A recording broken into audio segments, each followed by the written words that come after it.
This episode is sponsored by BetterHelp. Have you been struggling lately? Maybe having difficulty sleeping, struggling with a relationship, or suffering from low self-esteem? Listen, I've been there. We have been there. If so, then today's BetterHelp wants to help you. BetterHelp offers licensed therapists who are trained and here to help you out. Talk to your therapist in a private online environment at your own convenience. There's a broad range of expertise in BetterHelp's 20,000 therapist network that gives you access to help that may not be available in your area. You just fill out a questionnaire and it's as simple as that, guys, to help with your specific needs and then get you matched with a therapist under 48 hours. After that, you schedule a secure video or phone session. Plus, you can exchange unlimited messages, and everything you share is confidential. We signed up for different reasons, and to be honest, it's legit. It helped us out a ton. You can request a different therapist at any point with no additional charge anytime. Join the 2+ million people who took charge of their mental health with an experienced BetterHelp therapist. This offer goes out to all our That One Piece Talk Nakama. You get 10% off your first month at betterhelp.com/TOPT. That's BetterHelp, HELP.com/TOPT.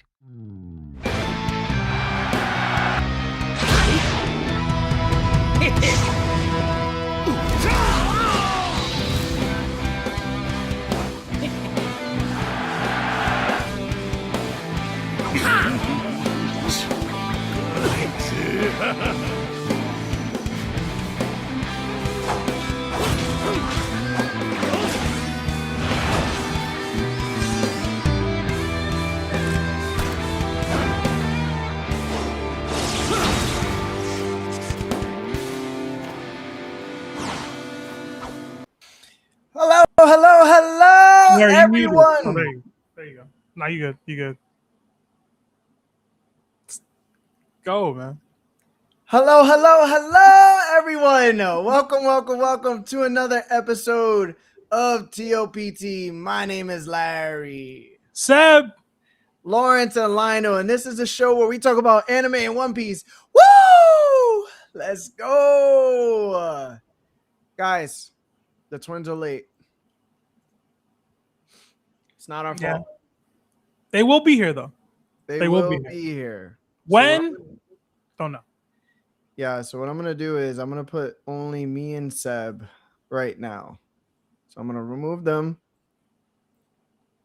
That way it could just be in the middle. You feel me? And then when they're ready, we'll bring them in. How about that? That sounds good? Yeah, Sounds good. man. It's been a while since it was just me and you, bro. We could wild out for the first couple minutes. I know, bro. We could do a lot of things. We could throw ass and won't even be judged, bro. Bro, they said Lionel in the thumbnail looked like he was catching ass. Which was so funny. Go look at the thumbnail, bro. He like I'm the one who made the thumbnail, bro. I know. it's so Hey, funny, man. We could do a lot right now, bro. bro. What you want to do? Want to talk some shit? Let's talk some shit. There's 100 niggas waiting on the phone, and they all talking ish about you right now. You want to settle that? Call now. Yo, Call now. he said mystery. Yo, it was $4.99 a minute, bro. $5 Yo, a minute. to can hear I ask people you a talk serious crap question, about though? you. Yeah, sure. Always, bro. Do you think if you were addicted to crack, cocaine, that like there'd be a point where you might like sell ass to get some like another hit? I don't think I would ever stoop that low. I think I would figure it out before then, man. Like I'd kick my addiction before I was selling my body on the streets. Yeah, you'd fix your addiction before that happened. Yeah. You think anybody would like want you though? Like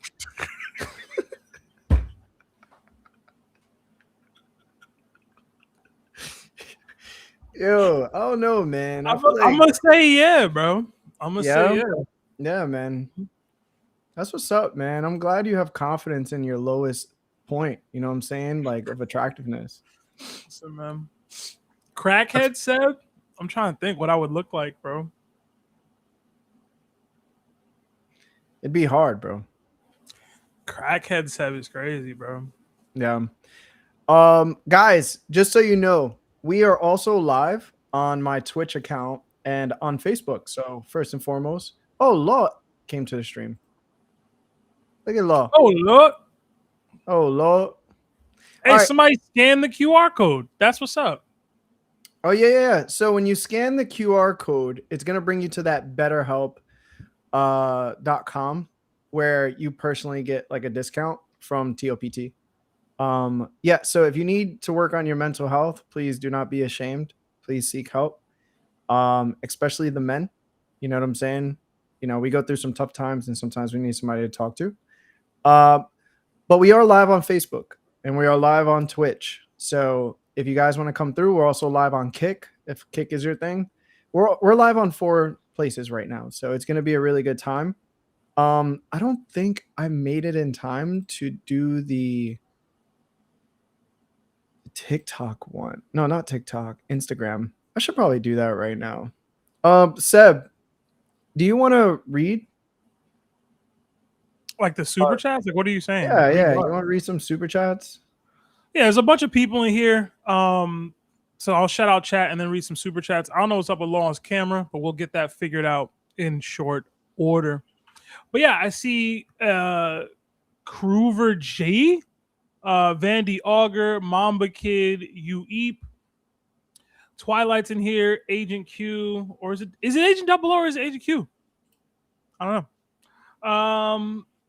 Yeah, it's Nick, the Great Emu, Creative Broccoli's in here. Y'all like the stream if you haven't already. Fatty G's, Saucy 12, Brandon Wigfall, New AZ Chief, Moogie Water J, Mad Monk Sal, Astro D Ness, Young Fab, Almighty Soul, Eloc, Joey the Finesser, T-Raw, Red Shambles, Huncho, Big Taxon, Forer, or Four. I don't know how to say that.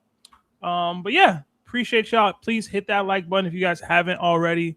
It does help with the YouTube algorithm. We got a few super chats sitting while we were before the stream even started.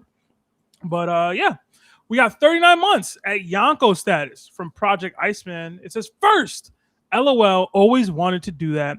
If I'm not actually first, I will punch air. Laughing emoji. This chapter is quite the doozy, and I look forward to your review. Will most likely be on the treadmill listening. Well, I hope you're grinding. Yes, you were first, so you don't have to punch air. But yeah, this was a really interesting chapter, man. A lot of lore that we got, a lot of stuff to talk about towards the end. And honestly, throughout. Looking forward to it. All right, another 5 from Nico87. Kingdom spoilers. So again, Kingdom spoilers for the y'all that aren't caught up in Kingdom. The Coalition arc is crazy. Last time I was on chapter 175 when Oki fell, and now I'm on chapter 331 just after Duke Hugh fell. He continues, Sai went to the battle, and his speech to the people of Sai was epic. Ribuku just arrived to the gates of Sai. Can't wait to read more. Hashtag GOAT Aoki. Yeah, man. A lot of Kingdom spoilers in there. So hopefully whoever read the super chat understood the Kingdom spoiler alert. But bro, Kingdom is so good. And that stretch of chapters you just read is like peak fiction, bro. That was the thing that had me like binging Kingdom every moment that I had. The Coalition arc is definitely the one. I know it's animated now, I believe. I haven't watched the anime for it, but Larry, read Kingdom, man. All right. You're not gonna read Kingdom, bro. You should. I think you'd like it. I think you'd like it a lot. And don't listen to any of those spoilers I just read off. Another 5 from Kid Adani. It was my B-Day yesterday, and we got a fire chapter. Now we got a fire pod. Sad LeBron didn't go to the Knicks. Really wanted a LeBron Knicks jersey. He continues with another 5. Since Zoro can't lose this battle now, how do you think this battle will end? I am more okay with Sanji getting Conqueror's Haki now if Zoro gets one of those swords. All right, we'll get into the Zoro and sword stuff a little bit. I'm not sad LeBron didn't come to the Knicks. He weak anyway. All right, he ain't want us when we was down low and bad. and we wanted him, but now that we up and winning chips, he want to come down and try to win. No, man. You stay on that side, bruh. Stay on that side.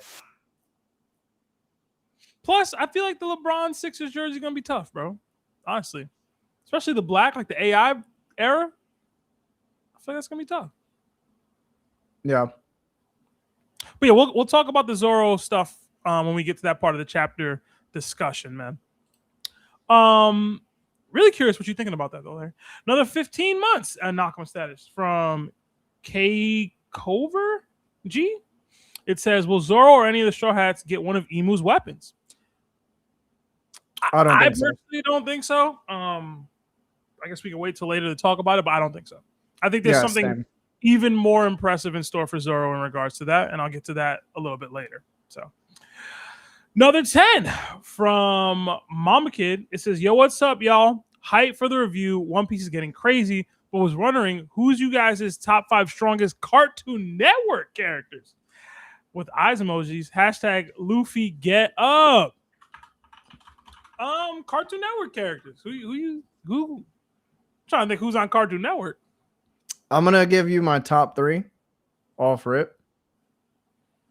It's gonna be the Powerpuff Girls. Okay. Okay. For I'm sure. not mad at that at all. Powerpuff Girls for sure.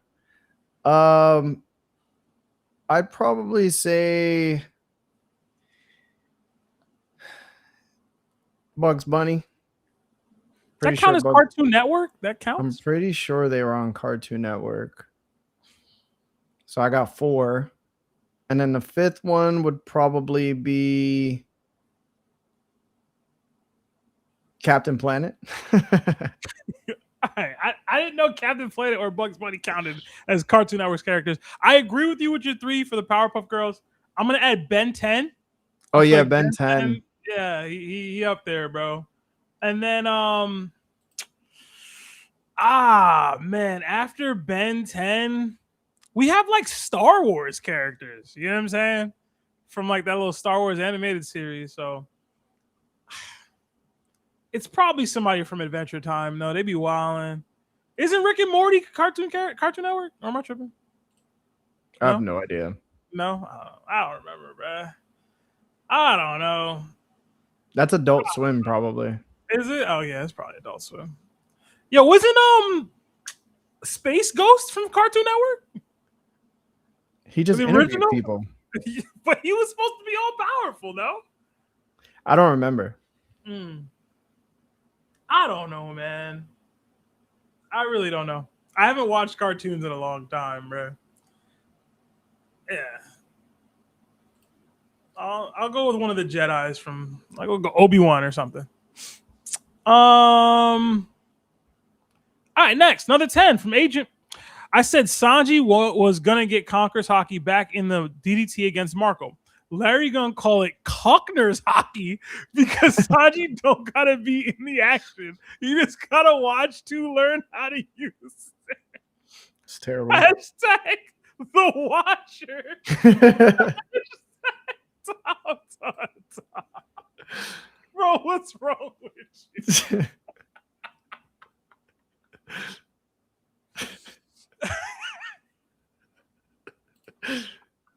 Yo, bro. Cockner's Hockey is absolutely insane, bro. What is wrong with you? Oh, man. That's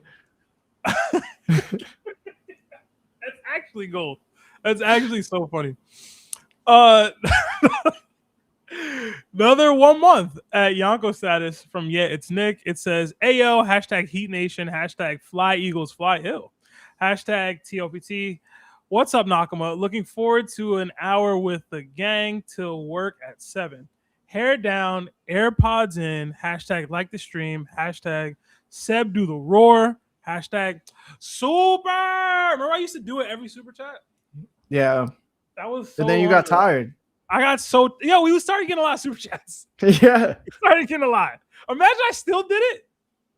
No, bro. No, absolutely not. Another 20 from Creative Broccoli. It says, those first few panels had me thinking Usopp was going to get Future Sight. Crying emojis. Been thinking, what's the strongest character Zunisha beats 1v1? Hashtag bang bang buggy gang. Love the pod. We'll get into the Usopp stuff a little later, but strongest character Zunisha beats 1v1. Kid. This is Kid's gonna be like the full answer. bro, this is gonna be my troll answer all the time from now on. It's so funny. I'm thinking, can Zunisha go higher than Kid? Because I agree that Zunisha should be Kid, right? Come on. How much higher than Kid can she go? I don't know. Yeah, I don't know. Yeah, I'll go Kid. Law, you there? You good? You straight? Can y'all hear me? Yes, sir. All right, bet. Yeah, for some reason I had to I should have been on earlier, but I had to when I logged in, I was already logged in without me logging in, but nothing was set. So I had to reset everything to what it was when I was able to log in last time so you guys could see me and hear me. I don't know what happened, but that was weird. So, but if y'all can see me and hear me now, then I think we're all right. Yeah, you're good, bro. All right, cool. Okay. We got another 7 months and Nakam status. It says Kaido versus Emu. What diff and why? I say Mu mid diff. I think that's fair.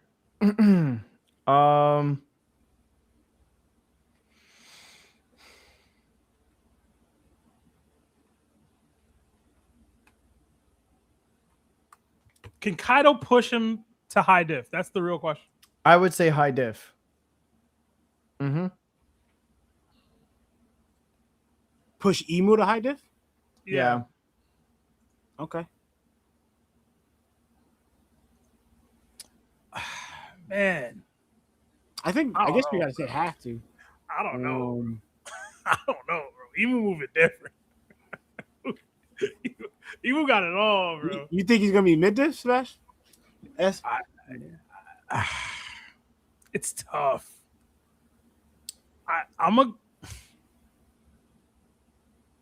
I guess the feel fair way is all right, how much do you think Kaido was really struggling as Gear 5th Luffy? Do you think he was really struggling, or was he just I'm not even gonna focus on the like opponents thing. It's more about the matchup for me. What can Kaido do to really push Emu to try to make him do more that Emu can't easily deal with? Right. I'm gonna go high. I think it's fair to say mid diff. I think it's fair, but I say high diff based off my understanding of hockey. Like if Bajrangan, right, which I've always said uses the advanced form of armament hockey plus the infusion of armament hockey. Conqueror's hockey. And then it has the giant size Onigashima fist.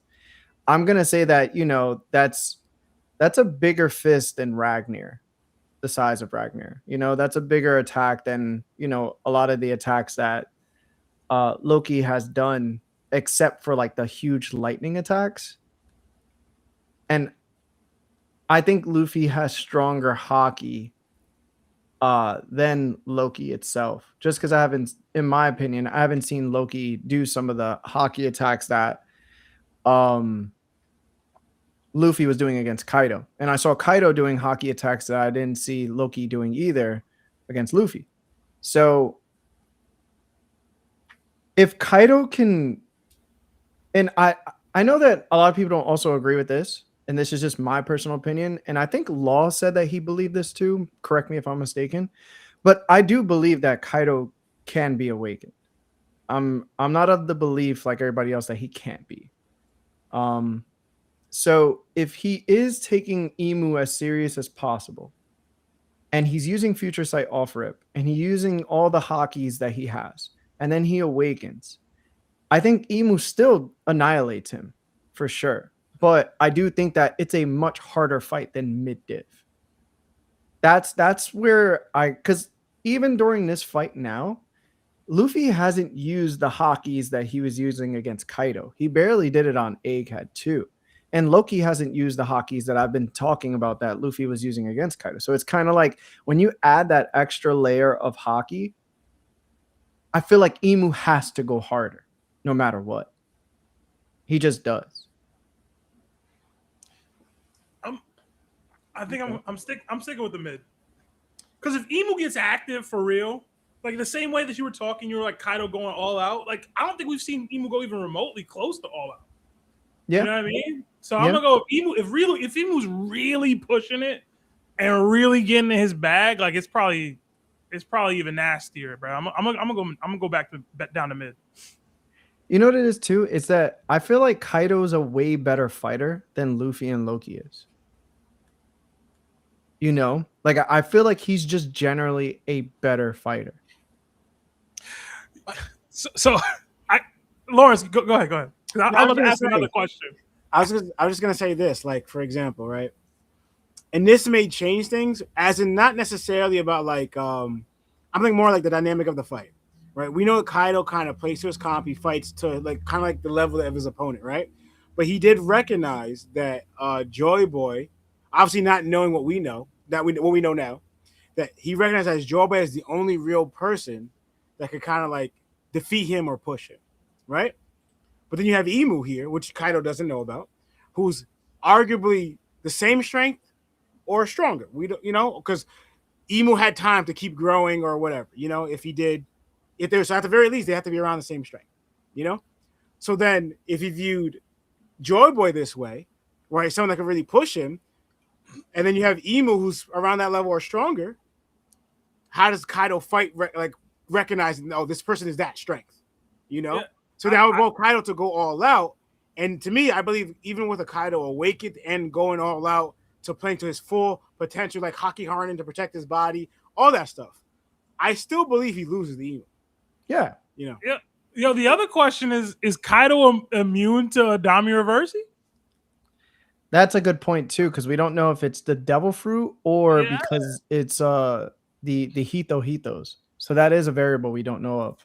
So it's like, I don't want to be disrespectful, but like, there's an avenue for low, bro. You know what I'm saying? If the Dami Reversi can happen, maybe Kaido can conquer his way out of it, but like Rocks did. No, Rocks. So it's like, you know what I mean? No, that's a great point too. See, I don't know, man. This is tough. This is tough. This is tough. I don't want to say mid because I feel like mid is very disrespectful. I feel like it's very, very disrespectful. So, but you're not wrong. Like again, even with everything optimized to its fullest potential for Kaido, it's still Kaido losing. Yeah.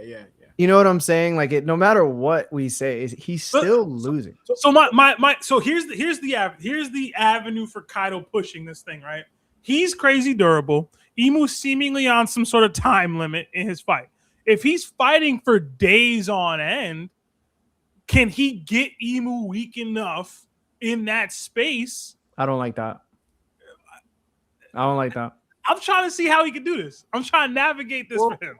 Well, I know you didn't want to do like the whole compare fighters and matchups, right? But to me, I feel like this is part of the question. I guess to put things in perspective, right? Because I know we're viewing, all right, mid-diff might be too disrespectful because how strong Kaido's supposed to be, right? But then also, we haven't seen everything from Kaido in the first place. So people argue, can Kaido even do those things? We believe he could, right? But like, all right, if we're basing it off how Emu, like for example, we would say Emu's difficulty in a way of dealing with Loki and Luffy, right? Yeah, agreeing that's like low diff, right? What, for Luffy and Emu? Yeah, like for example, yeah, Luffy just got low diff. No, so Luffy's a given, but like Loki's like it's the same kind of length. It's still low diff. Right? I'd say here's the thing. I would say what Loki's done to this point would be mid diff, maybe, just because of how long it's been going on. I'm gonna get hate for this, but Emu's pulling out things that he didn't pull out against Loki. You know what I'm saying? Like he's fighting with his regular Naginata. But now we're getting into whether Emu's like aggressiveness, what he's trying to do. Like if we're arguing it Yeah, sure. Kaido could push Emu to high diff if he's not putting out all the stuff that he could do. You know what I'm saying? If Emu locks in and is like, all right, yo, Kaido, F out of here. Damn. What does it look like then? And maybe Law, that's not the question, but Law, what did you say? What diff?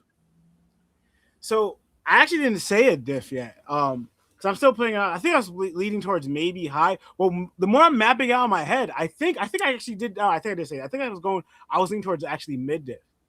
I think I was thinking Emu mid diffs, Kaido.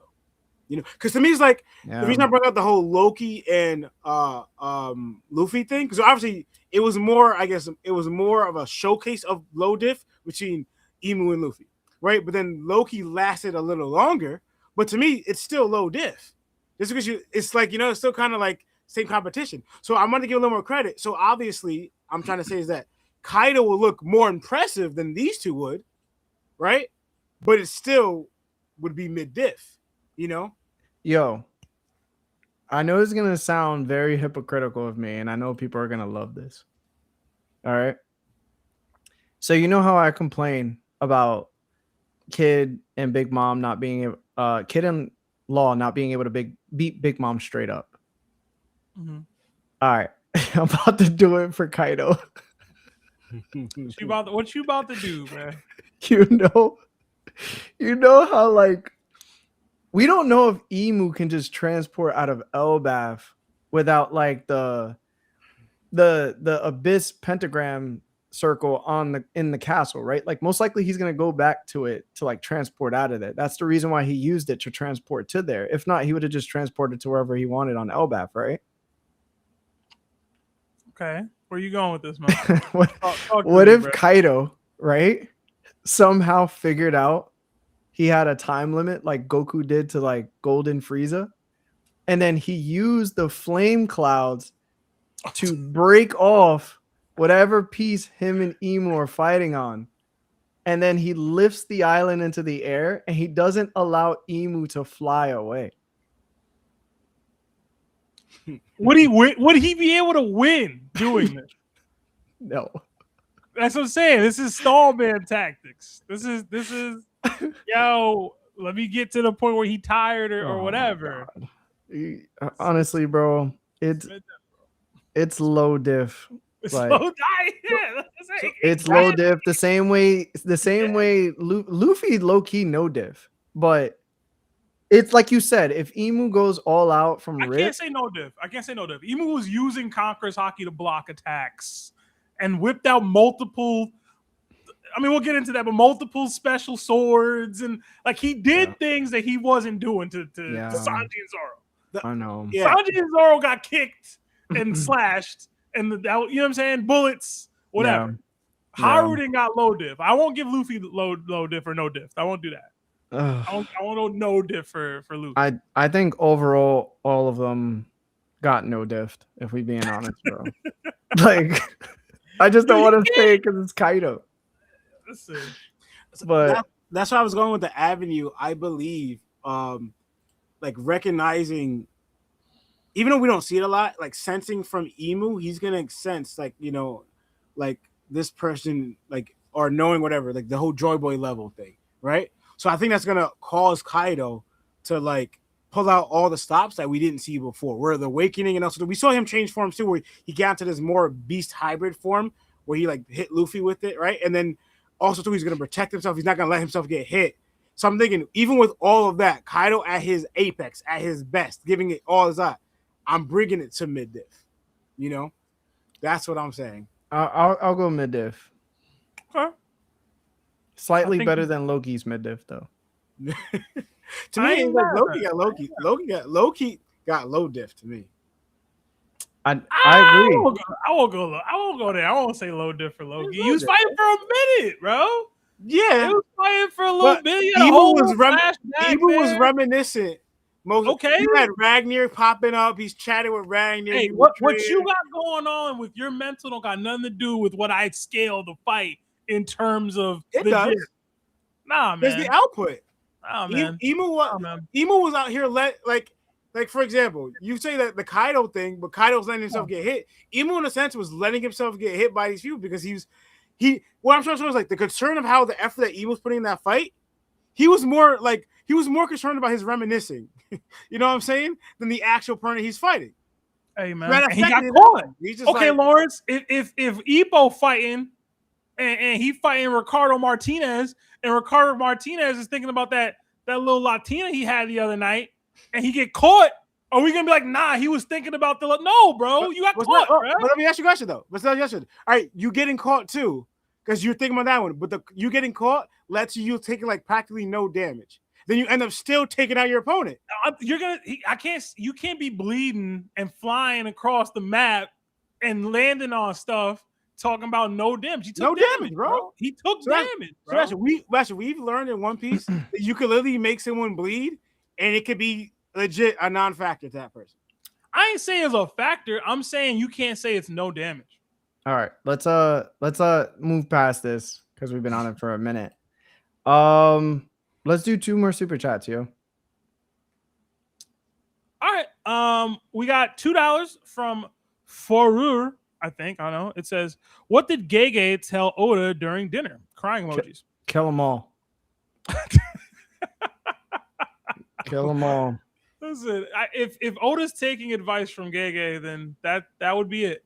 You know what I'm saying? And hopefully he takes it. And another 5 from Wise Life. Just came from an eye doctor after Larry blinded me, so I'm hoping I can get reimbursed. Laughing emojis. I'll only accept uppies from Seb. Hashtag can't see, but I can smell them. What?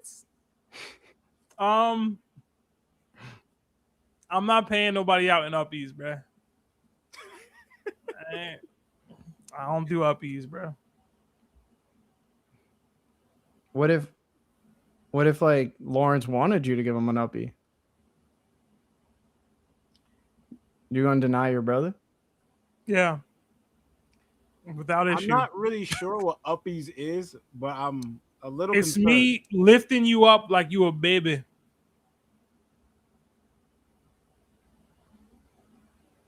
Yeah. There's a brolic black guy that beat me that his whole entire channel. He just goes up to like other big brolic people and just like lifts them up unexpectedly. Are you subscribed? No. It sounds like you're familiar with this man's work. It pops Yeah. up on my feed. It sounds like you're a fan. It doesn't. Yeah. Sound like You hit that like button? No. You're not supporting? No. Is he It's black? funny though. It's funny seeing the people's reaction because it's unexpected to them. So the video made you laugh and it's memorable to you, Yeah. but you're not liking it. Yeah, I didn't ask for it. It just popped up. This the problem, man. Y'all like the stream if you haven't already. Don't be like Lawrence. Is he black, Lawrence? Who? The guy that was doing it? Yeah. Yeah, I think he's African actually. Now you're not supporting other black people. Yeah, bro. That's Black actors, crazy, man. bro.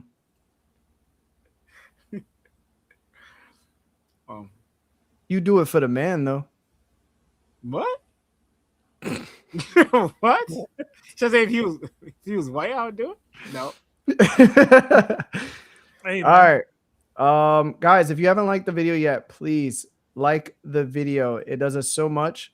Again, that QR code that's right here is for BetterHelp.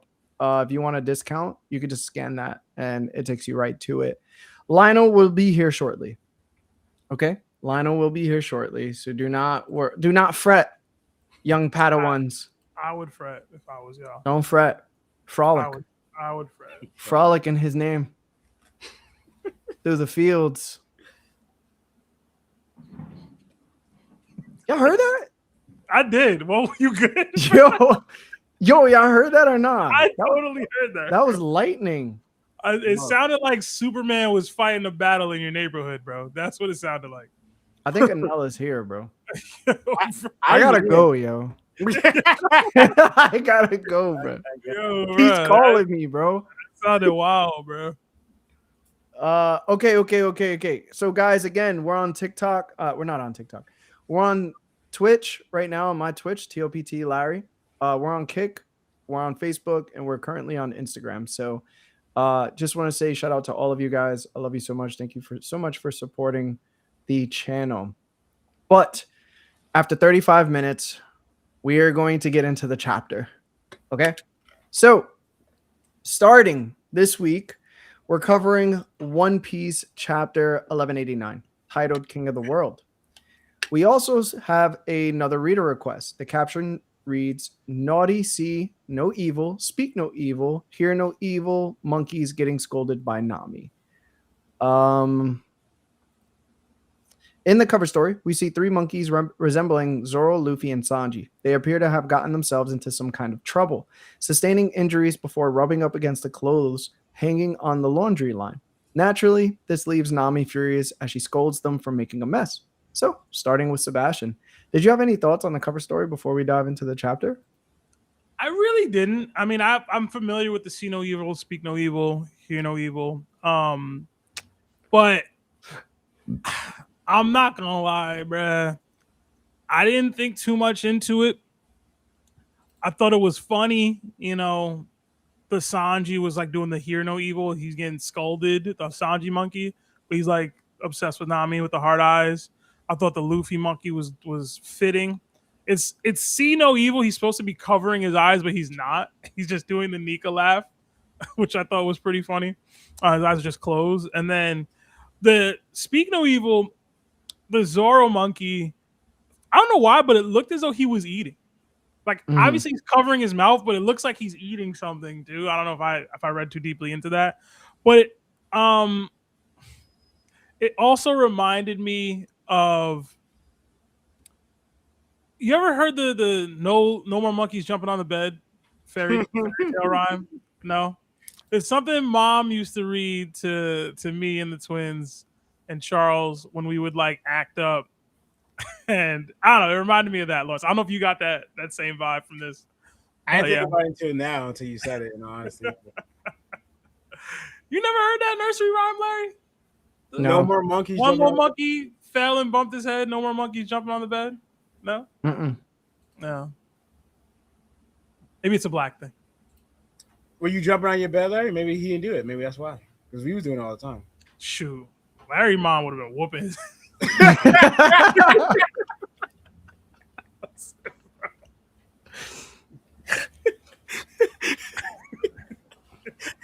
It's funny. My grandfather, we used to jump on his bed, and he used to wild out, bro.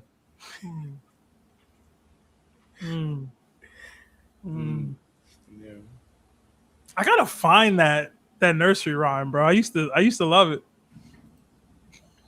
Yo, if my power goes out, that's just because the power on the block went out because of the rain. Okay. What do we even do in that scenario, bro? Just like, continue on. And will it allow us to? Yeah, because this doesn't go off until like I end the stream myself. Okay. Yeah. Okay. That was it for me. I didn't have much. Yeah, Law.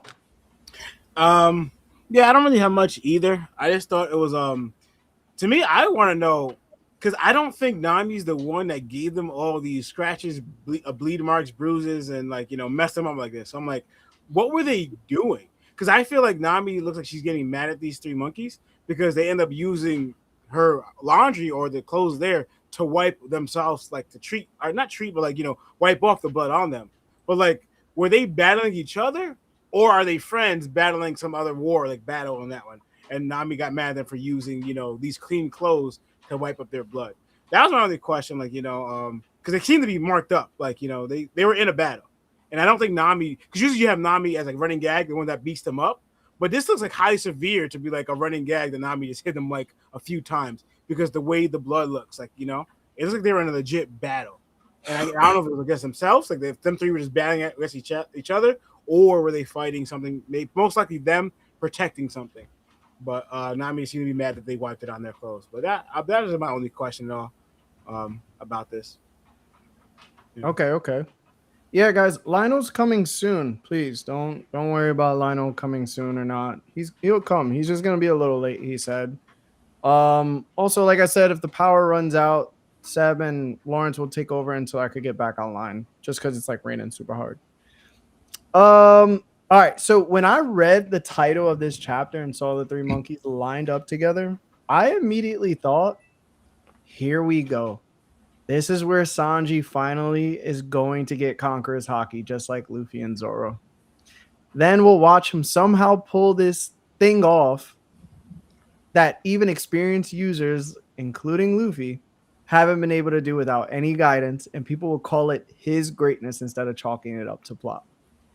Thankfully, it didn't happen. So for at least another week, I could continue trolling everyone. Thank you. Where was this energy for Zoro, man? He was using Conqueror's hockey out of nowhere. You had this energy for him. No. Zoro was earning it, bro. Zoro was earning it. And he has affinity for hockey as well. So, Sanji don't even know how to use armament hockey and observation hockey. He just uses it. He knows how to use it. You don't know how to use it. He just uses it. I'm sure Sanji knows what it is and he's using it. These are the debates. You don't know how to use it. He just uses it.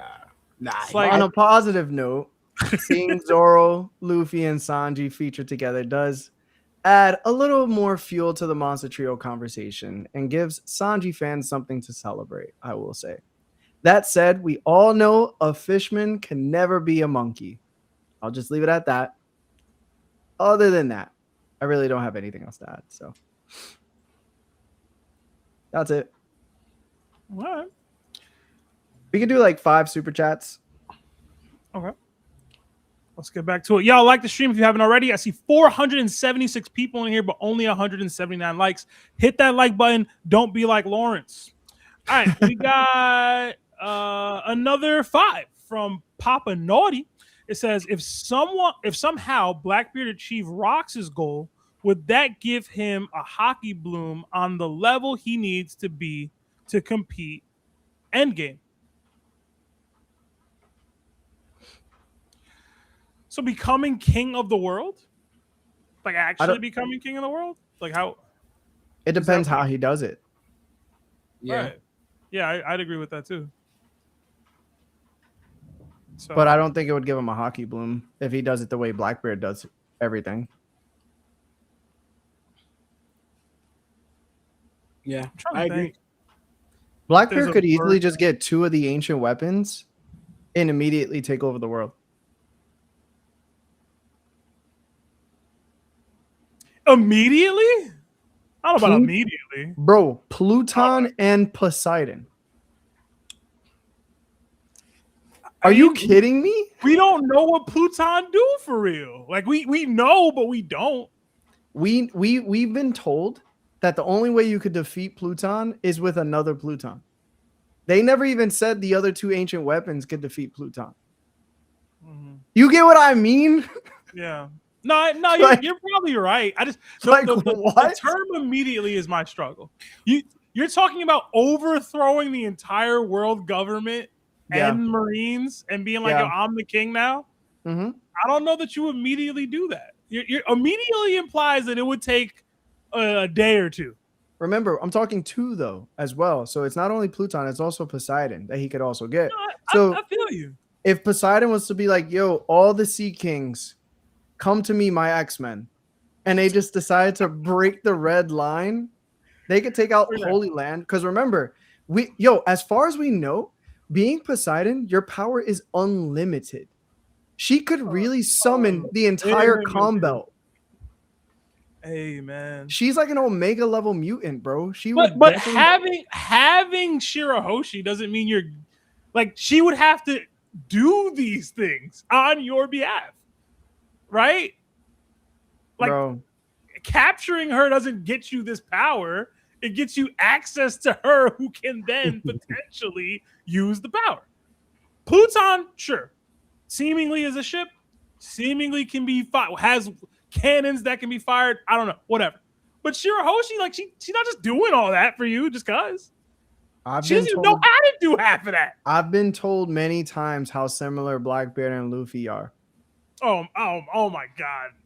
Shirahoshi's not gonna like Blackbeard the way she likes Luffy. They both She count. loves Luffy. She'll mess around and hate Blackbeard because bro, listen, bro. Man. If y'all gonna use it against me, I'm gonna use it back, bro. Listen.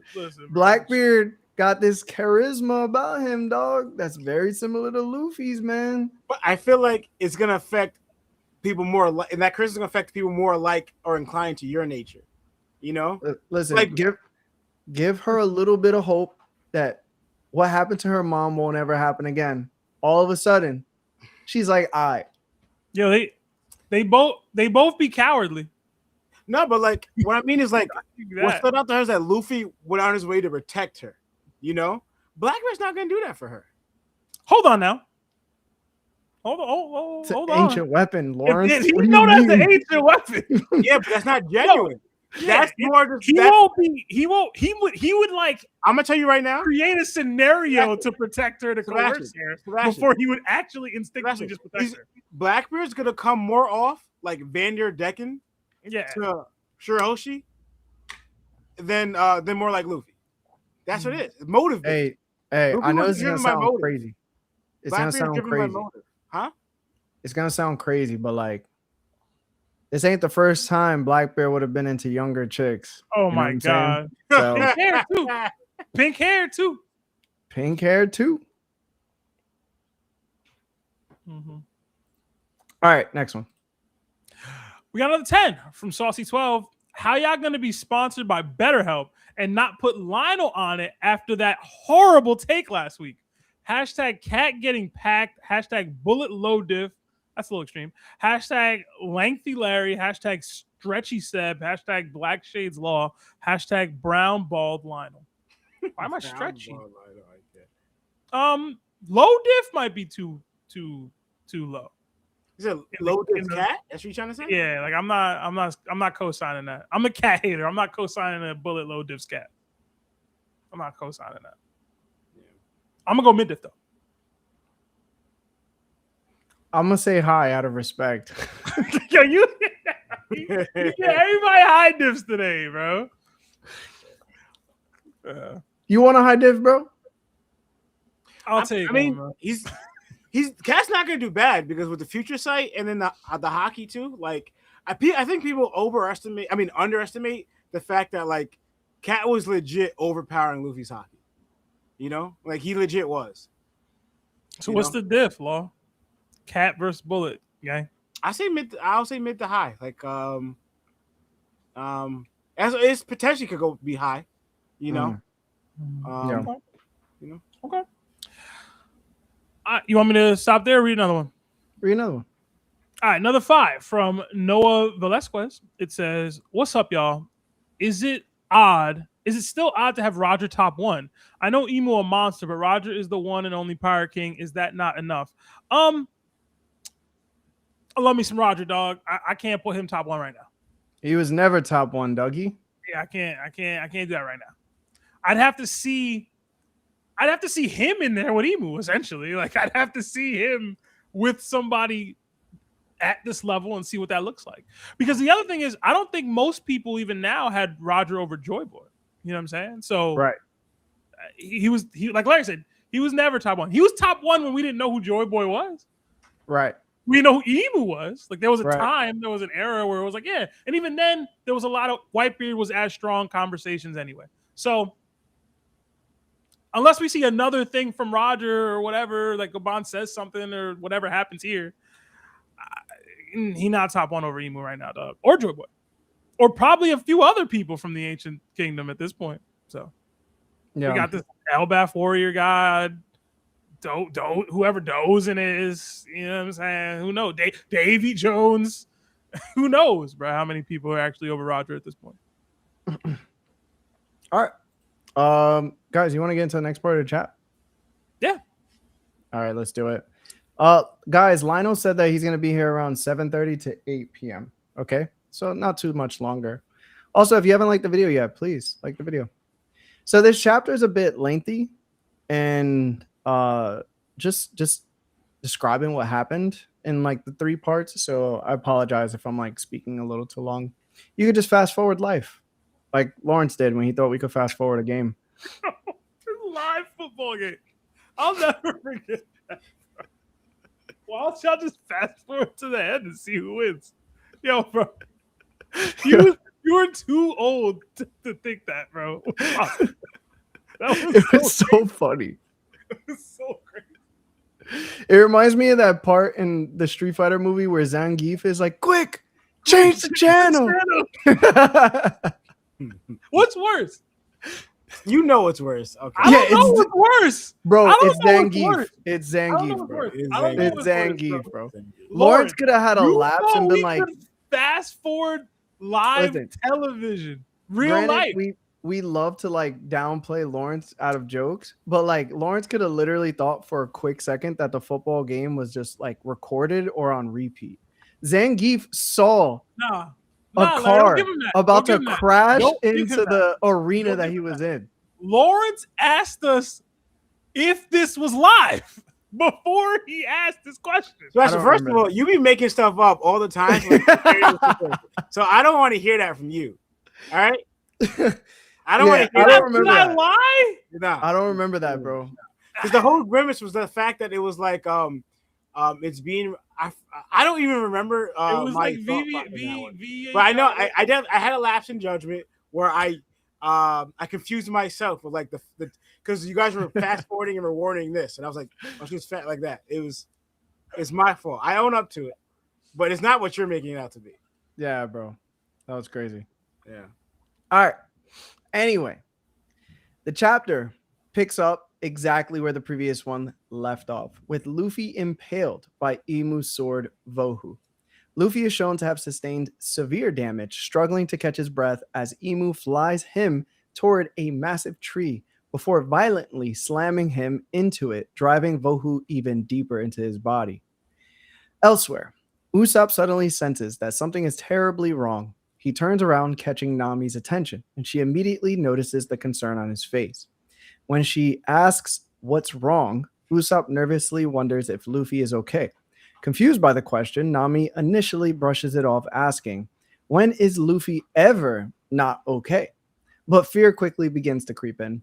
Jinbei reminds her to think about what it means that Loki has already been defeated. Despite being badly injured, Loki coughs and asks Jinbei who exactly he thinks has been defeated.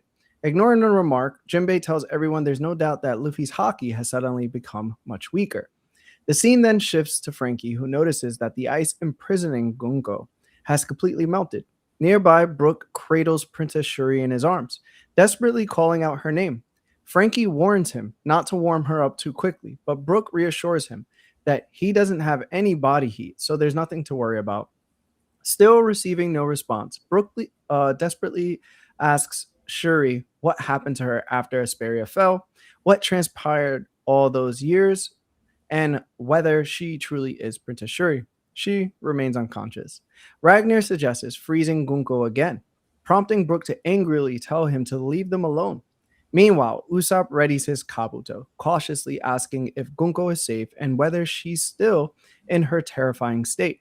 Suddenly, someone shouts that they're approaching Haruden too fast as a ship comes hurtling towards Loki.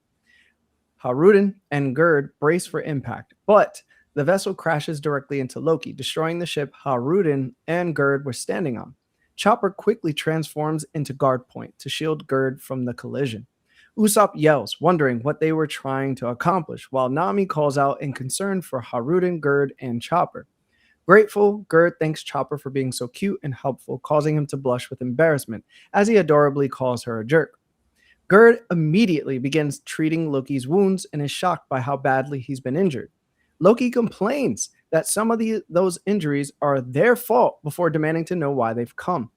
As Haruden regains his footing, he recalls his earlier conversation with Chief Yarul. Yarul has ordered Haruden to go after Loki instead of joining the fight against the sleep-tid Zaza. Although Haruden wanted to rescue the children, Yarul reminded him that even if they succeeded, it would only be a temporary solution. He then questioned whether Haruden truly believed the plan to conquer Elbaf originated with the leaders at the Reverie.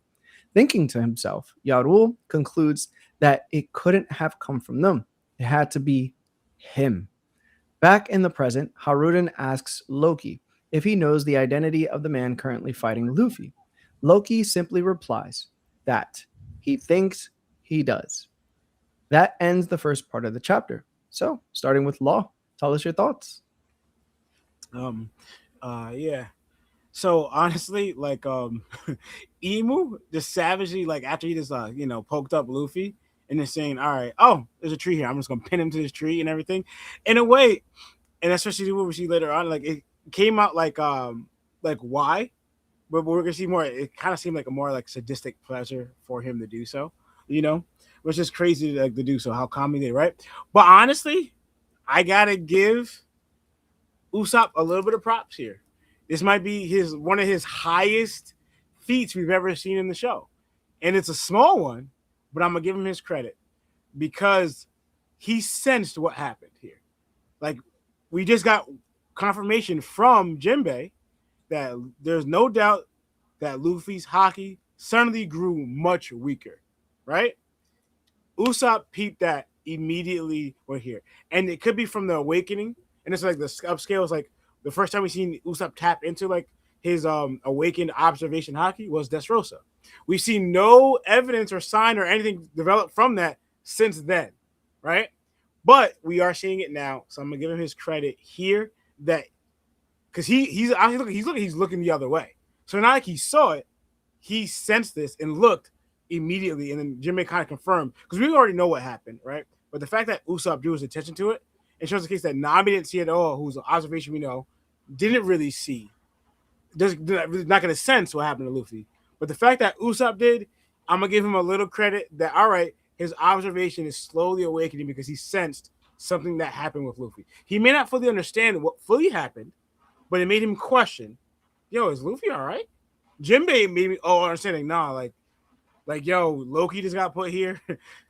Luffy's how that like the person that they're fighting too, because they all recognize like Jinbei was one that saw, right, or sense Emu's enormous or preposterous hop, right?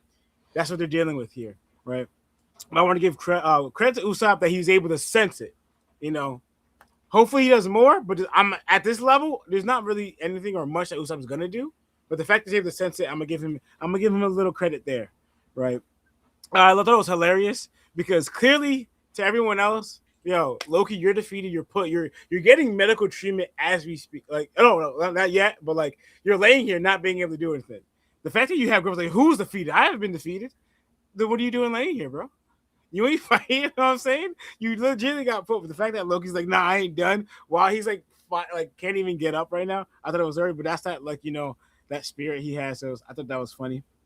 Right. Also too, I want to run out like Nami's concern because also too, I think she's also used to like Luffy not being this. Because remember, we saw it back in Wano when the whole rumor happened, or so to speak, the announcement was made that Luffy passed, that Kaido took out Luffy. She was in disbelief. Like, there's no way.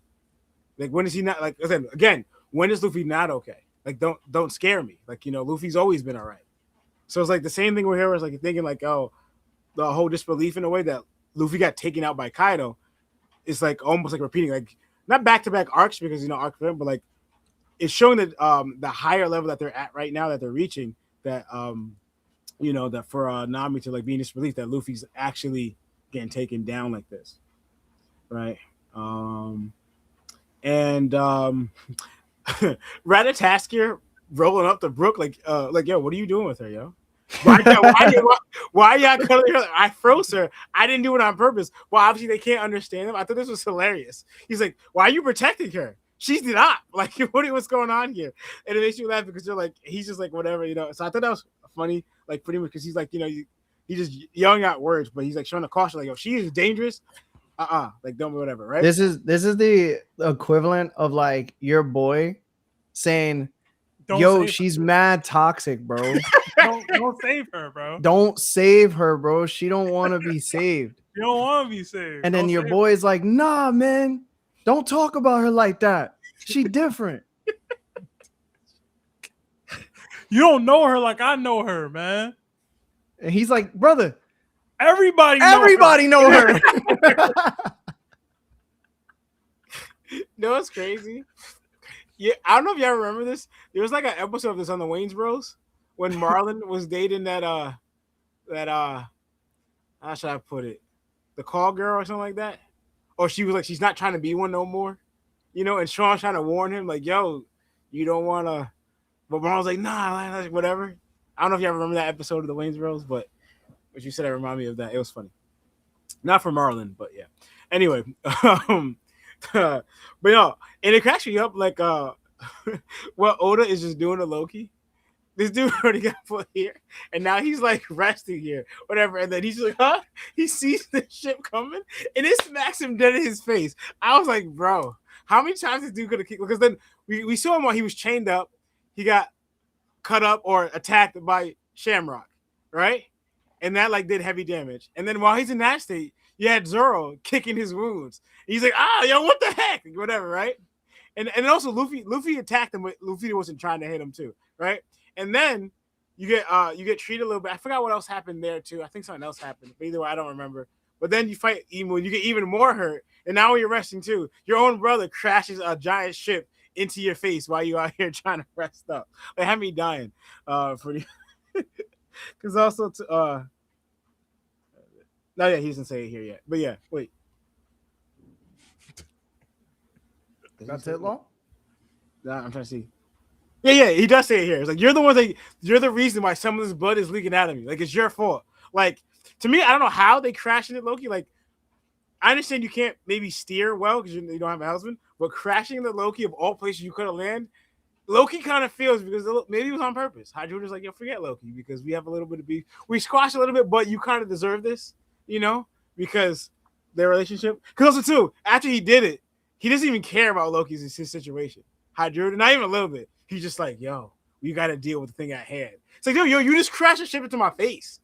I'm thinking, like nothing at all. No apology. Oh, my bad. Nothing. I had me dying. He's out here reminiscing about his talk with Hydruden. That made me laugh. And then he asked his Loki a question. Yo, you know who it is who we dealing with? Nothing acknowledging about what he just did. Had me dying. So Loki feel like, yo, Loki. Hydruden was like, yo, Loki kind of deserves this, but But I guess that's that warrior spirit is like you don't complain about whatever. But you gotta have a warrior spirit. Yeah, warrior spirit. And I think that's all I'm gonna have for now. All right, Seb. All right, and chat absolutely wilding, bro. What y'all on right now, bro? In terms of the chapter, I really did love seeing Emu just follow through and stab through Luffy even deeper into the tree. I thought that was really dope.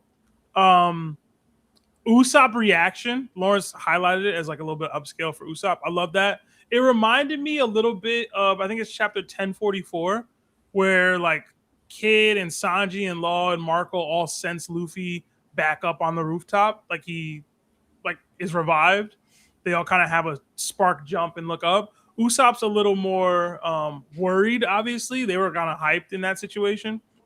But yeah, I do think it's a little bit of upscale from him because he didn't seem to sense Luffy in the on the rooftop, but he's sensing him now. And I think it's important to note something. I thought you were going to bring it up a little bit, Lawrence, but you didn't. The way Jinbei phrases this, he says, there's no doubt that Luffy's hockey suddenly grew much weaker, right? And I know people in the chat were talking about, in like the spoiler community or whatever, we're talking a little bit about like, oh, Luffy's life force is what it's being referred to by there, which maybe, right? But to me, when you say that his hockey is growing much weaker, I think you're highlighting more so that Luffy's belief in himself is getting weaker. And I think that's like important. Come on. I hate y'all, bro. I hate y'all so much, bro. I hate y'all so much, man.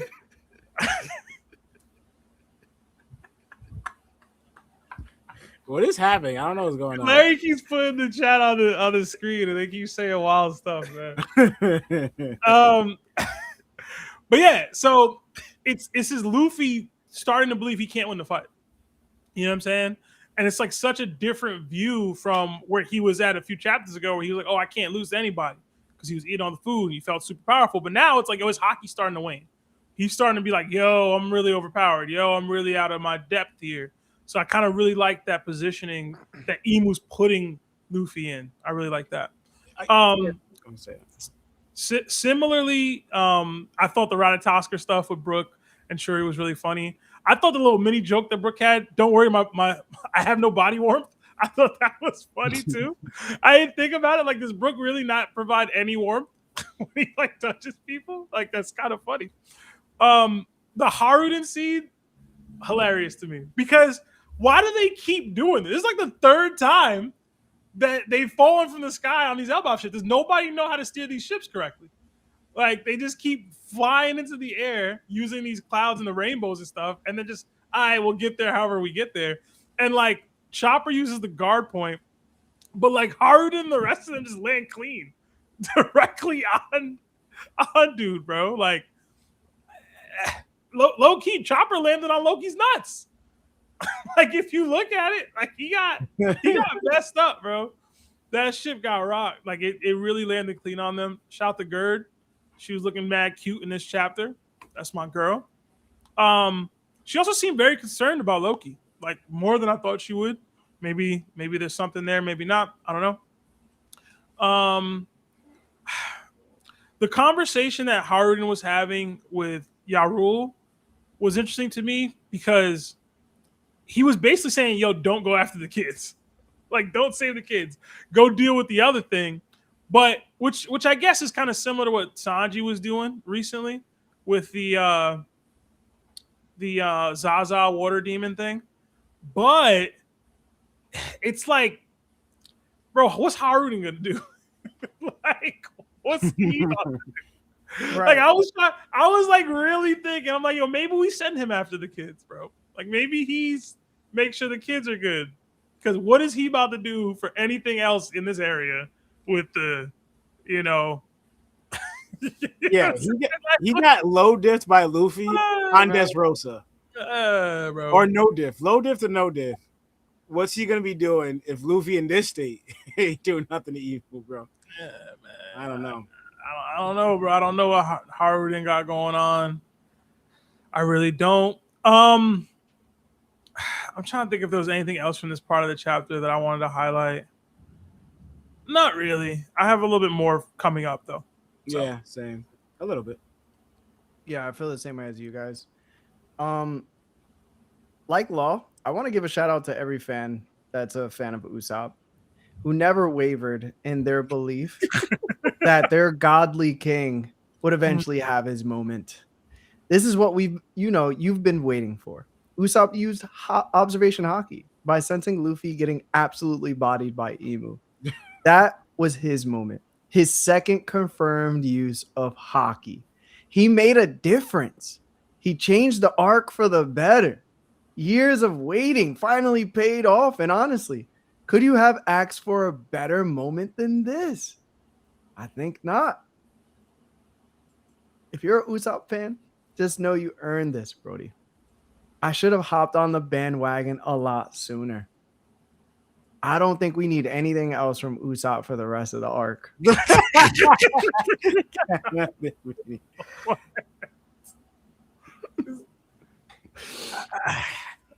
Gotta give him credit when credit's due. This is, you know what I'm saying? Other than that, I do want to mention one thing. Jinbei is elite. I will say that because he's done this a couple times already. He did it on Egghead and he did it on Wano, that he could just sense hockey from very far. And it's honestly impressive that even though Usopp, listen, his observation in hockey is not the best. He's not trained in it either, but it's been proven he can see really, really far, and that goes towards his sniper abilities, you know? So for Jinbei to do sort of the same thing is kind of impressive to me. I'm not going to front. I do want to point out how astronomically large Chopper became. Yeah. Yeah, like I think because we're looking at Giants and Loki, Chopper's like the top of the leg of Loki in size. Like he's huge enough to stop Gerd from like falling.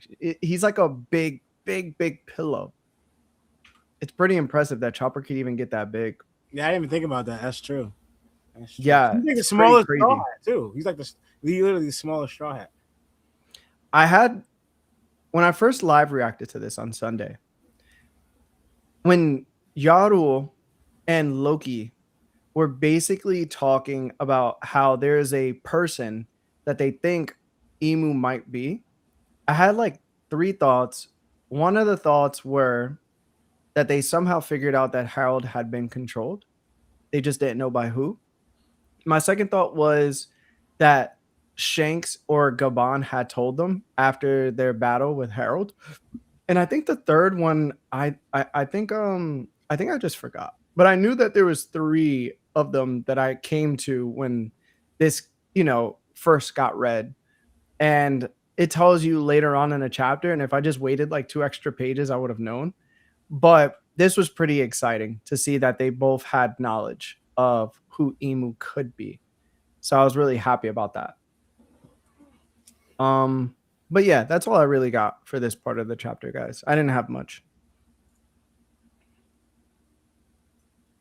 You want to read super chats, Seb? Yeah. We can do like 5 or 7. Also, guys, if you haven't liked the video yet, please like the video for us. Yeah. We got another 5 from Huncho Chuck. It says, commendable self-awareness, Larry. Hashtag my strange addiction. Hashtag BU774 sale. Hashtag buggers UGA. Hashtag TCG. No idea what any of that last half meant. Honestly, I don't even know what the first half meant. So yeah, I'm not too sure either. Huncho, thank you, bro. Yeah. Another 5 from Senior Sombrero. What's goody, my Nikas? Off to my honeymoon tomorrow. But love y'all and bless y'all boys. Who in the Figurelands do you think uses their family's weapon? Maybe Shammy. Okay, this is something I was gonna bring up later, and I'm sure we'll have conversations about this a little bit later. So yeah. Sorry, but I do think that it would be fitting that Cerberus is it. But it didn't. Could be. Yeah, I don't know. Sebastian? What did you say? The sword that Shamrock has Mm-hmm. could be the family weapon, but like Garling also uses one. It's possible Shanks stole one. You know what I mean? Like we'll get into that a little bit later. But yeah, just wait on it. Mm-hmm. Another 5 from Not Benji. My guys. Oh, also my bad. Senior, congratulations. You said you're going on your honeymoon, so Yeah, man. Recently got married, bro. So congratulations. Truly. Congratulations, man. Yeah, bro. Another 5 from Not Benji. Yo, why are you smiling? You act like I was supposed to say something crazy, bro. I think you're gonna say, bro. You just said, yeah, bro. Like, Yeah. what is that? What is that?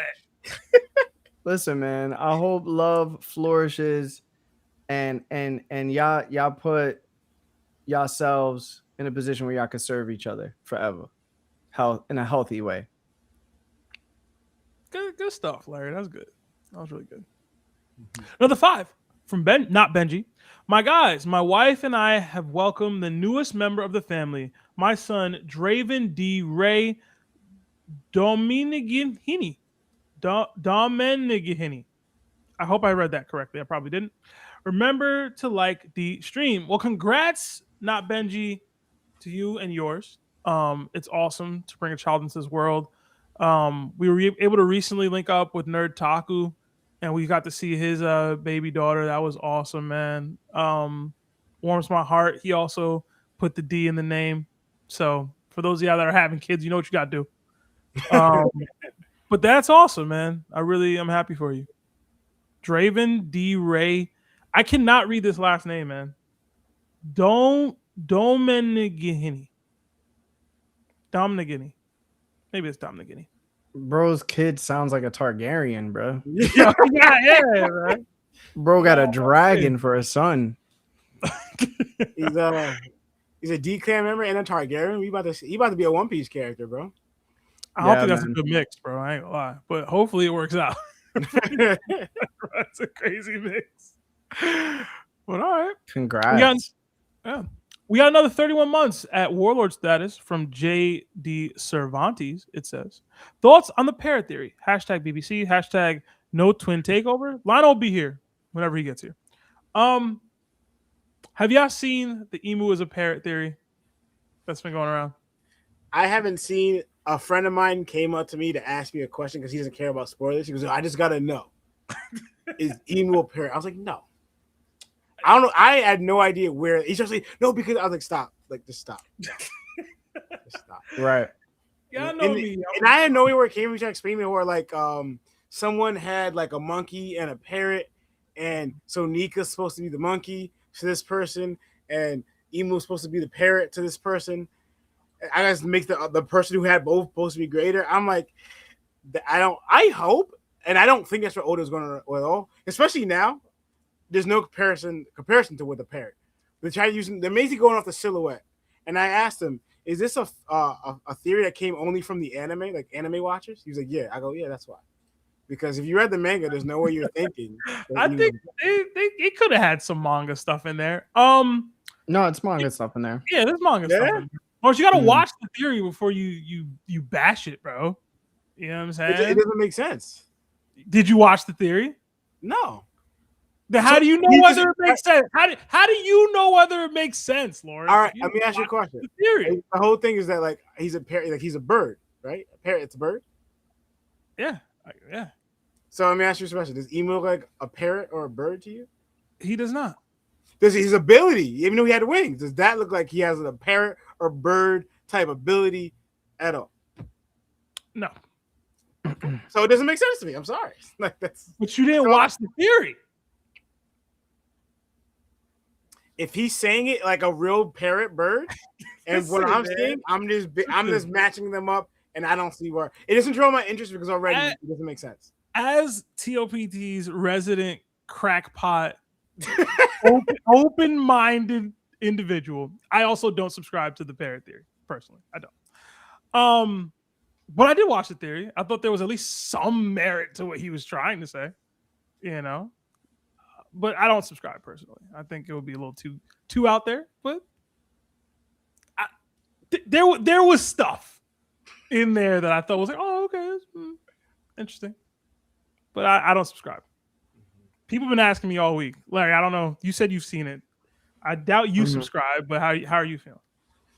I think there's theories that people come up with that lean towards the truth. And then there's theories that leans towards entertainment. Mm-hmm. And I think that the way you cook up the theory and piece together some things, you'll come to either conclusion.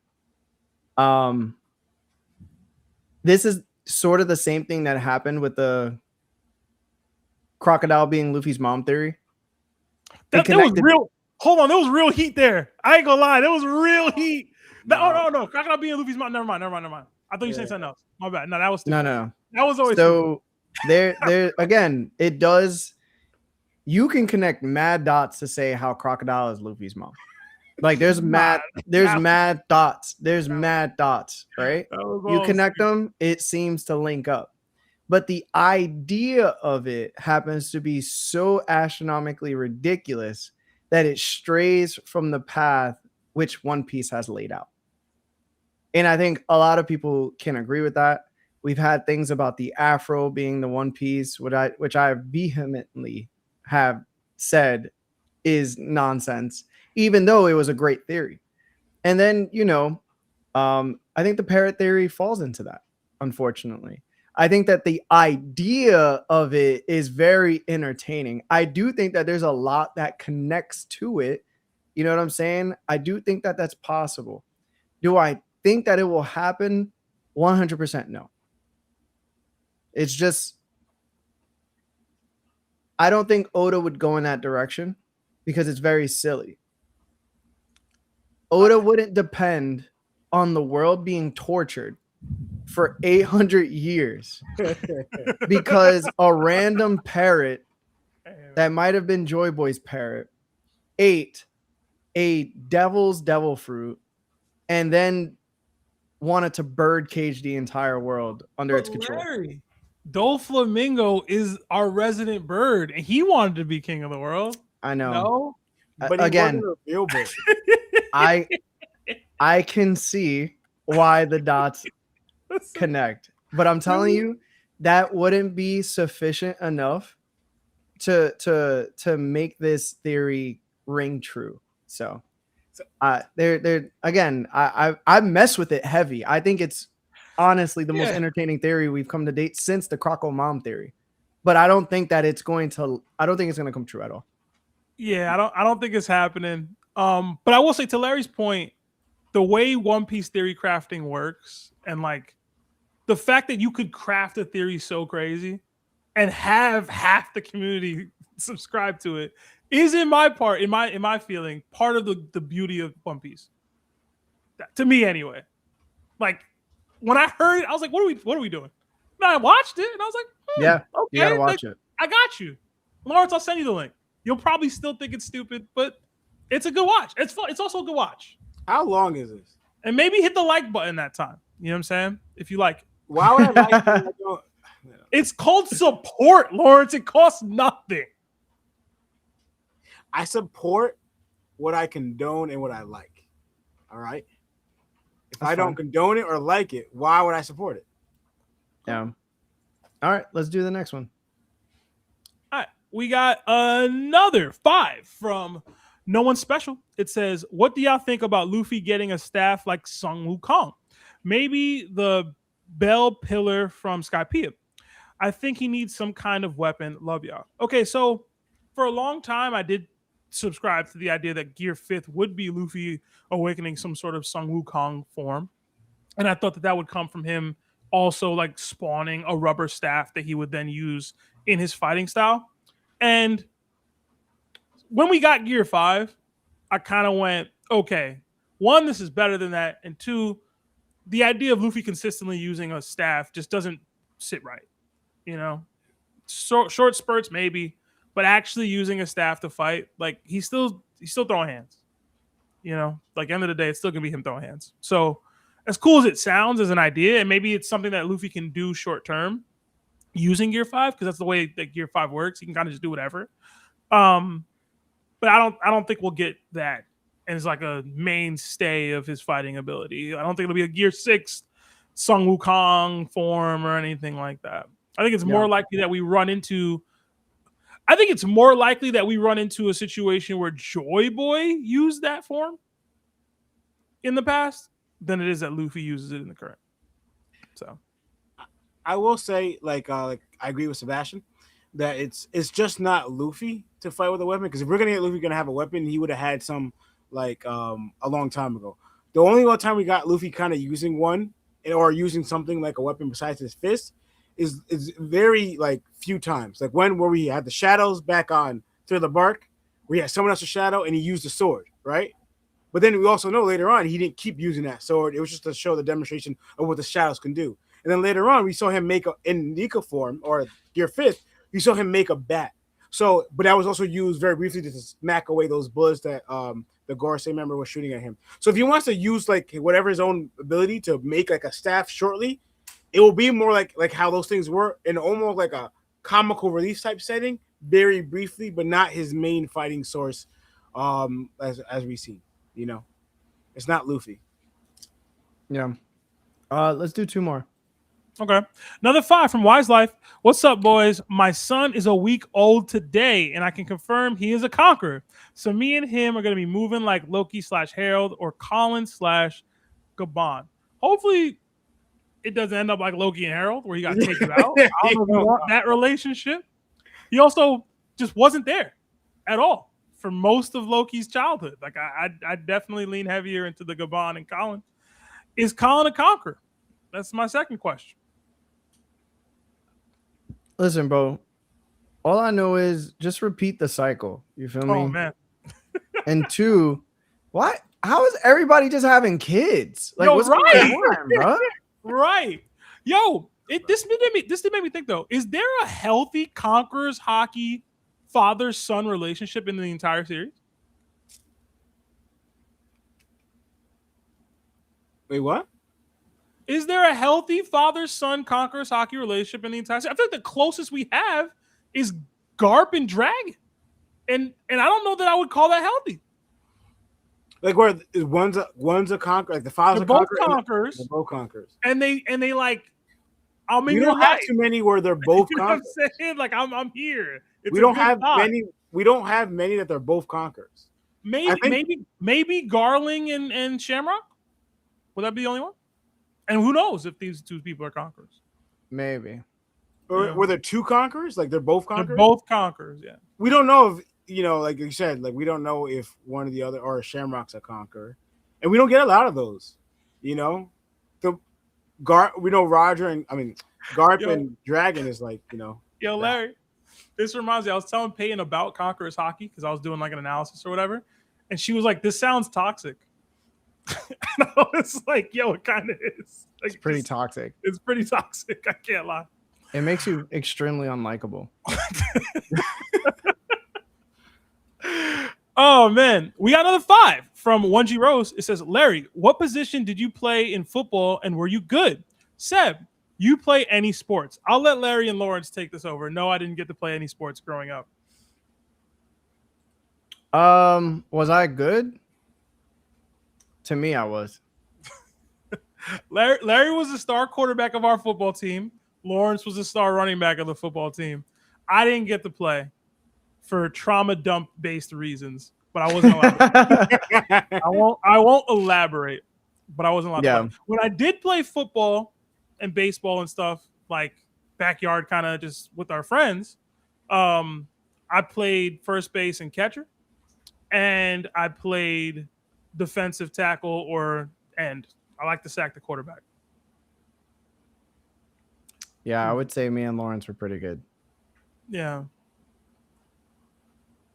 Definitely were. Yeah, I ain't have no linemen though. That's what y'all needed me for. You know what I'm saying? I'll tell you this right now, bro.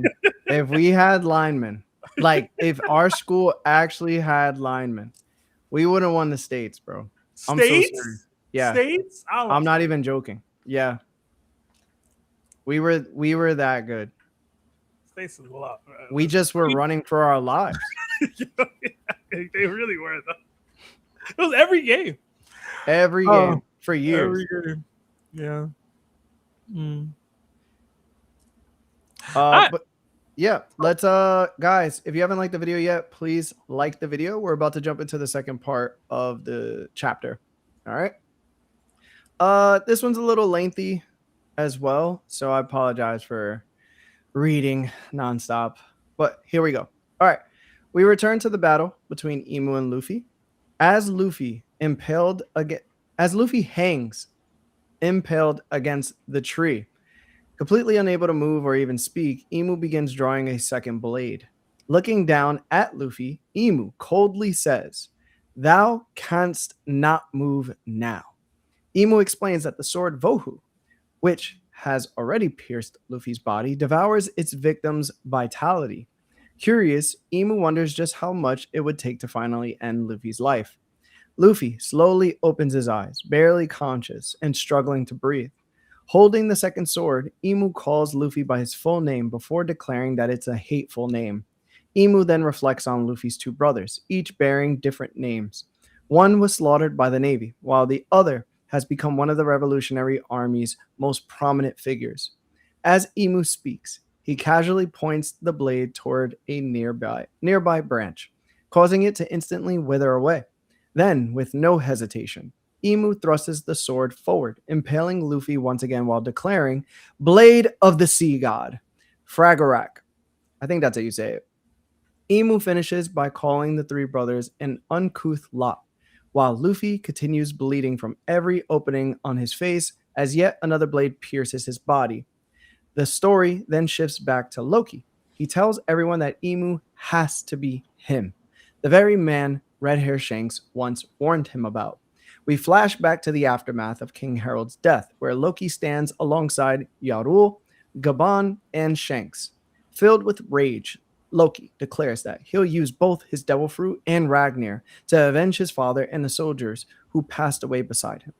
Gaban remains silent, while Shanks quickly warns Loki to wait. He understands Loki's anger, but before he can continue, Loki cuts him off. Loki demands to know whether Shanks intends to stop him from avenging his father.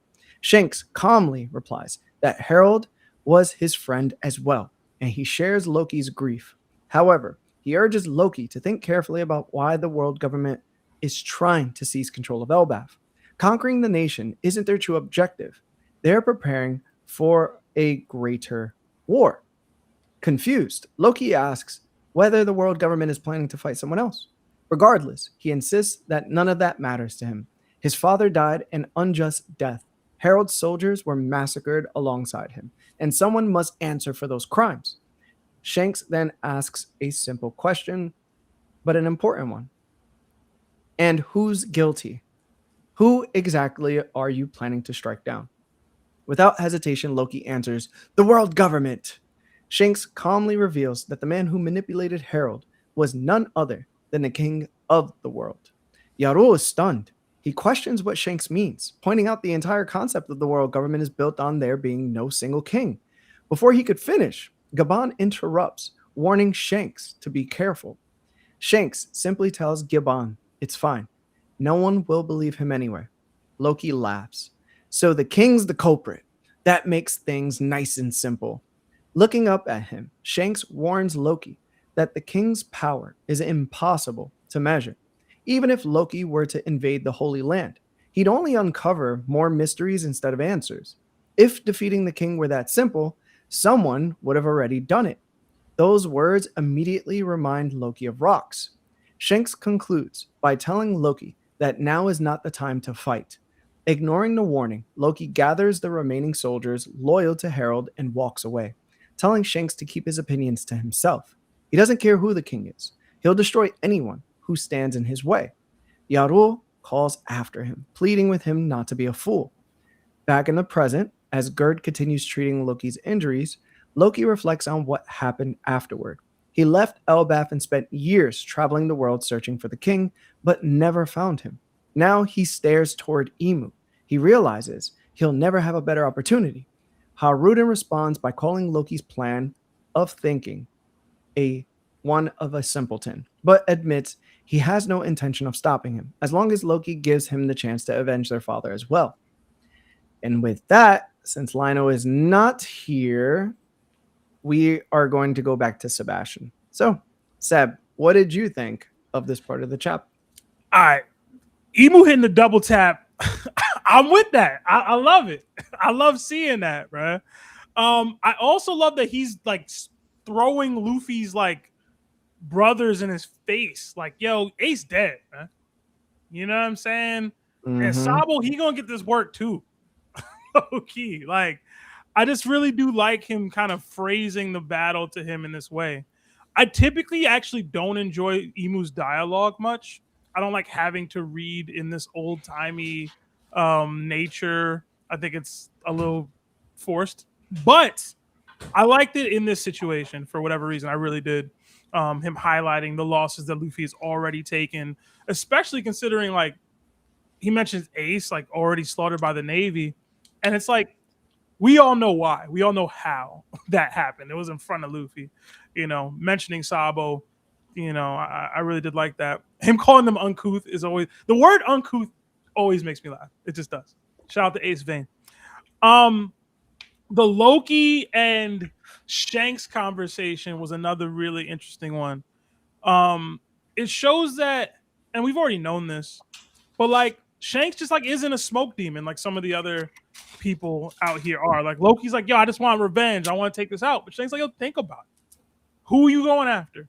You're just gonna go out there and just try to take on the world government? What does that mean? What does that actually mean? Who actually did this? Who's the cause of what happened here? And Gabon out here like, yo, Shanks, chill out. They'll say this. Why are we? We're here now, right? Like I wasn't confused because I get it, but like, what are we doing? What are we doing, Gabon? Like, what are we? This dude, his dad's got Dami reversed. He'd live. He had to take him out. We're gonna be like, hey, don't talk about Emu now. Like, what is that? Right. What was that, bro? Like Roger said not to do that. Like, shut up, bro. I don't know. It was just weird to me. I thought it was weird. It was weird to hear him say, like, it made sense, but I was just like, yeah, I'm not trying to hear some, hey, keep that a secret right now. My dad's dead. The king of Elbaf is now dead because some guy upon high freaking controlled him. Like we're gonna not get the information now? That's crazy. But I did like that Shanks kind of brought it to like a singular focus. There's a king of the world. I don't know if y'all heard that or not, but Anel is out here tweaking. No, I didn't hear it. Nah, it's rough. But yeah, I like that Shanks kind of gave Loki the singular focus, but it also had me a little confused because, what you was doing all that time, Because what we know about Loki right now is that he has the hammer, he has the Ragnar fruit. Like you ain't just fly up there. Like we just highlighted that it was the king of the world that did this. You know where the king of the world probably sits. If you really on this type of time, like what? I can't do that. What? I'm not trying to knock him. I'm confused at what happened. You was out in sea for some time, and you didn't get any closer to there. Maybe he was trying to find information, but hey, man, if you, he could have. He had the tools.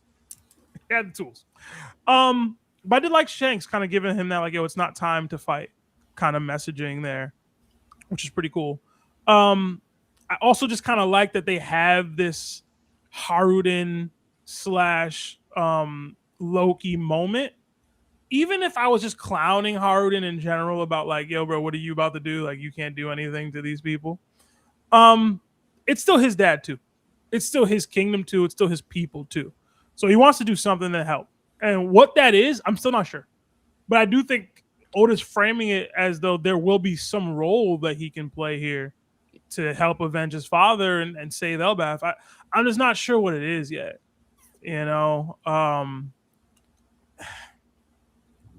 I know his original goal was to eat the fire fruit.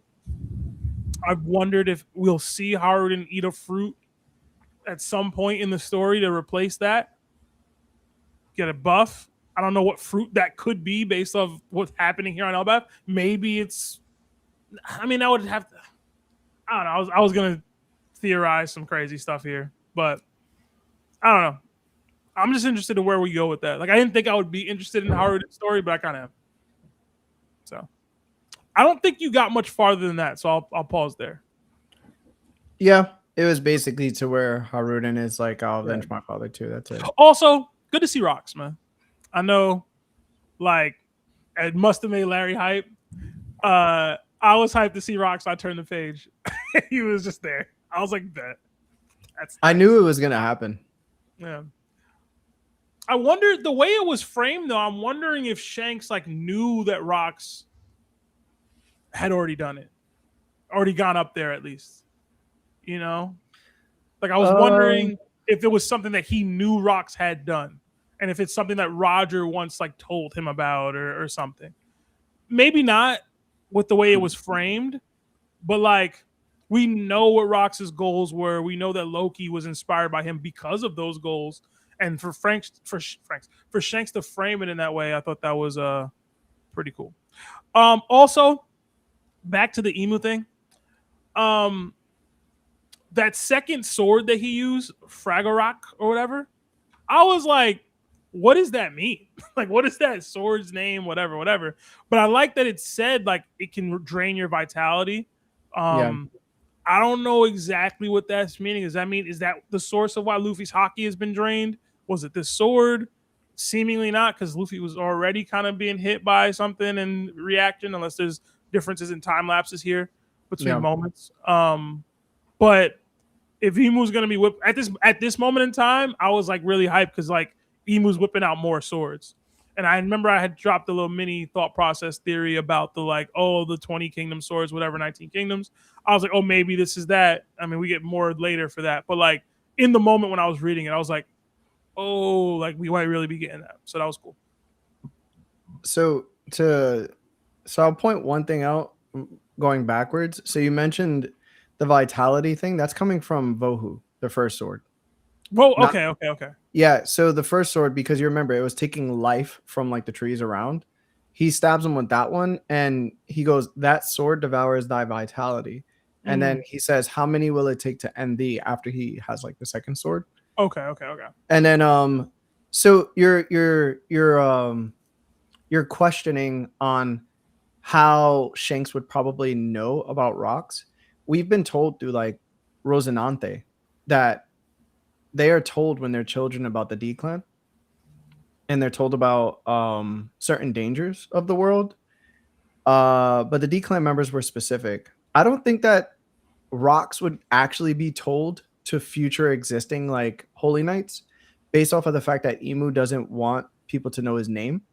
So because Rocks was running rampant through the Holy Land and he murked an admiral, I think that it kind of made him famous enough to where like if you're old enough to exist from like like regular celestial dragons, not like the 20 family celestial dragons, then most likely you probably heard about Rocks if they talked about it. And I don't know how much contact Shanks actually had with somebody that was lower than the Holy Knights, you know? Right. Okay. That's just my opinion. My mind was going to Roger, but you're right. Like he did have some level of time up there with the Holy Knights, with the Celestial Dragons. It's possible that Rox's name was still ringing out at that time. It depends on his father cover him up. Yeah, that's true too. I mean, would he be telling that story? He be telling it from the I took Rox out. Mm-hmm. When you know what really happened. It depends too, because it depends on how much Shanks knows. So like if Blackbeard tends to be this person that he has to be aware of, it's probably because of the connection to Davy and what Davy means to the final war. So it's like if Rox comes from that, he probably knows of Rox as well, due to just the history. But I think he would learn that from For Garland somehow, some way. I think For Garland trusted him just enough and wanted him to be on the same level as Shamrock. And I think Shamrock knows probably most of what's going on too, right? Like he definitely knows of Rocks, in my opinion. Okay. But yeah, I didn't have much more beyond that. No. Lo, your turn. Okay. Yeah. I did seeing Emu pull out like we saw him. This is like I think that the third weapon we seen him take out of here. Oh no, third. You're right, because he pulled out he had the Nemesis first. Yeah, Nemesis first. Yeah. So it just makes me wonder: have we seen Emu's real or I don't know if final weapon is the right word, but his real weapon, the one that he uses, especially with the information we get on later on. I wonder which one. Have we seen it yet, or is he like he's saving that in the back end for something else? Like, Mihawk got that, dog. I don't think so. But anyway, but I'm just maybe curious, like, all right, because it looks like I believe Emu, he does everything. He's able to fight with his hands, his legs, but he also wields a weapon. I wonder if we've seen his actual main weapon, yet or not yet. I'm kind of leaning towards we haven't seen it yet, unless it is that staff or halberd that we did see, the spear that we did see. So I brought that just quite made me question it. And to bring up your point, Sebastian, about the whole you said I didn't say it. I was actually saving it for later about mentioning Luffy. It was mentioned then that his hockey got much weaker, and you think maybe it wasn't necessarily his life, whatever, but it was like his will, his thing. But I will say, but notice how he's still in his Nika form, right? He did so far. Somehow we seen Luffy get knocked out of stuff. He hasn't got knocked out of it yet, so I think that's part of his will of like still fighting. Still remaining strong, but like his life is draining. But I will say, even though I love Luffy's strong spirit and I love like his will and strong will and everything, right? I do see a need for Luffy in a way that I kind of like here. Not that Luffy's getting murked, but a humbling side to him, right? Because to me, I didn't see it so much on Wano too, right? Where it's like you're down, not downplaying. But like the same thing why Zoro came at him before. Like, yo, dude, stop letting your guard down. Stop viewing your competition as not what it is, right? Like, I'm not saying to be scared of it, but it's almost like you're not recognizing the threat you're dealing with here. You're downplaying it right here, which kind of ultimately leads to you losing multiple fights in these one-on-one fights. Because in a way, you're not realizing the seriousness of the depth of your strength gap here. You gotta grow. You gotta get serious up here and focus right here. And yeah, you thought like you could, because you're feeling this in the beginning, like especially you brought out, you're feeling this overwhelming hockey, like something you've never felt before, right? And then now you ate a bunch of food, you feel better, and now you're saying just off the food wise, you feel like you can't lose to anyone. And we knew that was cap from without Luffy even having experiencing Emu. It's like you're underestimating your verdict because you feel this hockey, right? And not because you want to have belief in yourself, but this is why I appreciate going into Shanks here, right? And I think Shanks kind of learned this because I don't think Roger was this way, as in like for example, as in I don't think Roger was this careful. I believe he was more of the reckless like Luffy was, right? But I think Shanks learned this from Gabon because we've seen Gabon and Ray be more of that carefulness, more calculating side from him. So I think that's why I like Shanks so much because it also reminds me a little bit of Aizen. Aizen was crazy strong, but he didn't underestimate people. He accounted for their capability wise, where Luffy doesn't count for their capability. He's just like, no, I got this. And then you get smacked. Like, you know what I'm saying? Where Aizen, like, for example, we knew how strong he was, but just on the camera, if someone didn't reach his blind side, he put a way to protect himself from that blind spot and someone roached there, right? We saw Shanks. We know he's way outclassing Kid, but he's like, nah, I don't want to underestimate him. I'm gonna do my research to make sure I know what he's bringing to the table. To me, that's what real strength is, because we also seen it from Whitebeard. Whitebeard, we know he's the strongest man in the world, whatever, but he didn't underestimate people. He recognized, yeah, I'm Whitebeard, but I'm still gonna do my research and not approach it in a way where I can end up getting smacked. You know, even as strong as they are. You know, who could really rival Whitebeard at that time? But he still took that caution of recognizing what someone else is bringing to the table, like this overconfidence. And that's to me, I see where, and it's not funny, where Luffy and Blackbeard have that in common, because they kind of overestimate their own strength to the point where they end up like getting murked. I've seen that with both of them, right? So we're seeing it here. So the fact that Luffy's getting this with Emu, I kind of like it because I want to see how Luffy's going to respond after it's here. Like, you thought you were overpowered, and he kind of like, he no-diffed you, and now you're suffering. He just pokes you up here. Now you can't even move. You can't even do anything. And then now he pokes another one into you while explaining to you about your brothers. Recognizing, and also too, Emu showing this, right? Because Emu, these are people in a way, like I thought it was pretty grisly that Luffy in a way, not unless it stood out to him, but he knows his name, Monkey D. Luffy, a hateful name. Then bringing out, like, he knows that Luffy's background. How would Luffy know that you have the three brothers, like, you know? But Emu knows this, showing again that he has more of that, like, all right, I know thy enemy, so you can handle them the way you efficiently. And that's showing what Shanks should show. To me, usually the top class kind of know this. You take in his knowledge about them. You don't go in there just like whatever. Oh, I just be my own strength, whatever. And then, but I like that aspect where you even have the strong people taking in his knowledge, and then they're dealing with accordingly. Like they're well researched or well knowledgeable, and Luffy needs to grow in that aspect in it if he wants to even compete at that level. Because we're seeing mostly even Rocks did his research about Emu and all this stuff, and then the background around it to figure out who he knew he was going to fight. That's why Rocks are like, no, I need to gather up strength in myself and crew because I know who I'm dealing with. You know, so it's like Luffy needs to learn this if he wants to compete at this level. This is what's required, and I like how we're seeing that Shanks has shown this because Loki's the same. That same foolishness as in the Luffy and Blackbeard. Oh, I'm just going to go and I can just do this. No. Gather your strength, know who you're fighting, and then try to surpass that. You know, because that's really because the only time we see when Luffy actually does surpass it is when he actually gets that knowledge during battle. Like we saw with Kaido. Oh, I just learned this. This is what it takes to try to use Conquer Tower or Rio. Yeah, but knowledge that you didn't get that knowledge beforehand is during the battle when it's kind of too late. And good thing you're able to grow during that fight, but right now you're about to pass by Emu because you didn't do that. You know what I'm saying? And also I do think Shanks knows about Rocks because the same thing I'm talking about the research thing too. Like we found out, like even though this information is hidden or like by the world government, Rocks was able to learn and figure out a lot. Don't know how.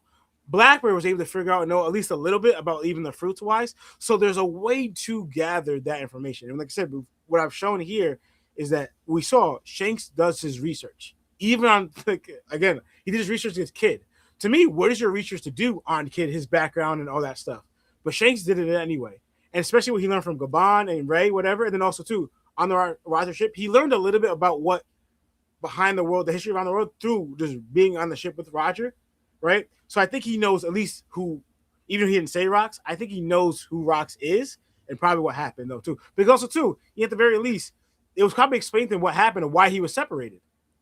Rocks' involvement was a key reason of why he was separated from the Garling family. So I think that knowledge was given to him and everything, and then plus all that surroundings. I think Shanks knows a lot, is what I'm trying to say right here. But to me, for that Luffy learning, getting humbled here, and hopefully he learns, like, all right, this is the strength I got. I thought he was going to get this from Shanks, but he got it from Emu, which is actually even better, you know? Which is even better because this is actually your real opponent, endgame opponent, who you have to take out. And now he could see the difference right here. No, this was at your what you thought was your peak. He shut that down, no problem. You know, no problem at all. And like anyway, yeah. So what was the other thing I was gonna mention? This made me raise questions too. What this conversation too now with Loki and Shanks makes me think too, like because Shanks's words here, like, no, Harold was my friend too. When it came down to, I would be right there with you, right? But we know the end of the situation when it came down to it. Shanks in a way wasn't, or was he? But he either wasn't with Loki, but he anyway had to stop Loki for whatever he was doing. And I'm thinking, all right, maybe he recognized that Loki was like, yo, you didn't listen to me. You're about to get taken out. I'm gonna stop you here and bring you back. So you listen to reason because we got it. We need you like to gather strength to take on this end opponent. But Loki's here saying that he never found a way to him. So now that we're up a bunch of questions, why actually did Shanks need to intervene? Because we know he's the one to do that. We see him step into to talk to Whitebeard. Like, no, this is too early for Shanks to take it on Thatch. He approached Whitebeard about it, and he stepped in to end the war. So Shanks meddles. You know what I'm saying? He did it with Luffy on Elbaf. Like, yo, Luffy just on Elbaf. Granted, it was for Blackbeard because he thought Blackbeard was going to go to Elbaf. I mean, to Wano. I'm sorry. He thought Blackbeard was going to go to Wano, but Blackbeard didn't. But he still meddled anyway. So to me, I take it as Shanks is meddling again with Loki, but I want to know the reason why. Because you're telling Loki, I'll be right there with you. But now, obviously, he didn't take Loki out, but you stopped him. So I want to know that broke up question, why? What happened with you? Because what happened between them, you know? Very interesting. And also, too, again, like you said, Loki, what were you doing? You were here for years. And I think the number was was it 6 years you're out there? 8 years? I think it was 8 years. Like I think he was 6 years. 6 years or something like that? Yeah. Out there doing it. And you never found the way to him. 6 years ago, Shanks defeated him, allegedly. So it's 8 years there. I think it was 8 years. Or is it 6 years ago that Shanks became a Yonko? I don't know which. It's one of the two. Either way, I wonder if he got more information on it, and Shanks was like, "Yo, I got to put him down because he's gonna go up there." You know what I mean? Maybe too early. It could be that too, because that's what I want to bring out too, like why Gabon said, like be careful, because I think it was more for protected wise of the people who are learning this information, because we don't know how the world government treats this information, right? That's why Shanks responds, "It's fine, no one will believe it," right? They all believed it, mad hard. Like not a single person doubted him. I'm not talking about I mean I don't think Gabon means like these people here.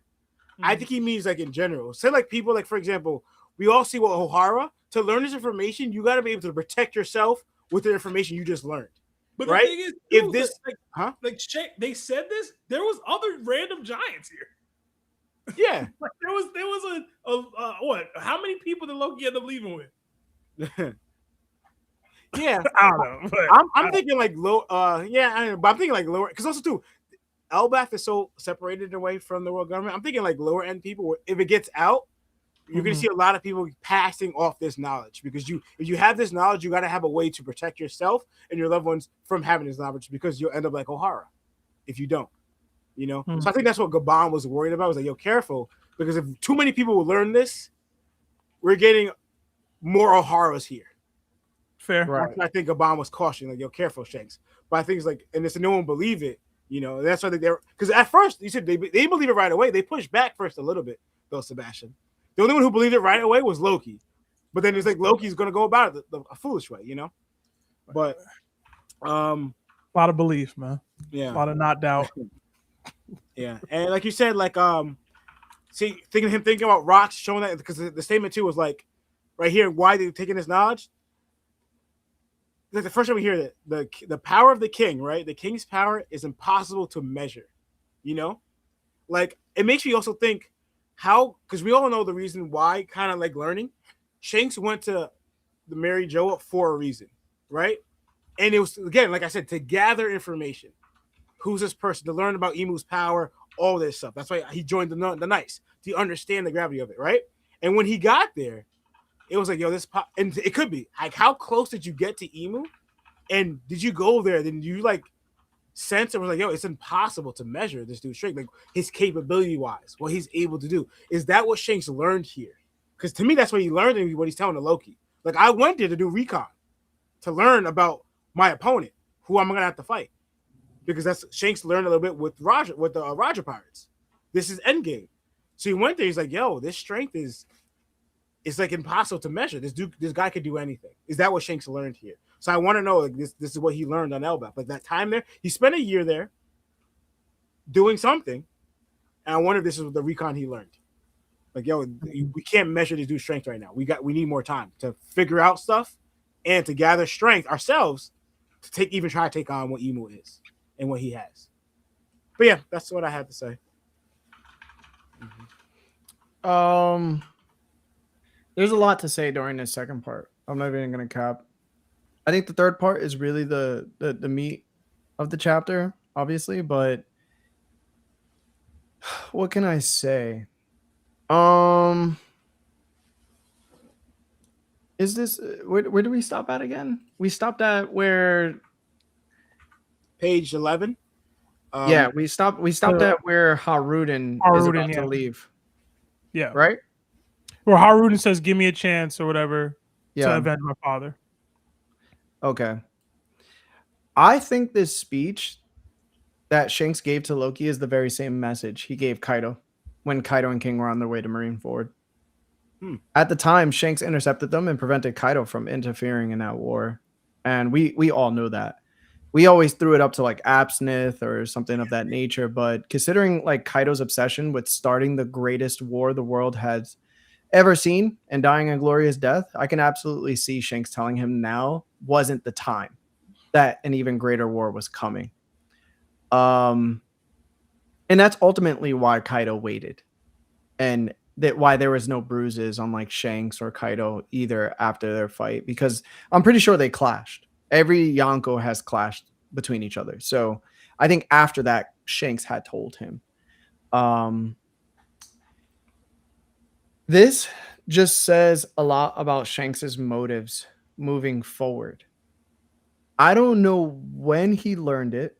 I don't know what he learned, but whatever Roger told him led him to a different path. And through that path, he went to the Holy Land, and then he learned whatever he learned there.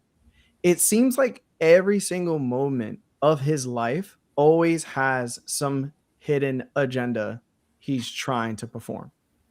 And that's where, like, when Sebastian was mentioning rocks and yada yada, like Shanks probably knowing, I feel like he has to know these things. Mm-hmm. At this point, this might be the reason as to why Shanks is so fixated on Luffy and Blackbeard and Loki.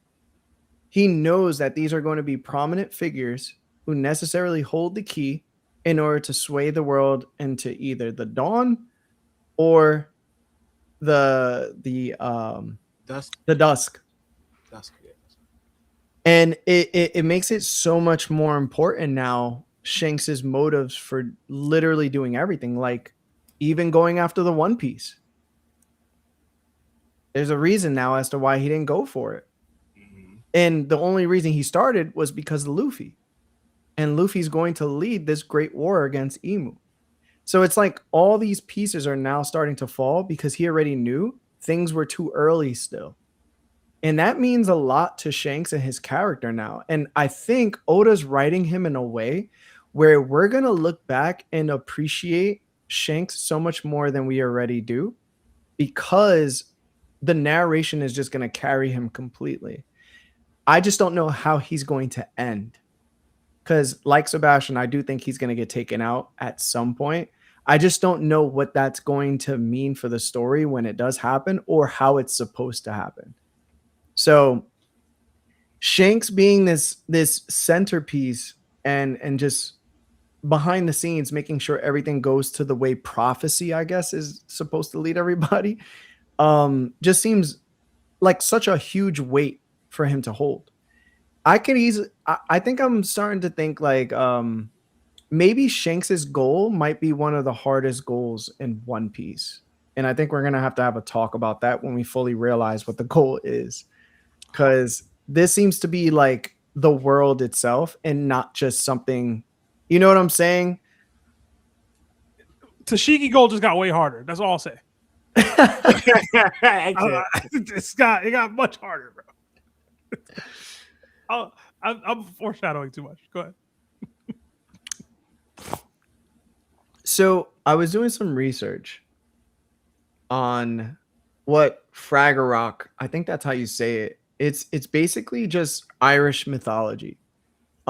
It means the answerer or the retaliator. It's a legendary sword from the Irish that originally belonged to the sea god Manan Mac Lur and later the hero Lu. When held against someone's throat, it forces them to speak truth. No shield or armor can stop its blade. It can summon the power of the wind to aid its user, and any injury it inflicts is fatal or never heals.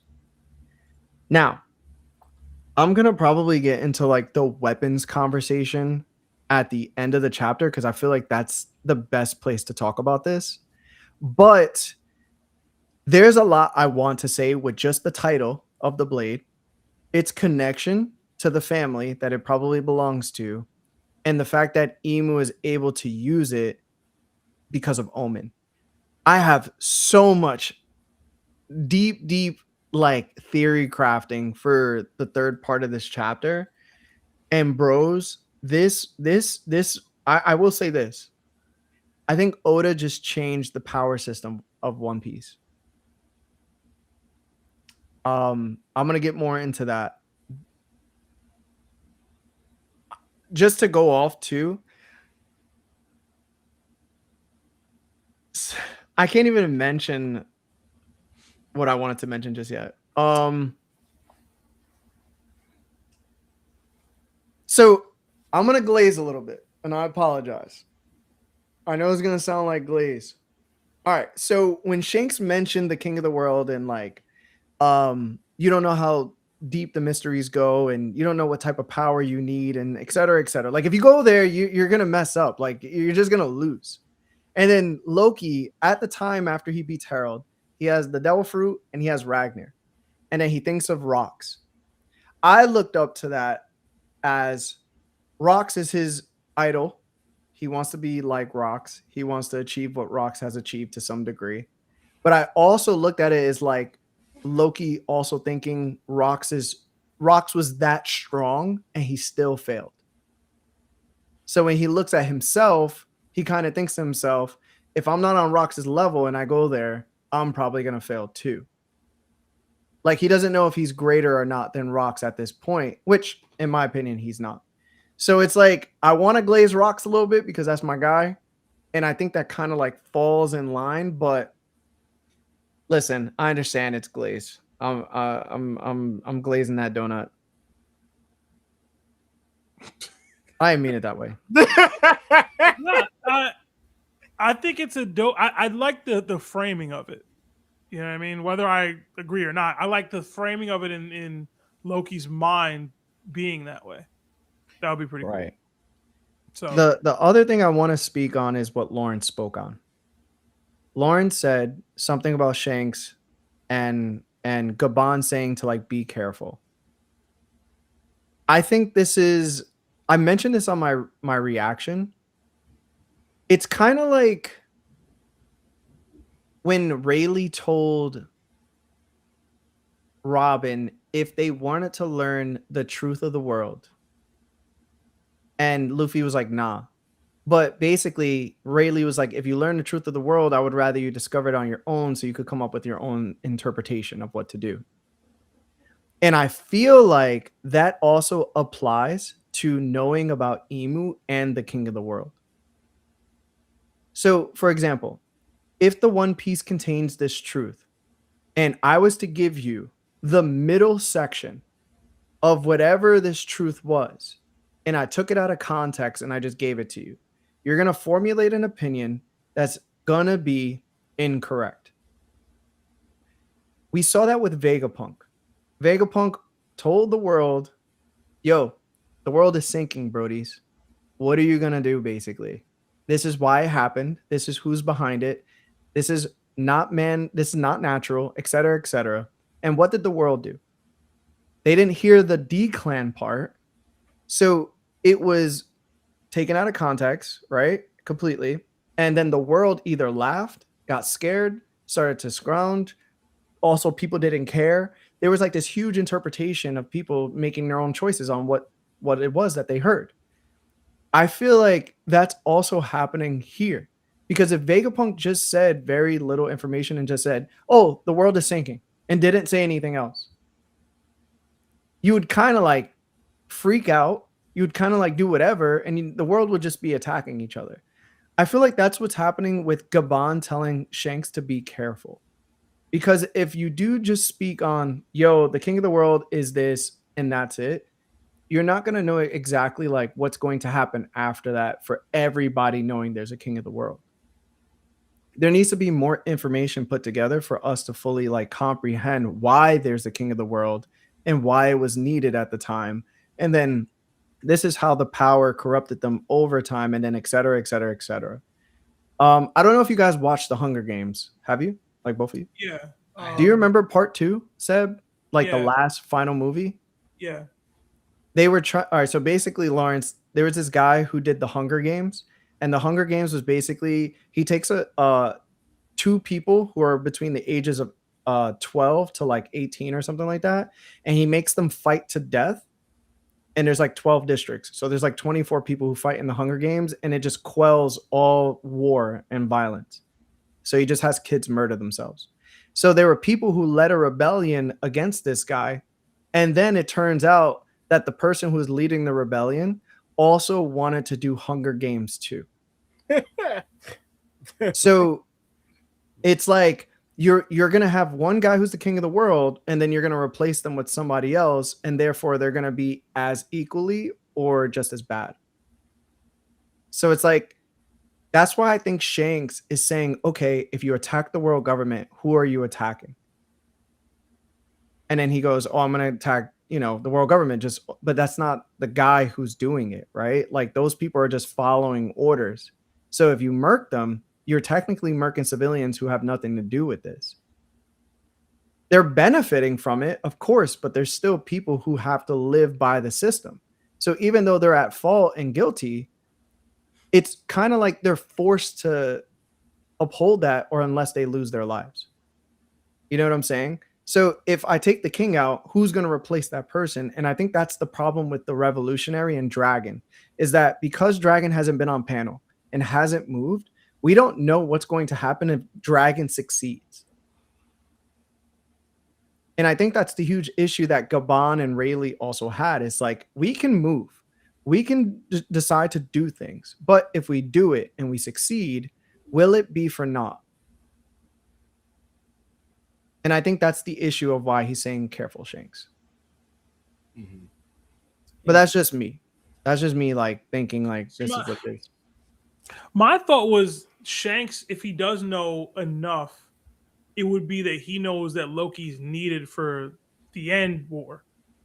Yeah. And if he goes up there and gets clipped beforehand, right, then what was it for? Now we're missing the giant dragon on the mural that we needed to help actually win this thing. We're missing that version, that person. So I don't know. It is interesting though. I know you said you had more. So. I would say that the only thing, last thing I'll mention, I think that's also why Loki never found the Holy Land. I think he might have gotten too close, and Shanks heard about it. Mm-hmm. And as soon as he heard that he was too close, he literally went to Loki. Because why would he go to Loki after 6 years? 8. Why would he go to Loki after 8 years? Like, he's on the seas. He knows that Loki's attacking like world government ships in the mist. Like, that's what Loki was doing. He was trying to gain the attention of whoever was in control of this world government ships. So he's like, yo, do your thing. You about to hate me, bro. You about to hate me so much, bro. Maybe Loki found the man marked by flames, and Shanks was like, yo, chill. I hate you, bro. I'm just saying. What would be the reason why? Like, what would be the reason? Something would have to have happened for him to switch up and be like, you're too close to it now. You're too close to getting to where you need to be. Did we get a time frame? To be. Did we get a time frame when? Because I think when you guys brought up before, it could have been over the fruit that Luffy ate. That Shanks is, that Loki's targeting these things, and Loki was about to, to attack and take on the fruit that had the Nika fruit. Shanks found out, and then it pretty much stopped Loki for that because he wanted the fruit. Yeah. Did we get a time frame when that happened? I don't know if it's a possibility, but I think it's also deeper than that, in all honesty. It had to be 12 Bro, what if the man marked by flames is just Shanks? I'm done. Who? I'm done. It's Shanks. You're ruining the pod. I'm ruining it. You're ruining the pod, bro. Yo, think about what y'all just said. If there was a dude trying to prevent people from doing stuff too early, I'm gonna chill out. I'm gonna shut up because I don't even believe it. But it is crazy though that Shanks just was like, all right, it's your time to get packed up.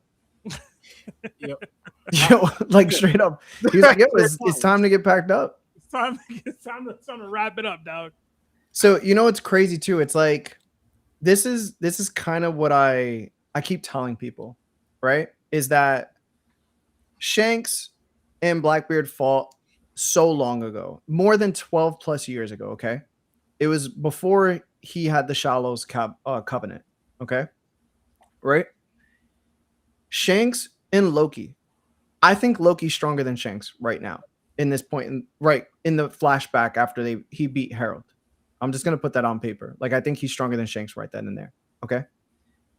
It just proves that Shanks, literally 8 years later, got so much stronger than Loki that he was able to take him out and defeat him and bring him all the way back to Elbaf.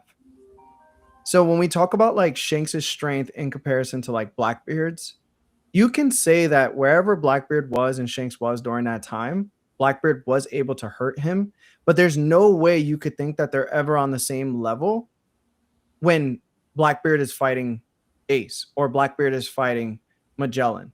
It's astronomical differences between the opponents that they have fought. And think about this too. This was Shanks literally 6 years ago that he defeated him. So Shanks had another 6 years after that to get even stronger. So when you compare Shanks and you compare Blackbeard in strength, even now, it's hard to imagine that Blackbeard could even compete with him. Because then you would have to put in your mind, can Blackbeard defeat Loki 6 years ago? And if you can't say that confidently that he can,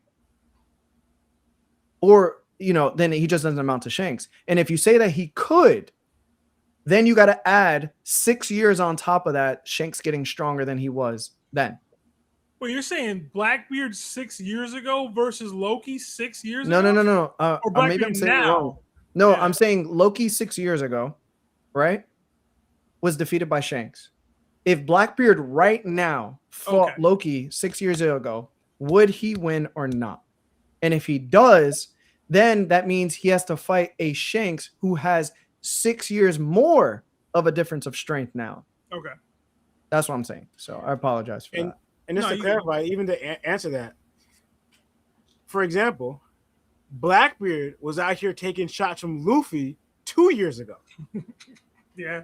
So let alone 6 years, 2 years ago, right? When he fought Ace, but also was getting dropped and bleeding, yelling on pain from pre-time skip Luffy. Luffy speed blitzed him and cracked him. So yeah, it's like again, I know people are gonna go back to like Shanks talking to Whitebeard and being like, hey, I wasn't holding back or I wasn't caught off guard when I got scarred. But again, it's literally 12 plus years ago, and that no longer matters. Right now, that no longer matters. So yeah. Exactly. If you can't see that, then you have to keep reading and like dissecting. Yeah. But yeah. let's go back to super chats, bro. All right. Guys, like the stream if you haven't already. Almost 600 people in here, but only 328 likes. Hit that like button. Don't be like Lawrence. Yeah, after the super chats, we're gonna get into the final part of the chapter, guys. That's gonna be the good part. Yeah. We got 10 from It's Clo Duh or Kyo. Oh, it's Kyo Duh. Okay, got you. Much love. I really believe y'all are off base on some of your Naruto and One Piece takes. Specifically downscaling One Piece unintentionally. I hope to change that using both manga only. Okay. I mean, I've just never finished Naruto, so it's hard to get my takes. It's really more Larry's would be the best example of anything that has all the data. So, yeah, me and the twins just never finished Naruto. So, yeah. Another 5 from Nico. It says, yeah, I couldn't stop reading Kingdom chapters, crying emoji. Binged the whole Sage of Sai, and it was so peak. Shin really surprised me versus Hoken. Hashtag read Kingdom. Yes, read Kingdom, y'all. Read Kingdom. It's amazing. It's phenomenal. It's top 5 and it's not 5, man. Right now, that's out. Another 2 from Jada Root. Dragon Ball Z was on Cartoon Network. Oh man, I completely forgot. All right, so Dragon Ball Z characters, bro. They're the top ones. I put Powerpuff Girls after them. I forgot Dragon Ball Z was on Cartoon Network, bro. Another 5 from Caliph Sellers. I don't know. It says, "What's up, y'all? Wanted to shout out my boy Yanni for putting me on to the pod. Seb, I'm curious what generals from Kingdom do you think have Conqueror's Haki? Aoki, Shin, Kyokai, Kanki, To, Mobu, Tanwa. There's probably too many people I'm naming here now, but they all got it, man. All them people's got it. I will give Riboku's bum ass some Conqueror's Haki too, you know. Whatever. DQ. Dang, I'm trying to think of more people. I don't think anybody in Way had it. The Chu guy that Mobu fought probably had it. There's a lot of people in Kingdom, bro. A lot of people, a lot of names. I want to say Osen has it, but I'm not too sure. That's my guy, but I'm not too sure Osen would have. I also give it to am I giving it to Moten and Ohan? Probably. Another 5 from Wade the Asian. Can't wait to watch y'all's reaction to this chapter because it's a banger. Hashtag Larry the Gaslighter. Hashtag join the law cult. Hashtag secret pocket yogurt. Hashtag Lionel Love. Speaking of Lionel Love, we did get confirmation he ain't coming today. So sorry, y'all. Yeah. Lionel say he's not coming today. Yeah. It's Lawrence's fault. Yeah, it's Lawrence's fault. We got another 5 from Super Senpai. It says, how y'all feel about Oda saying after chapter 1190, that man will make his move? I don't even know what you're referring to, but don't ever believe anything Oda says ever. Oda said in an interview, is what I'm saying. Listen, bro, I'm a prophet, bro. Listen. All right. I've been told y'all this. Yeah. 4 years ago. 4 years ago, Oda said the series is going to end in 3 years. Put it that way. Told y'all, man. We got another, but yeah, I really just don't know what you're referring to. That man, who do you guys think he's talking about? He's talking about Dragon? I don't know what he's talking about. Because that's like supposed to be the next chapter, right? 1190. That's like the next chapter. So, but to me, it cannot be kept. If he's talking about anybody that fits any, you know what I'm saying? They could be like, oh, Oda, Oda could be like, I met this guy. I don't know, man. Shanks. Another 2 from Diamond Life. Seb, check your Discord mentions. We live streaming, bro. What are we talking about? Is it? I don't know, man. Is it from Ice Ball? Is it the Ice Ball thing? Ice Ball's still alive, Larry.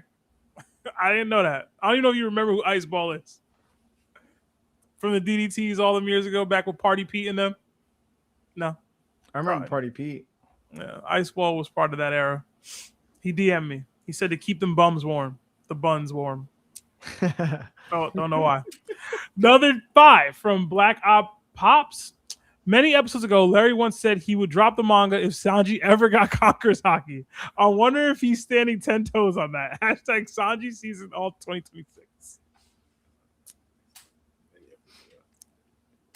I'm trying my best, bro. All right.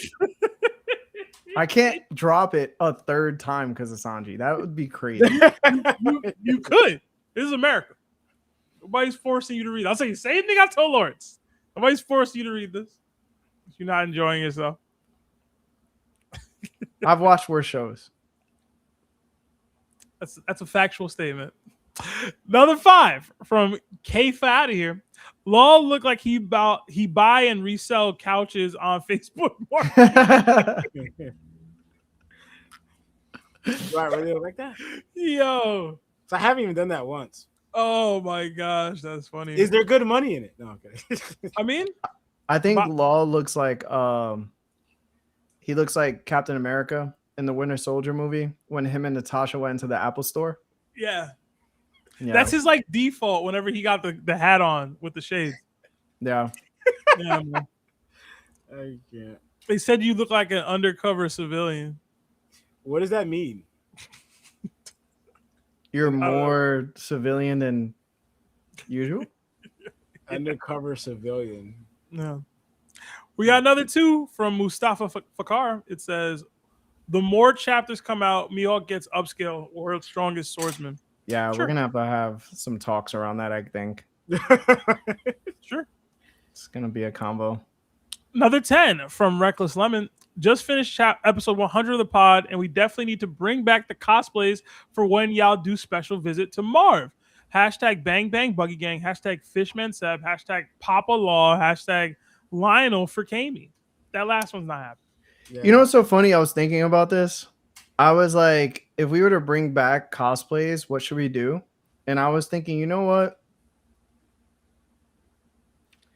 Maybe I'll bite the bullet and I'll just dress like Megamind. We still never did the Gorosei. Gorosei 1 is hard to do. But I could do Megamind.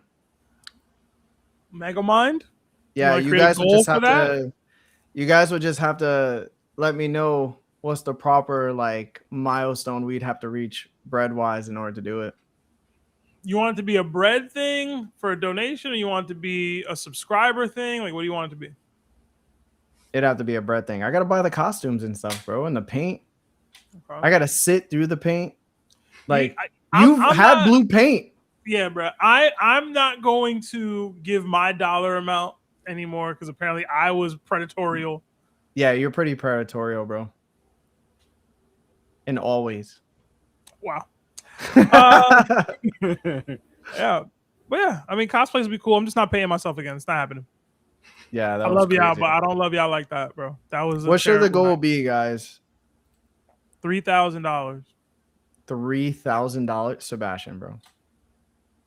You cannot do that, brother. You didn't have to paint yourself blue. You don't know what it's like. That sucked. I was up until 4 a.m. trying to get that off. Yeah, I could imagine. But it's all for you right now. There's still blue paint on my inner door, bro. On my car. I gotta get that detailed, bro. You think that don't cost money? Oh man. $3,000. Jesus. All right, next one. Another 2 from Jada Root. Why do you think Kaido is a better fighter? I mean, Kaido had a lot in his bag, bro. Yeah, did you see how he was still tossing Luffy around when he went into Gear 5 and had all hockeys being shown? He was dominating Luffy. Yeah, we used to call Dofi one of the most complete fighters in the series, and Kaido was like, yo, I do that plus more. So, Yeah. like, what do you want to do? And also too, like for example, right, in their bout, Kaido legit calls Luffy clumsy. Like kind of like unrefined and clumsy. So as Luffy, we all know he has great talent. He's like a genius when it comes to fighting, but he's still growing. He's still very immature. And Loki kind of seems to be similar in that way aspect, right? Like Loki even said, oh, he couldn't put how he's using his haki into words. So he wasn't understanding how he was using his haki when he was dealing with his father in that time, right? So in that same light, we know from Gaban saying Conqueror's haki is especially effective or more effective when you're conscious of how you're using it, right? So Luffy's just tiptoeing on that thing. Loki's also just tiptoeing on that thing. Kaido's been a master at that for years, and he called Luffy clumsy with using it. He still needed to grow, and he was holding back. So these factors of why, and what Kaido has shown, also too, there's a lot Kaido didn't whip out. He was doing, like, even the last punch, he let Luffy do it because, again, he was he didn't view Luffy as Joy Boy or at his level at comp. Luffy impressed him, but he wasn't there. So what the whole point was, Kaido's gonna realize the threat or the strength that Imu is, as in the Joy Boy aspect, and then he's gonna pull out his real strength, the strength he was holding back and wasn't using all this time. And that's why I said that's why the difference thing, but it's still gonna be a mid diff at max for Imu, with that. So I hope that helped. Yeah. He also can just fight at all ranges to a degree that Luffy doesn't exactly do. Yeah. Kaido is, again, he's a complete fighter. He can do all the things. Yeah. So. Yeah, guys, we have a lot of super chats. So let's read 2 more and then we're going to get back into the chapter. Guys, also, I understand there's so many super chats we have to get through in the chapter as well. So I apologize if your super chats are not getting completely read. There's just a lot of super chats right now. So I apologize for that. Yeah.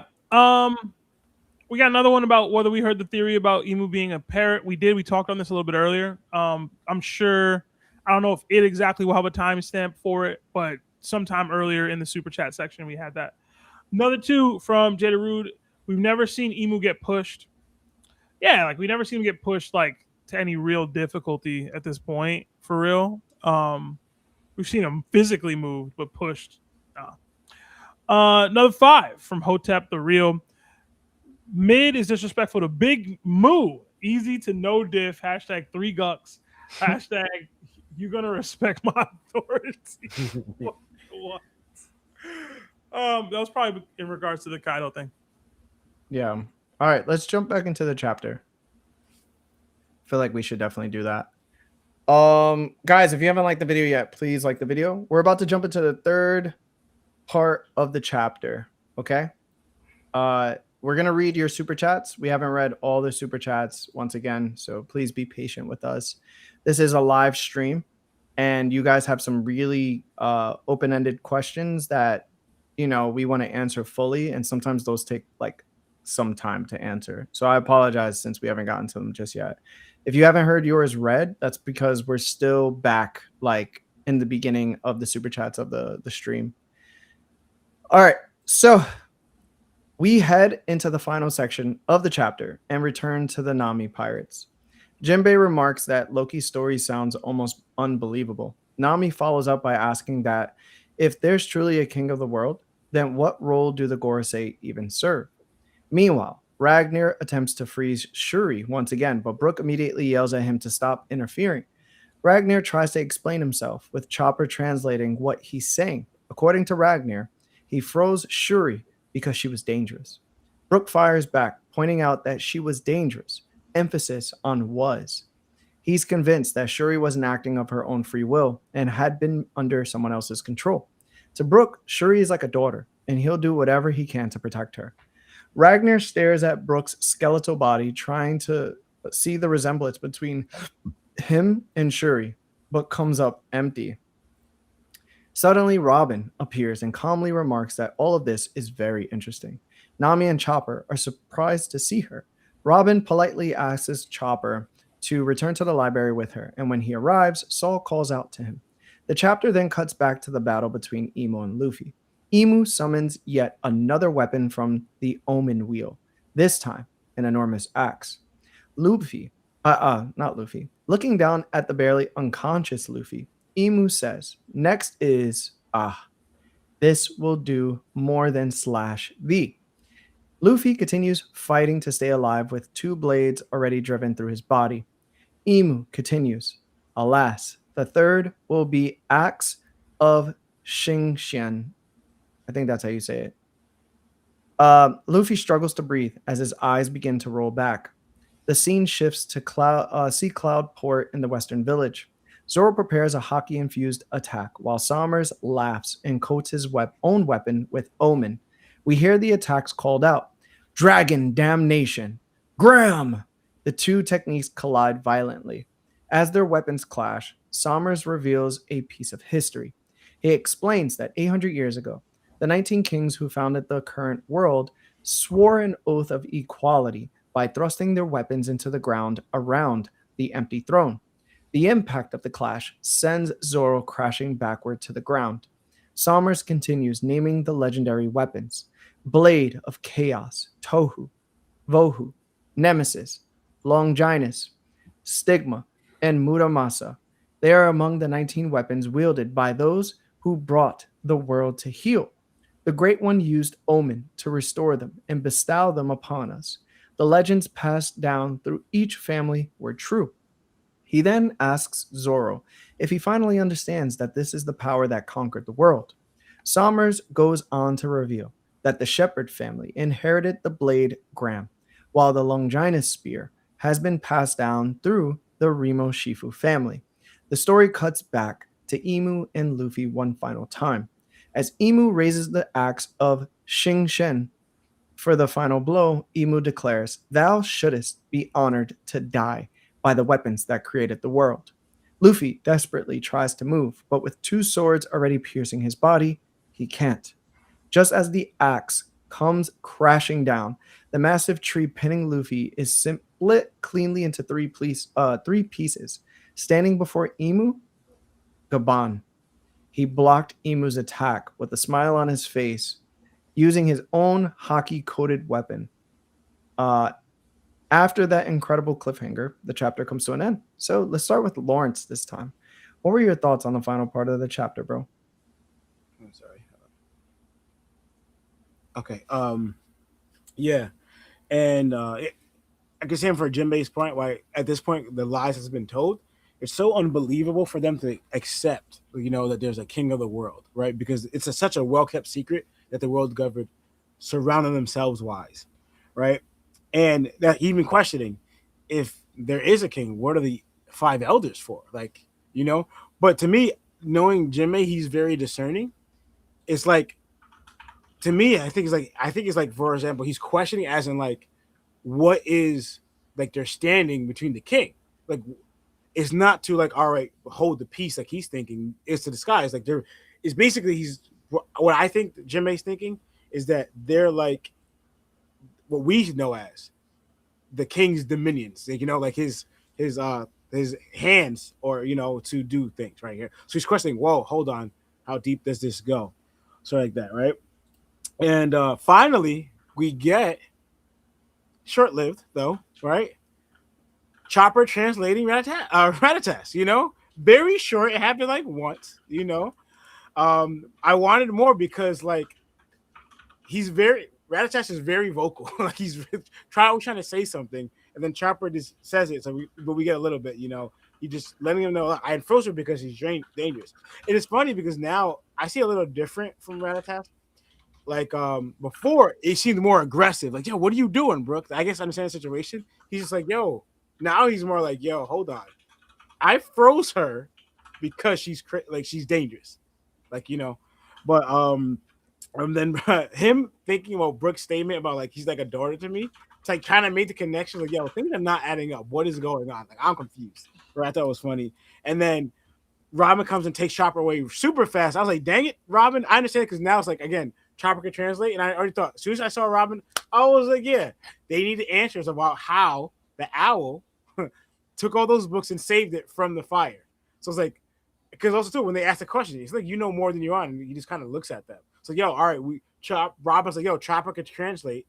Let's get Chopper. So boom. So what we wanted with I was even thinking for the owl too, because again, Rattatas is vocal while the owl is just like shut. Hopefully, I guess, the owl will. Biblo, there you go. I can't forget his name.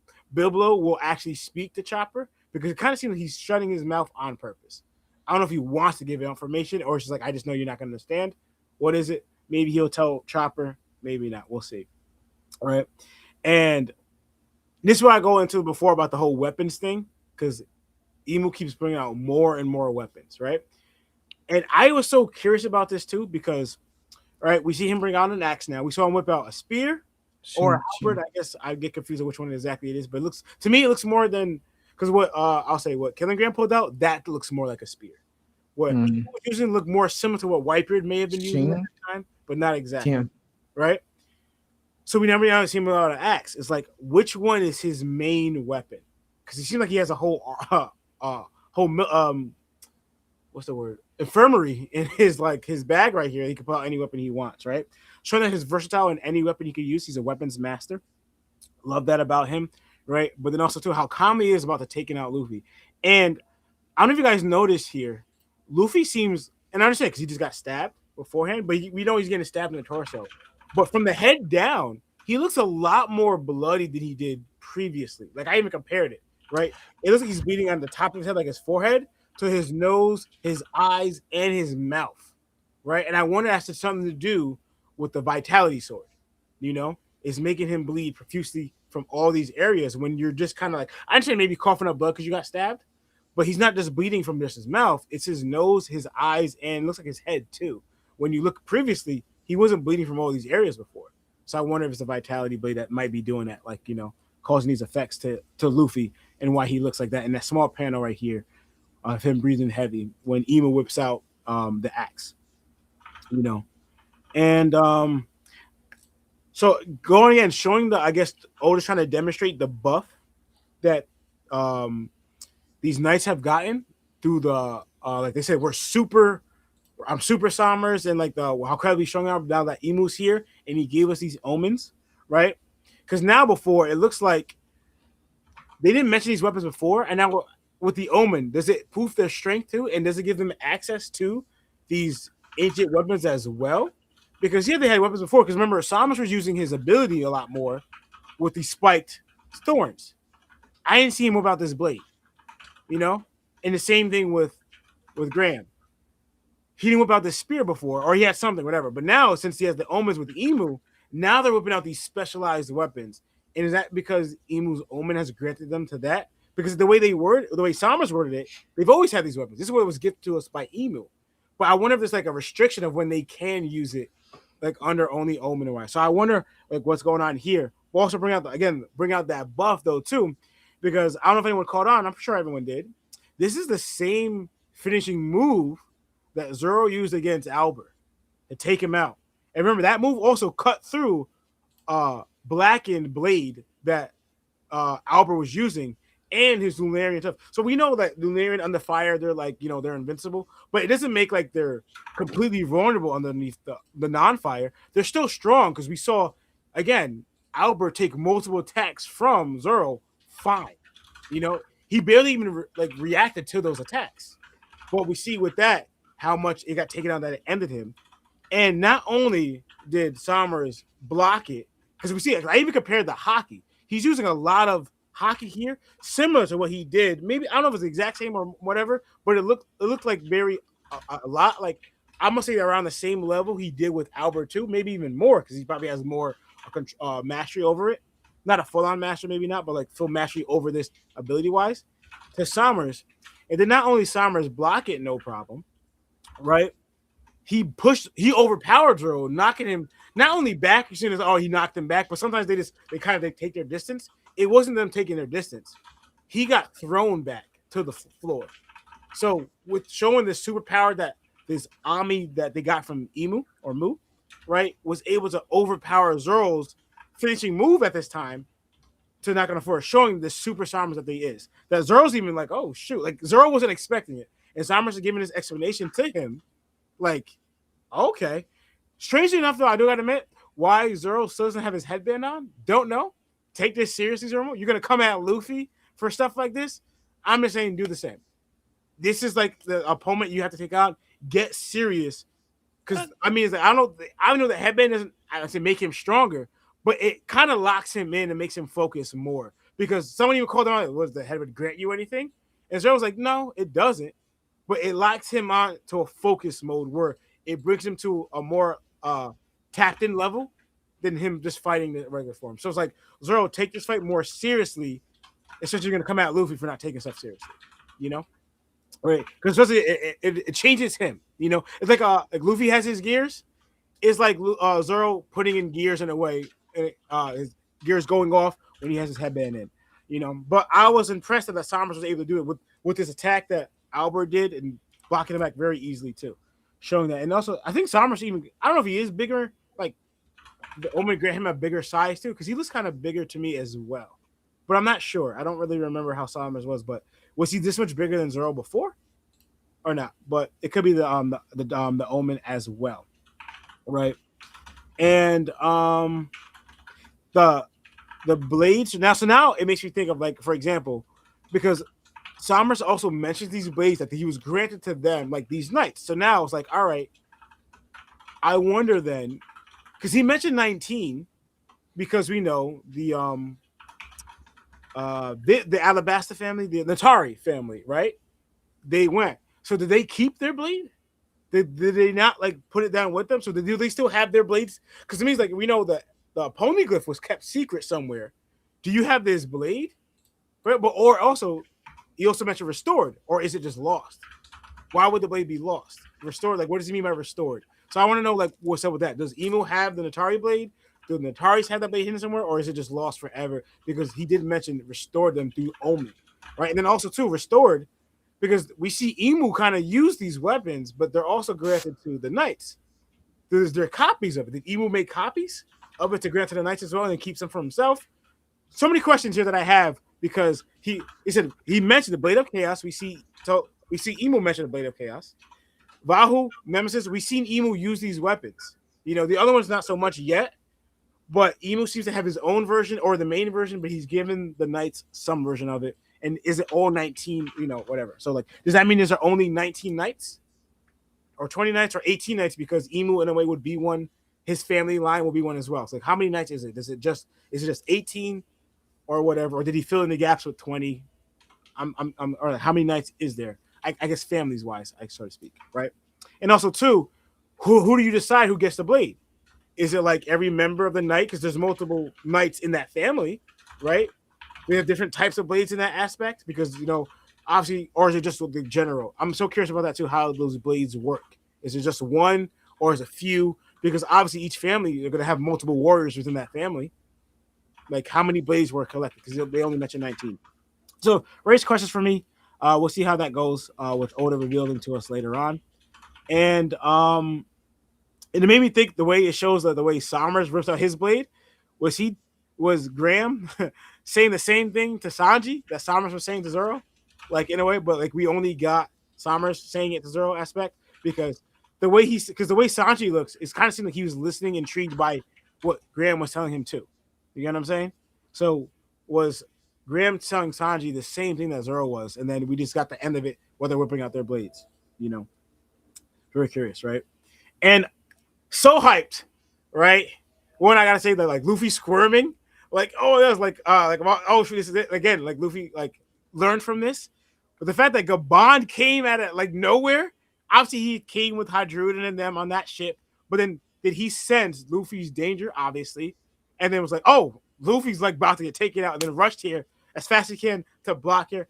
Dope panel where you had the back of him smiling like that at Emu, right?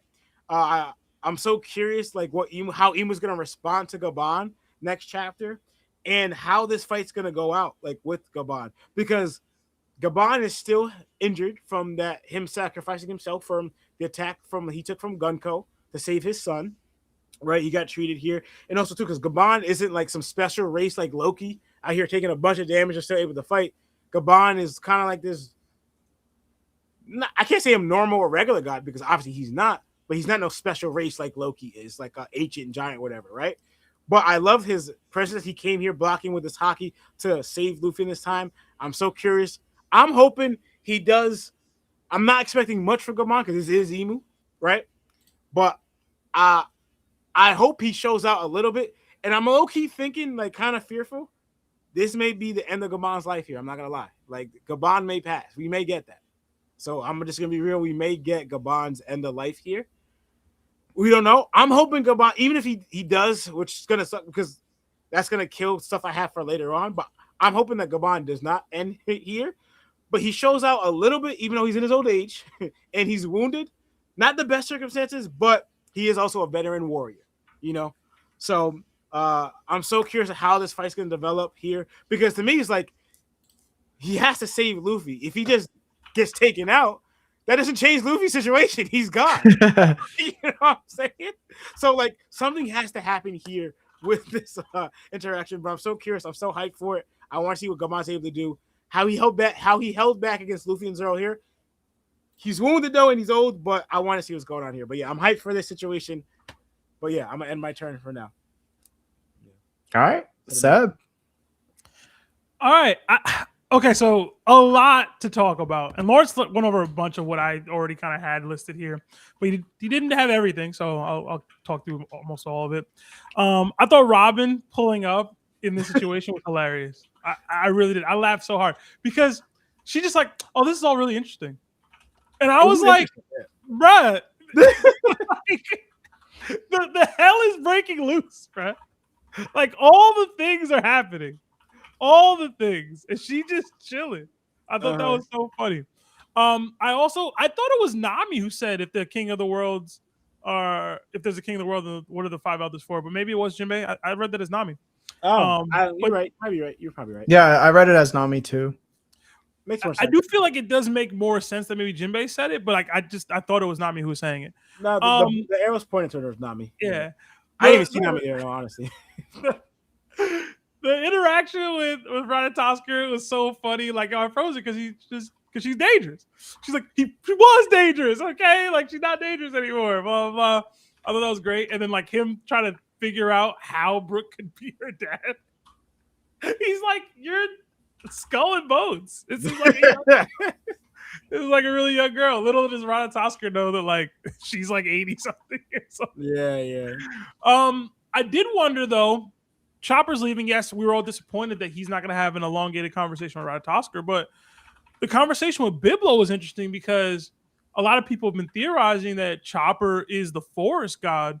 I'm wondering if a conversation with Biblo will lead to him having that insight about what his devil fruit actually is, or having some sort of awakening through his conversation with Biblo. I'm wondering if Oda's leading us to that. That would be pretty cool. Or just more insight on like what the recent reveal has been with him being able to slap the Daime Reversi out of people. I do think that'll be a really, really interesting conversation between Chopper and Biblo there. When Emu whipped out the axe, I was mad hyped because I don't know if y'all know, I'm a huge Kung Fu Hustle guy. I just love axes. I've always loved axes as a thing. Axe gang. It's one of the reasons why I really like Gabon as soon as I saw them. You know what I'm saying? They're a very underutilized weapon in any medium. So I love seeing Emu whip that out, bro. That was pretty cool. It's very Viking of you, bro. I was wondering, okay, so with Emu pulling out these blades, right? Does he not know what's next? That's what I thought too. I forgot to add that. Yeah, I was like, is it on random, bro? Like, what? How are we summoning these swords and weapons? And you're like, it's this. Like, you don't get to choose. You're hitting a random button on the spawn here for the weapon. I thought that was interesting. Another thing is with all these weapons we're talking about, like he's fighting with them. Is he training to use them? Like, does he have mastery of all 19 or 20 weapons? Like, is that what he's been doing for 800 years? Right. Just training. Like, now I know how to use this to its max capability. Right. Like, what? Yo, bro. It's like, what is this, bro?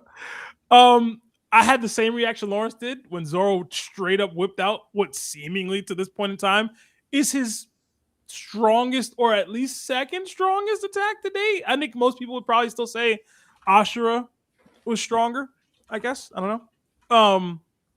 But like Sommers I was talking all types of greasy on Sommers and how he don't look as strong and this and that. My man not only blocked it, like Lawrence said, he pushed Zoro back while he decided to, give his old expose on the history of swords and stuff. I was like, all right, Sommers, shout out to you. I mean, you ain't really like this. This is really Emu's power that you're using, but shout out to you. I love that. But yeah, I wasn't expecting Zoro to get 100 mercies blocked, Dragon Damnations blocked, and then tossed back. I wasn't expecting that. And I don't think Zoro was either, Lawrence, which is probably why he used the attack / doesn't have his headband on. But that's probably going to change soon.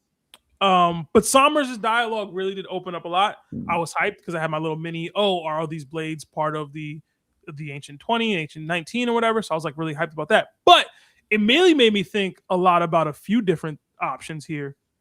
Because one, if Sommers and Killingham are utilizing these weapons and now they're much stronger as a result of it, that's great. It's big ups to Emu, it's big ups to them, right? But it made me think of all the other celestial dragons that we have that could potentially have weapons. Lawrence, you mentioned the Nefertaris. My mind, and I think Larry mentioned this earlier, potentially went to the Figureland family. And I know Larry mentioned that one weapon that was used, the Frag Rack. Like maybe it's their, weapon. I don't know if Larry had that same thought process, but I was really curious about what the Figureland family's weapon could be. I also was really curious about what the Don Quixote family weapon could be. And if this could potentially lead to a Doflamingo, Holy Knight, Covenant, Omen with the Don Quixote family weapon. I need that. I need that expeditiously, bro. Yo, Sebastian, you want me to put you on something even deeper than that? Talk to me. It might have been the treasure he was talking about. Oh, the weapon? So, I mean, hey, I'm with that. I'm with that. The other thing is the way the swords are spawning, it has me thinking that there's a summoning circle that these swords are stabbed into. And that's how they're being able to be summoned to Emu in this way. I don't know if that's accurate. I'm trying to think if we've ever gotten an actual panel of the weapons from up on high or not. We did. It was chapter like 1155 or something like that. They said it's when Emu is talking to King Cobra. It shows like a top photo, and then there's an axe amongst the swords too. Okay, cool. Yeah, I'd have to go look at that. You said 11 what? 11 what? I think it's 1155, something like that. I think I read it on my reaction. Somebody brought it up that was the chapter. It's whenever Emu is talking to King Cobra, basically. Okay, I'll have to check it out. But that's cool. It made me think of Sanji and Zoro and their position here. Obviously, they're fighting. They typically fight the second and third strongest people in the enemy group. But in this specific situation, I love it because they're fighting seemingly a sword and a spear of God. And I like that because they've always been positioned to be the sword and spear of Emu, of Luffy for his Pirate King journey. So I really did like that as a revelation that like Killingham has this and that Sommers has that. I really messed with that. People were asking in the chat as to whether or not we thought Zoro would get one of these blades. I don't think that's the case. I think what we will see, though, is Zoro cut through and break the Graham sword for the Shepherd family.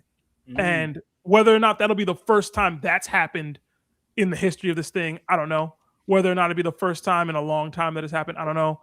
But I think that's going to be how Zoro showcases his dominance in this fight and showcases how strong he actually is or can be by the end of this exchange with Sommers. I don't think he's going to get any of these blades. I think these are the swords that Zoro's going to have for the foreseeable future and until the end of the series, until maybe he has Yoru. I still don't think he'll have Yoru, but I know people have argued that in the past. But I don't know. I think that's where Zoro goes there. Whether Sanji's going to kick and break Longinus or whatever, how you say it, I don't know. Longinus. Is that it? Longinus. I don't know. I just think it is more important for Zoro to do that to showcase his strength than it is for Sanji to do it. But maybe I'm wrong there. Shout out to Big Abon. Lawrence, you know what I'm saying? That's our guy. I love me some Gabon. Oh, Larry loves Gabon. I do. Will he die? Will he die here? It's not looking great. You know what I'm saying? He's pretty outmatched. I know Emu's probably running on his time ticker or whatever. Gabon has great observation hockey. He was able to get here in time.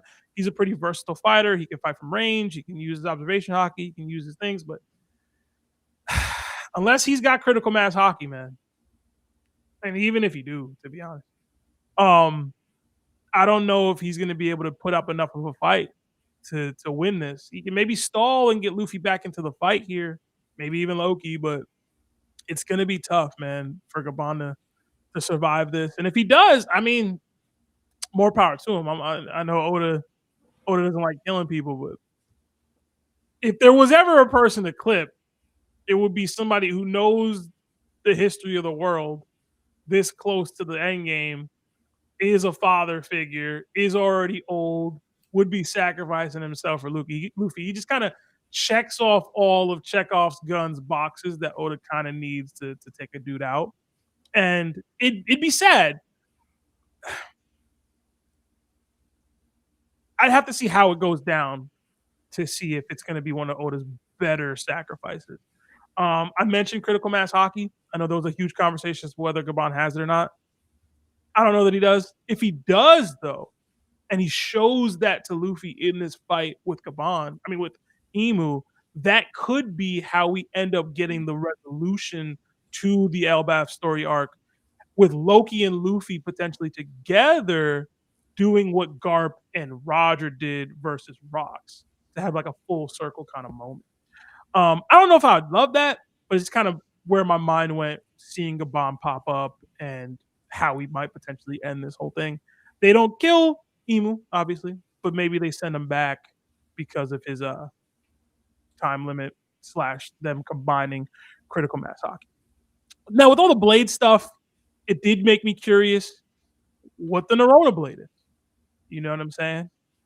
Are you posting the thing, Larry? Oh no. No, I just figured I'd help you out. Just make it a little bit more engaging. Cool. Yeah. What's the Nerona family blade? Lawrence was just talking about it. Which one of these is your main weapon? A lot of people have been going into the Mihawk got it. Yoru is that. Maybe. You know, I don't technically subscribe to that just yet. I'm not a huge fan of that. But it could be cool. He has the eyes. He's got one of these blades that seemingly could be from there. I didn't count the blades as to whether there's 18 or 16 or 19 or whatever, but who knows? But Emu upscale, Mihawk upscale, I ain't gonna deny that. This all is some of that in some way, shape, or form. I just don't know whether he has a direct connection to these specific blades. The question becomes, does that take away from him as a fighter or add to him as a character? I think it could add to him as a fighter per se, but not so much. It really depends on what the relationship between Emu and Mihawk actually is. If they are related, if that is his son or something like that, and he took this blade like by force, or if he's been bestowed it. That's my thing. I've always liked the idea that Mihawk forged Yoru Black himself. If this is a situation where he got this blade from that summoning circle or from it being gifted to him in some way, I feel like that's not what I would like for Mihawk's story, even if it could be very compelling as a whole. But yeah, I'm hyped to see where we go with the 20 blades. I really want to know if it's like, obviously we got an axe here. Will we see bows and arrows? Will we see guns? Back then it was supposed to be very technologically advanced. Will we see even more advanced weaponry? And what's the symbolism behind some of these blades? I know somebody posted what Longinus is supposed to represent in terms of Christianity. I'm not sure exactly if Oda's going exactly there with what their additional abilities will be. Beyond that, we mentioned like who the figurine sword could be. I mentioned Cerberus as a potential option. I don't know if that's the case. Is Griffon one of the swords? Is what did Shanks steal one of the swords one day? Or is what Garling has one of the swords? I don't think it was ever named, but I'm just really curious as to what that can mean. And in Shamrock's case, if it is one, that sword had like a devil fruit and could do things. Is that an actual it was a devil fruit, right? In the sword? Did that get confirmed? Or is it just something that's happening with the sword? That maybe all these blades have some additional fighting power, additional, abilities to them. I don't know. The ending of the chapter was fascinating to me. I was really, really hyped. And something small note, when Gabon blocked Imu's attack, the tree behind them still got hit. Yeah. Like cut in pieces. So he clutched up because Luffy was about to get cooked, bruh. He's about to be done. But hyped. I know I'm the big kill everybody guy on the pod. I don't want to see Gabon go, man. That's my guy, bro. That's my guy. But if he gotta go, he gotta go. I'll end it there. Larry, I'll let you take over. Before Larry goes, I have just a few things two things I forgot to mention that I wanted to. Right, one was I thought Oda was. I'm surprised you didn't say Sebastian because I thought it was very interesting. With Imu and Sanji, right? He used because Sanji's like, Imu called out, you fight with kicks, you fight with legs. All right, I'm gonna do this. So Imu didn't do this with Gabon, but it just so happened he whips out an axe and Gabon shows up, and they're both like the third wing, the left wing of the right hand. So I thought that was Oda I feel like Oda did it on purpose. He was Sanji, and then he did with Gabon about the axing because Gabon specializes in using axes like that thing. And then the other thing. That could be a good point too, because I always believe that, like you guys know me, I said Gabon's gonna have critical mass hockey, but that could be a way, like you said, Sebastian. I didn't think about it that way, where like in a way, in this instance, Gabon knows he's gonna pass, but he also has to show Luffy what is needed. Yeah, so, like he dies using the attack. And telling him, Luffy, this is the kind of explain it to him, whatever, and does that, and then Luffy kind of sees it, understands it, and then Gabon. Sadly, I don't want Gabon to go either. That's my dude. And I also that would be epic, dog. I ain't gonna lie. Yeah. I'm putting it all in. It would be. I mean, I don't want to say Vegeta, but like, I'd have those vibes. Yeah. And then the last thing I'm gonna say: do you guys think? Do you think critical mass hockey, like doing that, can fight against Dami Reversi? What do you mean? Like, for example, you know how like Emu tries to Dami Reversi you, right? And I remember Emu saying when Rox was looking out his hockey, right? He goes, "Oh, like there's a little fight there," right? So I wonder if like you have critical mass hockey, like doing it to protect you or fight against it, would that be able to stop you from turning, being Dami Reversi? Just a thought. You would have to overpower Emu's hockey in order for it to work. Yeah. Even if you like did it and you didn't have enough, it wouldn't do anything. You get what I'm saying? A lot of hockey you got there, bruh. It just has to be more than his. It could be his what's the y'all always talk about this moment in Naruto where Might Guy goes 8 gates and he pushed Madara for a second there. It could be that. I don't know about the exact same, but Yeah. No. No. I gotta watch it. I didn't see it. I don't think so, Dougie. Okay. All right, so I guess it's my turn. Yeah. I apologize in advance. I have so many topics to talk about, and I think you're gonna find each one pretty fascinating, except for the first one. So I think that Oda just confirmed that Ragnar never intentionally unfroze Shuri. I mentioned before that this might have been the case, and now it seems like we have confirmation after seeing Ragnar trying to free Shuri again, right? When Emu defeated Loki, Ragnar fell onto the block of ice, imprisoning Shuri. After the impact, the ice began to melt.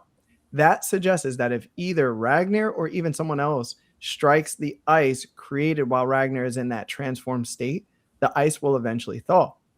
If that's how the ability truly works, Then I can see Emu stealing Ragnar and forcing it into its transformed state. Then he's going to travel to Punk Hazard, strike the massive ice formations where supposedly, the Galila giants are imprisoned, and free them. And then force them to construct an ancient weapon Pluton for the final war. I could definitely see that happening, bro. Do you think they have a summoning circle at Punk Hazard? Or do you... Maybe. Maybe. Or he could just fly there. Flying there is crazy. Flying Listen, there kind man, of wild, bro. That's islands away. That's like 4 or 5. If Wano releases Pluton, and it said Pluton can only be defeated by Pluton, Emu's going to release those giants, dog. He's Whatever going to it takes. right, whatever it takes. You think Emu could, for example, it said he brought Don't he reverse the giants? No, I was gonna say what he did to each weapon here with them, like he said he brought them back with Omen. You think he could just do that with Ragnar? Why not? Make his own version or bring it back, whatever he's doing with it, and then how he has his own. Why not, bro? I feel like this Ragnar has a say, no, on some level. No, it's not. He's not reversing it. He's doing because like you see how they're wielding it, but Emu has his own version. So he's like, it's almost like he's like copying it or something. I don't know what he's doing. Put it this way, Seb.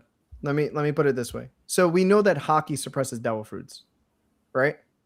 Yo, remember, Ragnar only goes into its Ratatasker form because the devil fruit gives him the option to. But if Emu exhibits his Haki over Ragnar, he's going to transform back into the hammer. But he'll still have all the traits of Ratatasker.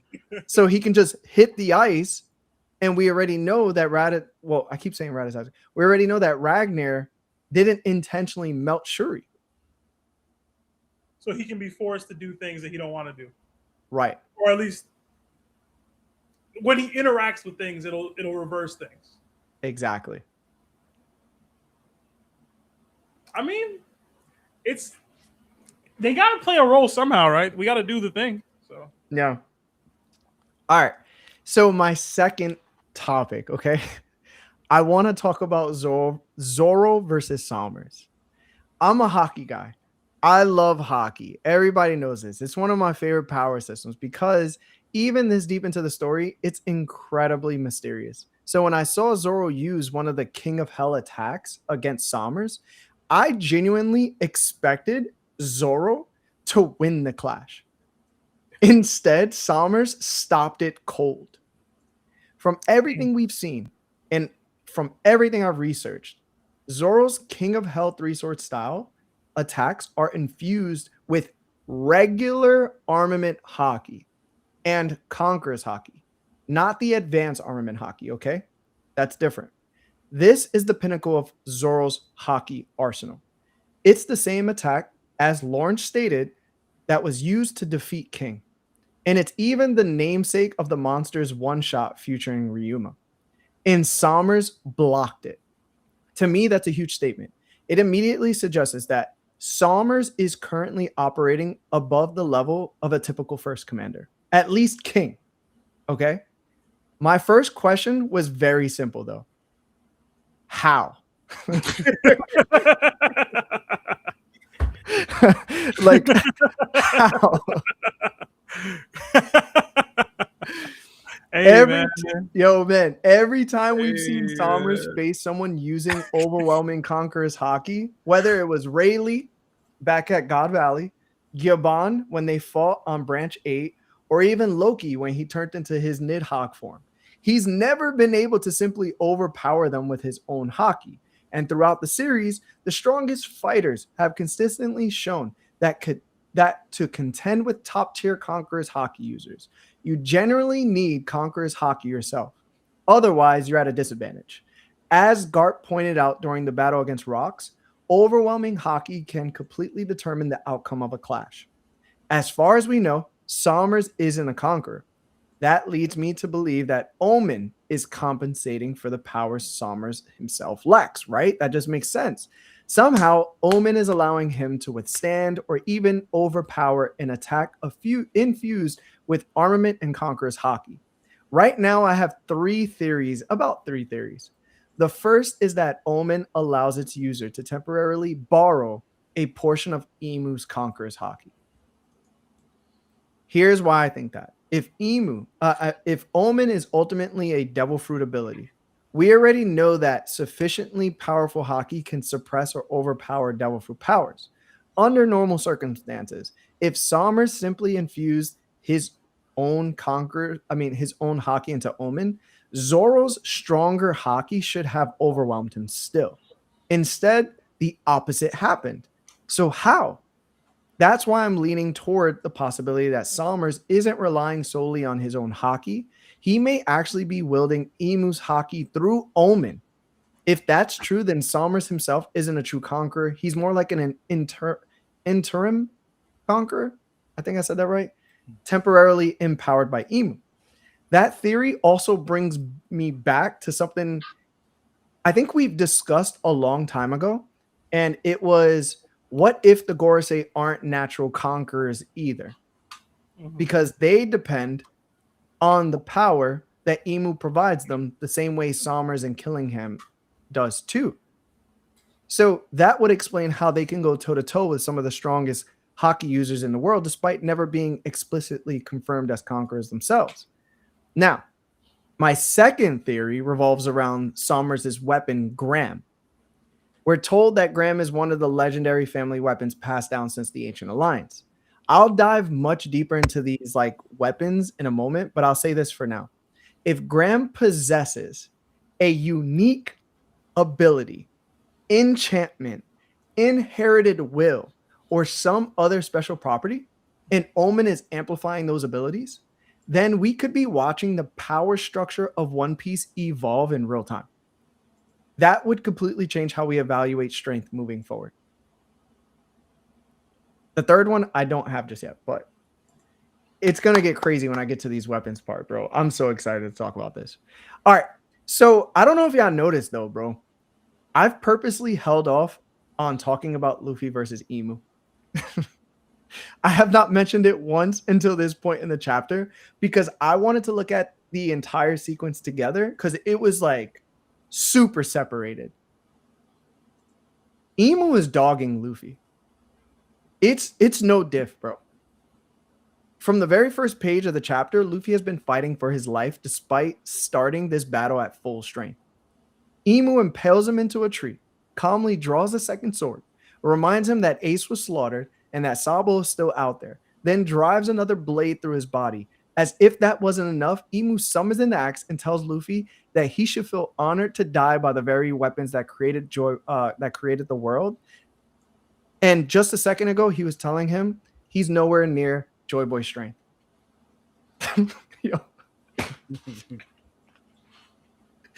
Yo, brother. He's incredible. This is a villain's villain. I hope at some point Blackbeard gives me this feeling, dog.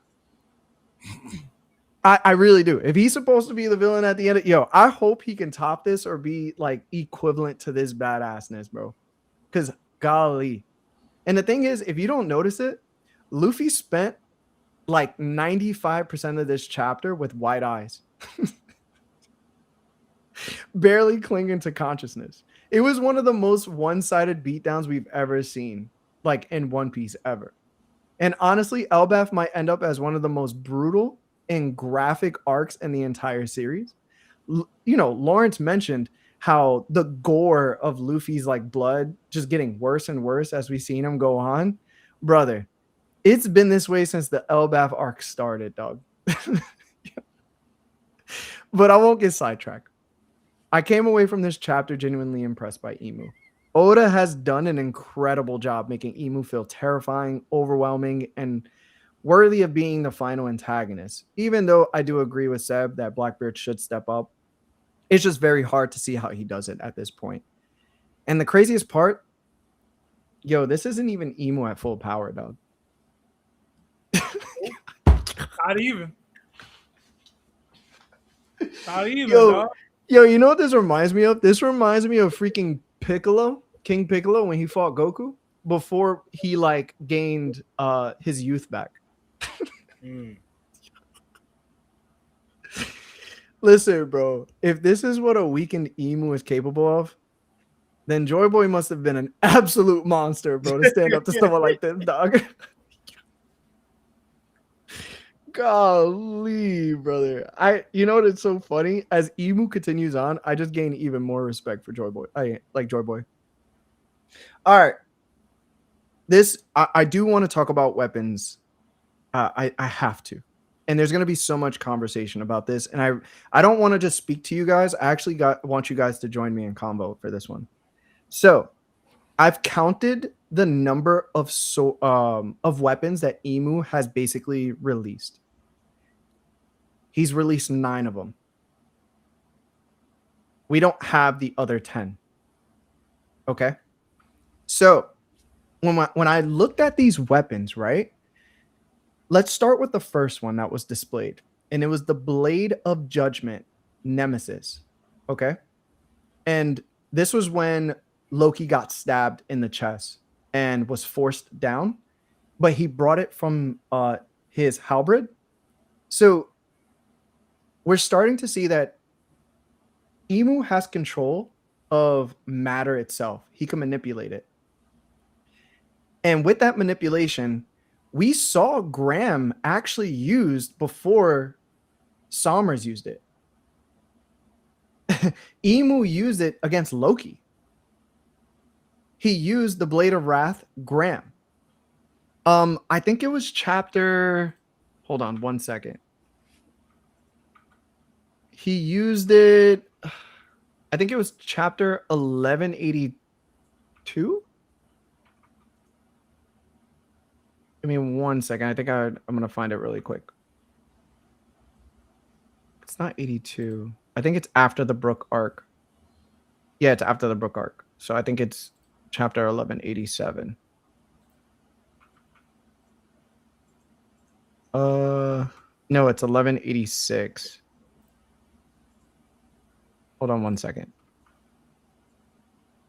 No, it's not 1186. When did he use it? Was it 1188? He did it versus Loki, you saying? Yeah. Is when Loki was shooting stuff at him. I think it's 1182. Hold on. Let me search for it real quick. I have 1181 Blade. It's 1181? Yeah, Blade of Judgment Nemesis. No, it's not that one. Oh, not that one. No. Nemesis is the first one. Okay. Yeah. Oh, you said So Graham. it's after that one then. I think it's during that same chapter. I have to find it. This is the beauty of having like a computer. You said when Loki was shooting stuff at him? So Yeah. in that chapter now, I'm like looking at it.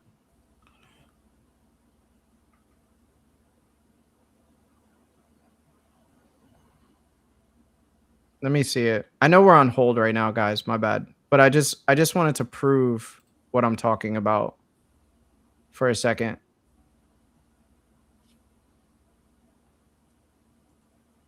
So he hits him into the tree.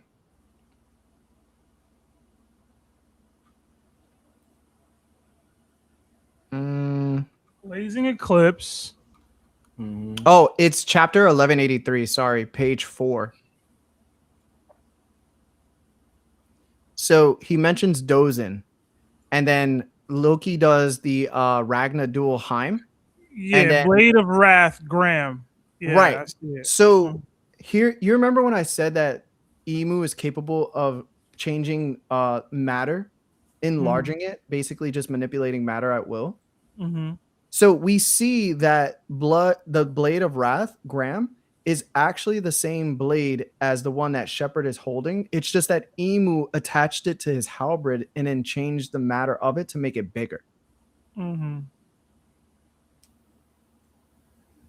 So he's able to transform the weapons themselves. So we don't even know the actual sizes of the weapons. And if they are truly the same size as the ones in the throne room, that means he's manipulating them and bringing them back to their like prime, because they look rusted as well on the throne room. So my question too, I guess, with this, not so much Emu's part, but with Sommers, is when we see him fighting, he was extending the weapon himself too. But it was a different, it wasn't the same weapon though. He was like extending whatever blade he had and thorning it and making like a rose blade, whatever. I'm wondering if he can combine his devil fruit to that. And if that's what like Emu's also just doing here, you know?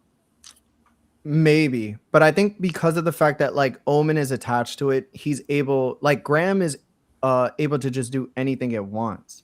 So that brings me to like it brings me to the idea that any of these blades that we're witnessing or any of the weapons themselves, we can't determine the actual size of the blades, because they very well could be just normal human size like weapons, but they're just turned enormous and used however they want.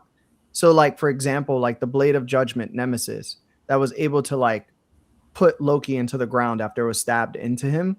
That sword is actually not that big. Mm-hmm. He's just manipulating the size however he needs to. Yeah, which is actually kind of crazy. So I just wanted to point out that part out, that Emu can manipulate the size of whatever weapons he's using from the 19 kingdoms, the 19 people from the alliances. Okay, so if that is the case, and maybe the weapons just have different abilities in general, why the need to spawn other weapons at all if you can manipulate them in whatever manner that you need to? Right. That's what I was going to get to. So I'm glad you're following me. Mm-hmm. You remember what I mentioned, that the Sea God Blade may have had a weapon skill or trait or like ability attached to it? If you don't remember, it's fine. I don't. But okay, so I think each blade happens to have their own unique power attached to them. And I don't know if it comes from devil fruits itself. Mm-hmm. So when you look at you look at all of the names of the blades or all of the names of the weapons, right? So like we have the Blade of Judgment Nemesis. A nemesis is a long-standing rival, an inescapable cause of someone's downfall, or an agent of righteous punishment, right? So we already have like a description of what nemesis is. Okay. When it ended up punishing Loki, he ended up getting a pretty bad like wound from it. We could just throw that up to like Emu's strength. But what if I was to suggest that each weapon has its own unique ability, the same way when Emu used Vohu, it took the vitality of the forest, and when he stabbed Luffy, it took the vitality off of Luffy. When we see the axe of Xing Tian, I think that's what it said, how it said. Remember, Emu specifically states, what does he say? He says,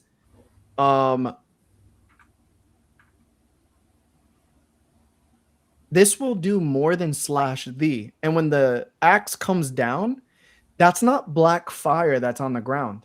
It looks like it's actually melting the tree.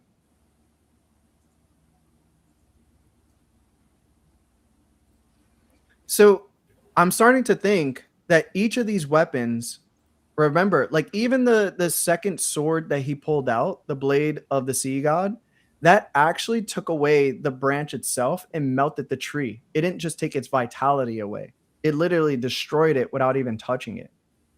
So I'm thinking each blade has some type of unique skill or ability attached to it. And this is how they took over, right? So when you look at each of the blades, for example, the Blade of Wrath, Graham, what if I was to tell you that it's exactly as its name, and it can change the metric unit of mass of the weapon it's clashing with? Like so the reason Graham measurement of it? Yes. So what if it can actually change the mass of Zoro's swords? And that's the reason why Zoro lost out. That would be its unique trait ability. Then we go to like the blade of hatred, stigma, right? It's basically like a mark of shame. And remember, what did Emu do with the sword stigma when he used it on Loki? He first placed the tracker like a mark of shame, and it led directly towards Loki and stabbed him in the chest. And then he tried to do it with Luffy, but Luffy took off his cloak and it didn't stab him. Or no, he didn't take off his cloak. He got out of genie form. So that's that passive ability for that sword. And it, brother, and now it's like each of these things have some type of unique ability itself. So let me put it to you this way. Maybe the reason Killingham is fighting Sanji is because Sanji has some special ability that makes him him, right? Like he has the Germa genes and stuff like that, right? You would consider him having some type of godly power, right? Like he's just more special DNA wise than other people at this point. The same way like King is.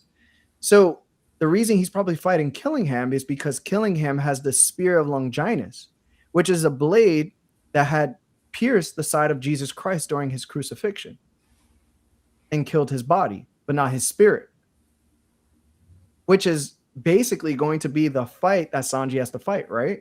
Like his body is not going to be enough. Therefore, his spirit has to increase, which is going to lead to his Conqueror's Haki moment.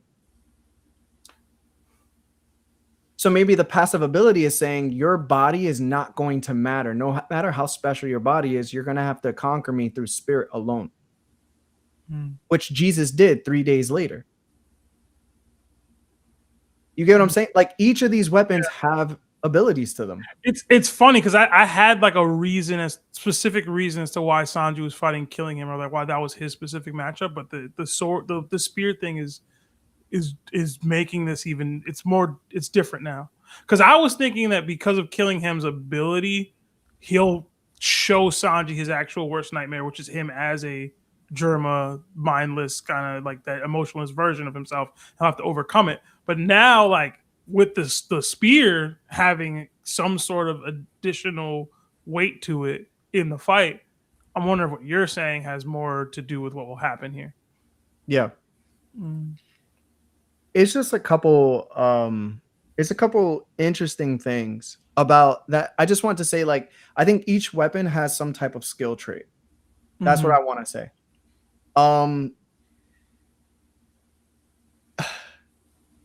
Now you talked about it, Seb, that each blade is basically handed down through like the generations of the celestial families that were like the 20 kingdoms, right? And like, if that's true, then that means the sun god was on the alliance's side. One of the gods were already on the side. And if the sea god is in fact Zaza, that proves that Zaza was part of the 20 ancient the alliance, the 20 kingdoms. Because why would, unless Emu stole this blade, that would be the only reason as to why. Which blade? He had the blade of Fragarok. I think that's how you say it. It's the sea god blade that Luffy got stabbed with, the second blade. Yeah. And if that is an Irish blade, then that's probably the blade that belongs to Shanks's family. Because they're very Celtic, right? I mean, he is ginger. So it's like, so that just means that Shanks and his family are somehow connected to Zaza. Or the user that was the Zaza. And that girl probably used this blade. And then it makes perfect sense too, because remember, it's a magical sword that was wielded by the sea god, and then later, the hero Lu, known as the Answerer or the Retaliator. And what is Shanks doing now? He's trying to be the hero, the Retaliator. So I think that this is the blade that his family actually has been passed down to. The next one I'll mention is like the axe of Xing Tian. It means Shang punishing Shan. heaven. Yeah, in Chinese. And it's referring to a famous headless giant and war god from ancient Chinese mythology. Would it be too crazy to say, like, remember, Dozen was an ally of Emu because Emu called him a traitor. Wouldn't it be crazy that maybe an axe that was owned by Dozen was this?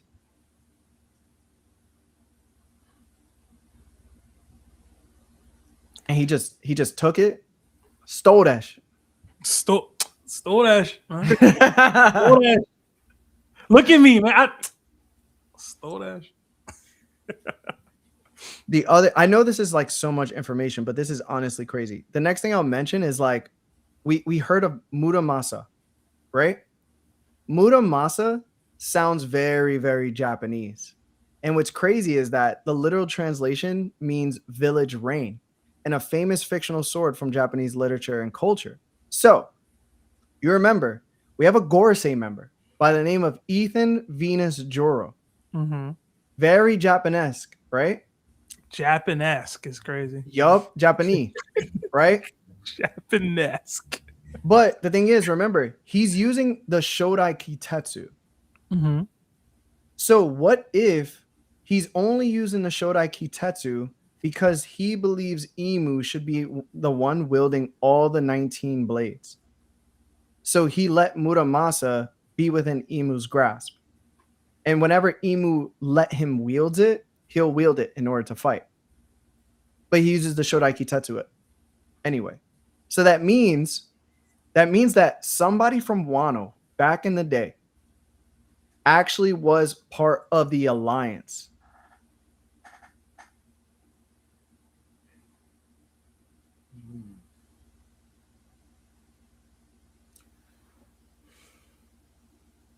See, now you're having two people that were from the Alliance with Zaza and a Wano person.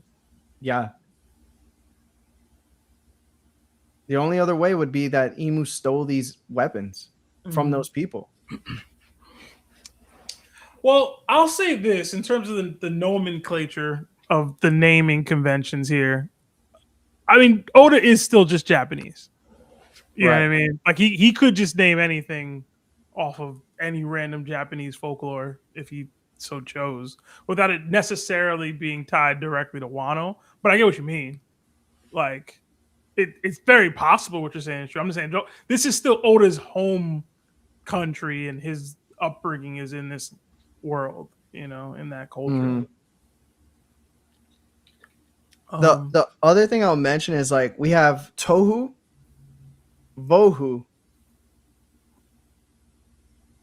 So, what's Yoru?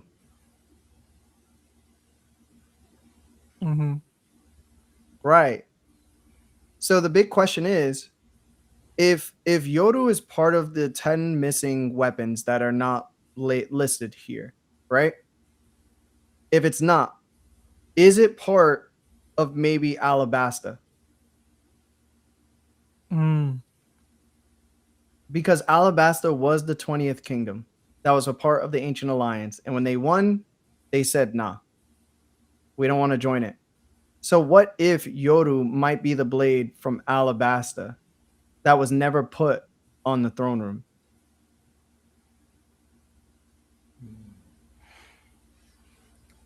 How did he come into contact with it though? Who knows, bro? Because remember, right? The country before Alabasta did exist. Mm-hmm. And then Alabasta took over that country and then named everything that country was Alabasta. So they weren't good people. Well, hold on. So to my understanding, that was what was written on the poneglyph. But Robin lied when she told that story. No, She was lied that about. actually true, or was she just making something up? I would say she lied about Pluton not being on the poneglyph. Mm-hmm. I think she was telling him actual history, and he didn't want to hear that part. Okay. He was like, "Yo, I usually skip this part." Skip to the end when they start killing. What you're saying, Larry, made me think now, because and I think it'll be dope because it'll elevate Emu's army even more. I'm kind of thinking this Omen thing that's making them super is not just for the Knights. I'm thinking, why not the Gorosei members too? Why not especially your most trusted 5? They should be able to get an element of this too, making them already because we already saw how strong like Luffy was out here punching the head of one and getting like hurting himself, right? And what all they have, and now they can also, and we see their awakened, I guess their awakened form, and they can get even stronger with an Omen and with an air weapon. And that made me think of like you brought out Venus Juro. I thought it would be dope if like since he's gonna with the Omen comes this also weapon. He has his own that the curse blade, but like with Omen Eyes, does he come a dual blader now, where he has his curse blade and the one that he gave the Emu. I'm trying to see Emu dual blade wield right now, dog. Right. Yeah. Shoot. What if he go 3 blades, dog, and like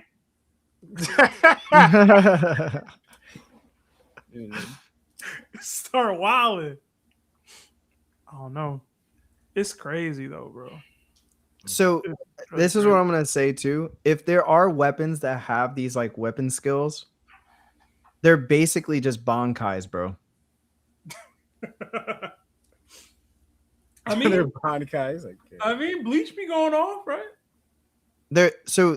And you know what's crazy?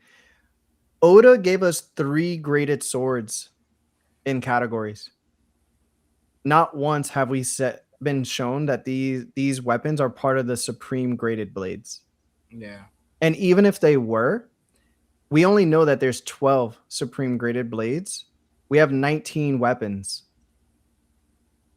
So that would mean either there's only 5 supreme graded blades that we know of. There would have to be at least 7 out of the 19 that are blades. And we literally just got shown we got shown 7 of them. We got shown 7 of them. So it's like, brother, like what? Like, are you saying there's a whole new sword system we don't know about and they have powers attached to them that are different from regular supreme graded blades? So are these like stronger swords than the supreme graded blades? I wonder now, since you said that, Larry, right? Because now we kept going up. We went from there's the Pirate King level, and now just like this whole God tier level, supposedly in One Piece. What if it's the same applies to the blade? We have the 21, we have the 50, the 21, and the 12, and then higher than that is like God blade type thing. And then what if that's what what they're wielding that Emu has? Right. Because they have special abilities attached to them that these blades don't. And I get it, right? Like these are supposed to be like weapons, but they're also blades. Like they're like the ones that we've seen so far are all blades. And they're not considered supreme graded blades from what we know. So to me, this does bring up the Mihawk conversation, unfortunately. I don't know where you guys sit at right now with knowing like all the information I spilled out and like all the theory crafting and stuff like that, but I don't think we can rely on narration anymore for deciding who's strong in the series. Because, you know, for a while we've been told, right, by narration, by Oda himself, that Mihawk is the strongest swordsman in the world. Point blank. He has a black blade. It's a supreme graded blade. He's it. But now we're viewing Emu. And like Sebastian said, he's wielding multiple blades. He's had 800 years to mold his craft. His haki is insane. And yet none of the blades that we have seen so far are black. And the weapons that he's wielding all have weapon skills that seemingly Yoru doesn't have. So if Oda's telling me this is the strongest swordsman in the world, I think I'm pretty sure 100% now that being the strongest swordsman in the world just means that you're really nice with the blade. But other than that, that doesn't mean you're going to beat somebody else with a sword. You know what I'm saying? Yeah, I mean, I feel like we've always had the notion that it meant you're the most, more so the most skilled slash, like, if in a pure sword fight, you'd have the advantage over any of these people.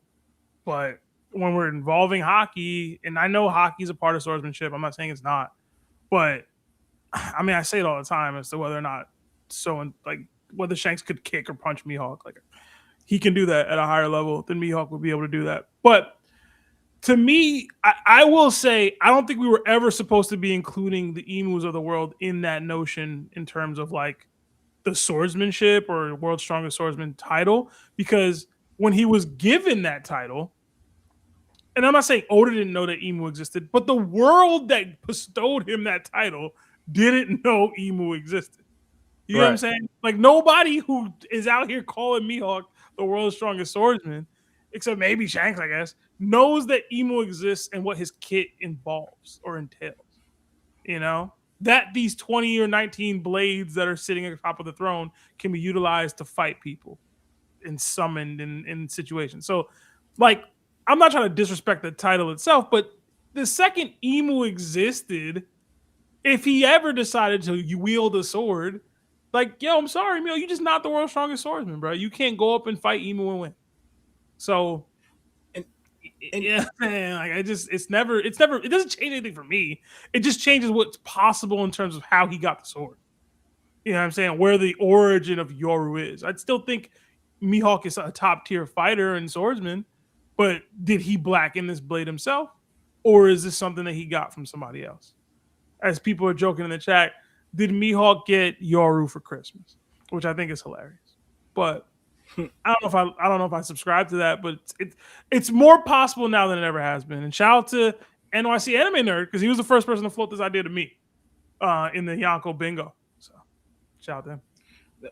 For me, what always stood out to me with Mihawk in this, to me, I never thought it was like, yeah, obviously he's gonna be strong and he's gonna be like one of the top fighters or contenders or pirates in the series. But even like, for example, because even when they explained it with like the credit was Shanks with the bounty wise, right? I'm thinking about like terms of skill wise, right? We know that Mihawk fights with his hockey. We see him with his kid slash whatever, right? But when we first see Mihawk, right, it already showed this gracefulness with the blade, this technique, right? Remember, we had people shoot at him, right? And you see some people, they cut the bullets. But Mihawk didn't even have to do that. He just lifted up his arm with the blade and then turned his blade and averted the bullets flying at him into different directions, showing that I didn't have to put an effort to even cut your bullets. I could just wield my blade and I could divert the direction of your blade, your bullets coming at me. Again, this wasn't a straw of power. This was a draw of like superb skill, right? Yeah. And then to me, with that skill, and with the Mihawk is known for the blade, but also too, I believe part of the reason why he got that title, what Mihawk was doing, he was attacking Marines. He was called the Marine Hunter, right? And then shortly after that, he became a Shichibukai. And we know with knowledge, right, said in the show, that they don't like putting someone as Shichibukai without some type of notoriety or some type of fame to influence the masses, right? They said, no, they wanted to put someone, but no, we can't put him. What does he have? Like, Blackbeard had to earn it by defeating Ace and turning him in and then doing other things, right? Law had to earn it by sending 100 hearts of pirates and whatever else of that. So you got to earn this prestige, this fame, this strength attached to it, right? Before you could do so. Mihawk got it by literally, what greater way to kind of save face the Marines was like, oh yeah, all the Marines that were hunted by this Marine Hunter was the world's greatest swordsman who shows to have phenomenal skill, you know? So it's like, yeah, right. So that's kind of always what I believed it to be, you know, about Mihawk. So let me ask y'all this, bro. If all these weapons have like these weapon traits to them, where they're able to do special things that basically a swordsman doesn't have to put much effort into slicing or dicing, do you think Yoru could possibly be a part of the Vohu and Tohu family of swords?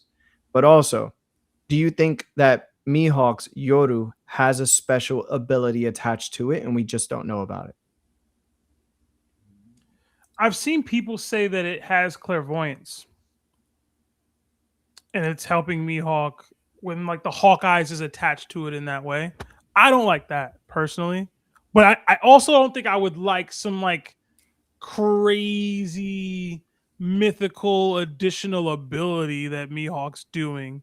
I feel like Yeah. that would take away from, personally for me, it would take a little bit away from the status that what it means to be the world's strongest swordsman. Like if Zoro's fighting Mihawk and now it's not a sword fight, it's him fighting whatever additional special powers that Yoru is granting. Like that just feels wrong to me. Yeah. So I was asking because Yoru in Japanese just means night or nighttime. Mm-hmm. So whatever that might mean towards the ability of the sword is probably what we're going to get. So when I think of like night or nighttime, it dulls the senses, right? At night, I can't see as far, you know? Mm-hmm. We know that Shanks has like killer observation hockey, apparently. He could just kill your observation. So I'm thinking like if Mihawk's sword itself, Yoru, can produce something that kills your senses and puts you in like a dark room, sort of.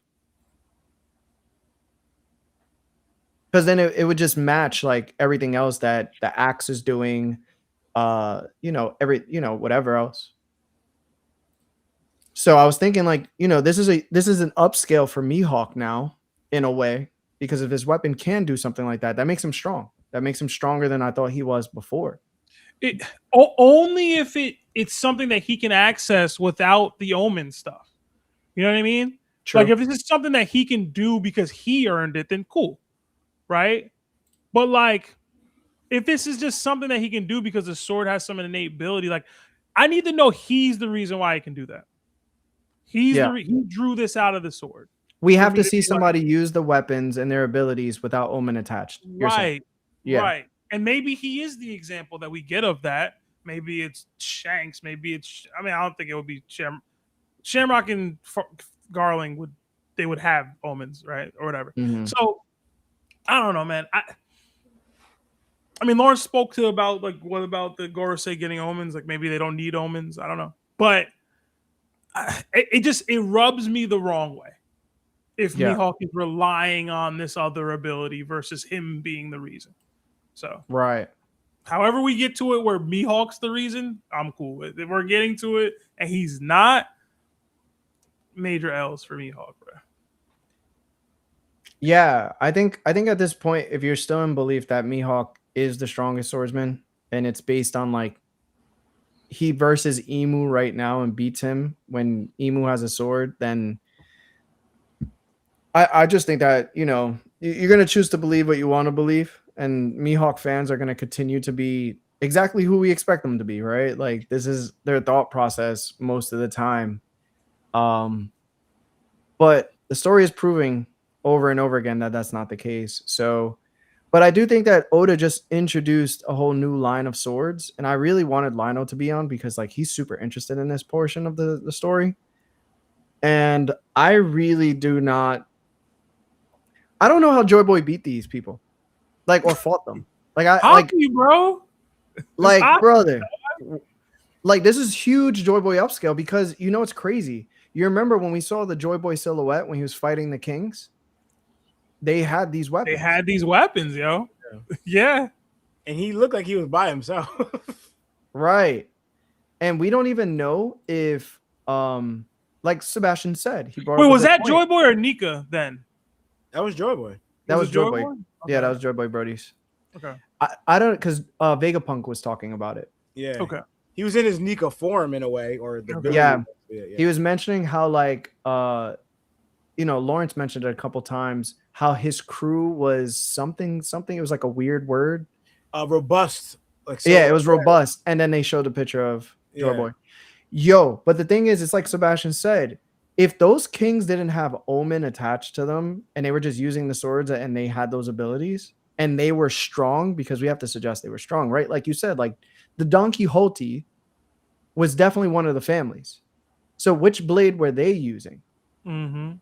And like that person, right? Because, you know, I have my list on like the Conquerors hockey thing, right? Doflamingo has Conquerors.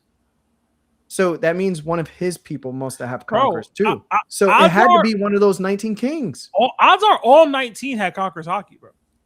And that's what's crazier. All 20, because the King of Nefertari, they probably had it too. And they were like, yo, I'm standing in my convictions to not go.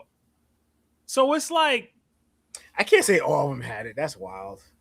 Why not? That's wild. Yo, Morris, we're dealing in a world where there was a time before that time where gods of mythical powers just roamed the earth and fought occasionally. That's true. You get what I'm saying? Dudes has been split in the sky since chapter 240 something, 400 something. The world of One Piece crazy, bro. They probably all had Conquerors hockey, bro. You know me, I don't like nerfing nobody. I'm all with it. Bro, Joy Boy took on 20 kingdoms full of conquerors, or at least led by conquerors. I think there was more adversity back then than there is now too. I'm serious. Say it again? You saying what? I think there was more adversity to push somebody that has Conquerors hockey to like bring it out of them during that period. Put it this way, Law, and I love Roger, dog. I love him to death. Garp was giving Roger some go because he took down one kingdom. You get what I'm saying? His rage after one kingdom, he wiped one kingdom off the face of the earth. Joy Boy fighting 20. What's this, a 20v1, Larry? What's up? 20 kings with ancient, crazy, mythical swords, dog, weapons, blades. This is why I want to know, like, because obviously Oda's hiding it from us for a reason. What is this robust crew that he was rolling with? I gotta know. Huh? I said they sorry. Because I kind of believe that Emmett and Zunisha may not have been that part of that crew. I think they're just like friends of his that he met along the way. I think he had to be wrong with somebody else. Brother, I think this weapon thing is just, it's one of the most interesting things we've had in Elbaf that's piqued my interest, honestly, more than like, I wouldn't say more than rocks, but it's an out of nowhere present that I didn't expect to receive. Like, it's insane, bro. Insane. And you know what's crazy too? It's like Oda's just going through like the mythology list of weapons that were from different time periods, I guess. And like, even so, like he's going into the Bible too. Like the blade of nothingness, Vohu, is actually a Hebrew phrase from Tohu wa Bohu, meaning void or empty. And then even Tohu, that's also a Hebrew word, and it means formlessness, emptiness, or wasteland. It's in the Bible in Genesis 1:2 as part of the phrase Tohu va Vohu, which is typically translated as without form and void. So it's like he's just diving into things that it's like, bro, what do we do? Like how are you this good? Hey, man. He built different. Larry, I just came up with a little mini theory, bro. Top of the dome. What if the 20 Kings ambush Joy Boy and Davy Jones at the first ever reverie? They said, oh, come through. Yo, we gathering. We gathering together. We gonna talk politics and how we could do this, and the ancient kingdoms and all the weapons and all that. Yo, just come through. Just bring an emissary. Just you and, little guards with you. And they said, nah, it's up. And you think they just jumped both of them? And that's the scene we see, where it's just Joy Boy in the air fighting all 20 of them. Brother. Emu in the back taking Davy out. Slit throat. Hey, man. I'm telling you right now, bro, and we've been saying this for a minute. There's no way this dude could end in 5 years, bro. I can't, bro. Yo, bro. Like, you're dropping bombshell after bombshell on us, and you think we're not going to want to learn what happened during the Void Century? You don't think Void Century is going to take another 2 years to explain? Yo, what? You show me Void Century in 3 chapters, I'm going to Japan and fighting you. I'm sorry, bro. Get out here, Oda. Get out of here, Oda. Serious, man. This was a phenomenal chapter. I will say this. It did some crazy things with Shanks. It let us know so much about these weapons. I didn't like I can't even discuss like the Brook and Haruden thing because it's just so minuscule, bro. Like, I do not care about Princess Shuri at what all. you mean, bro? What you mean, bro? Yo, dog. Haruden, Yo, Princess Shuri, dog. Yo, bro, I'm telling you right now, we just went through that amazing flashback with Brook, and I don't give 2 F's, bro. I don't, bro. And then I got rocks in the chapter. Yeah, bro. Yo, I need to change my pants, man. Like, this chapter was crazy. Okay. The only thing I could say is like, yo, the shipping for Brook and Gunko is completely dead now. Yeah, that's cooked. Yeah, that's cooked. Oh, I think the only other interesting thing that really happened, but it literally was like 2 panels. We are going to get Chopper talking to Biblo. Yes, bro. I mentioned you didn't say nothing. I was blown away by the chapter. How do you get it so fast? That's what I'm so curious. Like, Robin just showed up. Well, they weren't too far from the library, I guess. Brother, I'm letting you know right now. It is going to be crazy what we're about to hear from Biblo. I'm serious. I think Biblo is going to speak some and we're going to look at Biblo like, don't tell us all of this yet. Like, maybe he's going to like announce like the history of Dozen and what happened. I wouldn't be shocked if Biblo is like, yo, I'm from the Void Century. I'm an actual person. And this is where the parrot theory came from for Emu that's going on in the One Piece community. I was the one who made it because I'm an actual person too.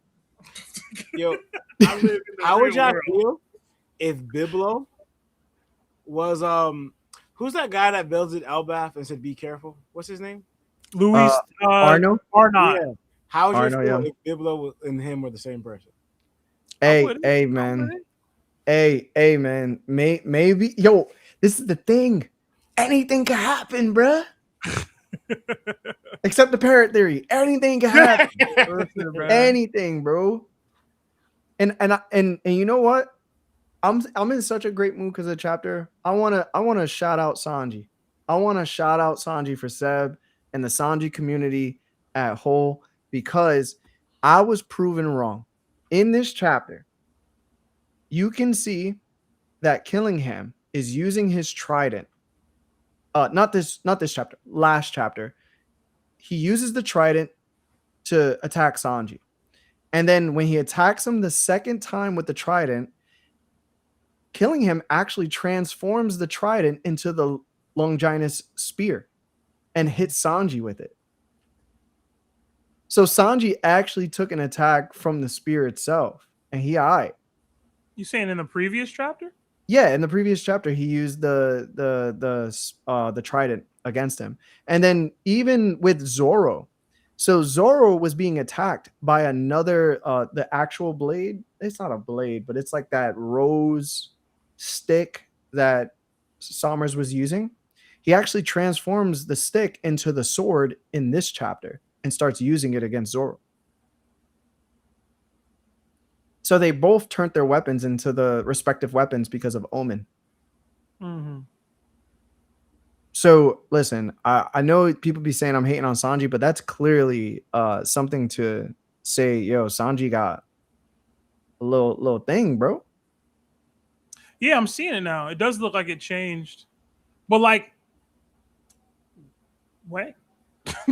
Like it just like it's the trident at the top of the page with the Zaza, and then it seems like just after that, it's transforming actively into Longinus. Yeah, so he pulls it back. Yeah. And then as he's pushing forward, it transforms. Mm-hmm. And I thought that was hard. I think that's one of the coolest abilities, the way Omen was used. Mm.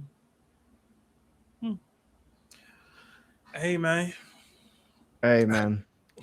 This is a great chapter. Great chapter. Great chapter. Jesus, we have so many super chats. We got over 50. So we got to get going on these super chats. Thank you so much, guys, for staying here. Please stay for the super chats. They're very funny. If you haven't liked the video, please like the video. But yeah, let's get rid of these super chats now. I'm gonna go to the bathroom real quick. Okay. Lawrence Lockhan, dog. We got 10 from a black fishman. It says, how does Elbaf end? I got Emu running out of time in his beast form versus Neptunians, giant sea kings. Loki called Mosa for help. I think Mosa is Shirahoshi. Let's see how strong an ancient weapon is. That'd be pretty wild. Definitely don't think it's Shirahoshi. It looked like an old dude, like a beard. We saw a beard, unless she's wearing a disguise, which I doubt. It seems like a man. Yeah, I think if it's gonna be somebody, it could be Shirahoshi's dad, Neptune, or at least Shirahoshi using her dad's phone. I don't know, but I don't know. That's I was the person saying that I don't think Zunisha's coming to Elbaf to Wano, and then it did. So I don't want to be wrong like that again. So, I think we mentioned a little bit earlier about like the critical mass stuff. I don't think Oda would have showed us that without us getting something regarding it in the current timeline. So I think that's how we resolve the problem. Critical mass. Law? What happened? If you're not paying attention, just say that, bro. I thought we were still on the Shirahoshi thing. There's something else? The question was, how does Elbaf end? Oh. This was his take. Oh, okay. You got me. Like, I can't guess this or call this from nothing. Like we're in a lot of precedent area where like Luffy seems to be down for the count, but you still have Zoro Sanji still fighting. And I'm not saying it's not impossible for them to win, but they're gonna have to lock in hard. Because I just know I was looking back at it again. It made me question: was Zoro even using Haki Hardening when he freaking used that attack? Because his blades don't look black. Well, I don't know, man. Mm-hmm. But Yeah, be interesting. Who wasn't using Haki? He says Zoro. I mean, he was using Conquerors, bro. Yeah, he was using Conquerors, but it didn't look like he was using Haki Hardening. That's what I'm saying, dude. Lock in. What are you doing? You're gonna yell at Sanji. Don't mess up, and look at you. All right, another 20 DKK from Mwami. I don't know. It says, could Jinbei clear a gauntlet of second commanders? That's like Queen, Smoothie, Jozu? And who else are we going with this? I don't know who else are we adding. Lucky Roo? I feel like Lucky Roo should be on that. Who's the second commander for the Blackbeard Pirates? I don't know. Probably. Is it Jesus? Is he coming? No. Oh no, it's not him. It's got to be. Is it Shiri? I mean, Jinbei low key a bad matchup for a lot of these dudes. Dudes be having devil fruits, man. He control that water. I think he could. I don't know that he would. I don't think Jinbei beats Queen. So I know I might have some detractors there, but I don't think Jinbei beats Queen. I believe he could. It's a close. I think he can. I think he can. I just don't think he would. But another 5 from Red Eye Itachi. It's hard to say Emu didn't low diff Luffy and Loki considering they did no real damage to him. If you're not doing damage, that's no diff. See, I guess the way I look at no diff is more like Luffy versus Kobe or Kaido versus Luffy. Like, if you're exchanging fights, like Emu blocked. You get what I'm saying? Like, Kaido didn't block in his first fight with Luffy. Got hit with every single attack, shrugged it all off, and then immediately one-shot the dude. That's no diff. So Emu's like actively blocking some attacks, using different forms, using different weapons. Like, I don't know. Maybe I'm tripping. He's using different attacks. Sebastian, I'm gonna put it this way, right? And I know it's different, but think of Balya's fights. All right, you trying to tell me some of those people wasn't low diff because the way he ended it, but look how much damage he took or whatever, and how the fight played out. He did low diff. Not trolling to the degree Balya be trolling, bro. Chill out. Chill out. Larry, finish Crows, man. Another 21 months and knock-on status from Check the Throw. Luffy finna need Bajrang Gatling at this point. Wouldn't be enough. Not. Guys, the reason why you don't see the super chats on screen is because I didn't pin them when they came up because I didn't see them. So apologies. Mm-hmm. Another 5 from Saucy. Akainu runs the Yonko gauntlet. Just the Yonko, not their crew. How far does he get, including all Yonko's pre and post time skip? # super rare rabbit. He clears Buggy. Wait, you say Yonko? Oh yeah, I forgot. Yeah, Buggy's kind of Yonko. I forgot about that. Yeah. Excuse me. Clears Blackbeard. Does he clear Luffy? Look at you growing. Mm-hmm. It's Akainu, bro. What are we talking about? This isn't growth. This is me. I'm about to start doing some stupid stuff. So you admit it. Clears Big Mom. Clears Luffy. Stops at Kaido. Mm-hmm. Yeah. Oh, pre and post. I mean, where's Whitebeard? Are we doing old Whitebeard? Because he's clearing that too. Okay. Yeah, how you have to have the old Whitebeard because he's not clearing young Whitebeard. Stop. Stop. You're not clearing young Big Mom either. We're just gonna let Sebastian respond to that. We have way too many. Also, super rare rabbit Seb. I don't know what that means, man. That's crazy. Another 5 from Hotep the Real. What if Oda at the dinner asked everyone to help draw the last few arcs? Not wrong, just early. I hope not. It'd be interesting if he got their input on what they think how they would end the series, but like just Kubo. Just Kubo. Kubo wasn't at the dinner. That's why. He was working. Another 2 from Wise Life. We can do this the easy way or the hard way, Seb. I'm not giving you uppies, bro. Another 20 TKK. And Wami, Jinbei DDT, Queen, then Crocodile, then Kuma, then Ace, then Sanji. 1. Why is Queen under Crocodile? Brother, they put Crocodile, Kuma, and Ace above Queen. That's so funny. The Queen disrespect, bro. In this DDT, he might stop around 1 because he put Queen too early. So. Yeah, he would have beat Kuma and Crocodile though, and Ace. Yeah. Another 10 from Magic Wand. Would it have gone different for Kid if he went against Blackbeard over Shanks? Same with Law versus Shanks. By the way, yo, Larry, your head looked mad shiny. # a throat is a throat. # go. He still would have lost, but it would have been closer. Like, he wouldn't have got 1 shot in the way that he did versus Shanks. You know what I'm saying? Yeah, I think Blackbeard actually beats Kid. Yeah. I just think it's a closer fight than that. Like, Shanks was able to catch Kid lacking. I don't think that Blackbeard is catching Kid in the same way. And then my question really is, like, would he like railgun immediately at like Blackbeard's like little mini ship, and then does Blackbeard's mini ship like, hey man, I think he'd be able to quake it. You'd have to quake it or potentially Yami it. He could Yami it, I guess. Yeah, I don't know.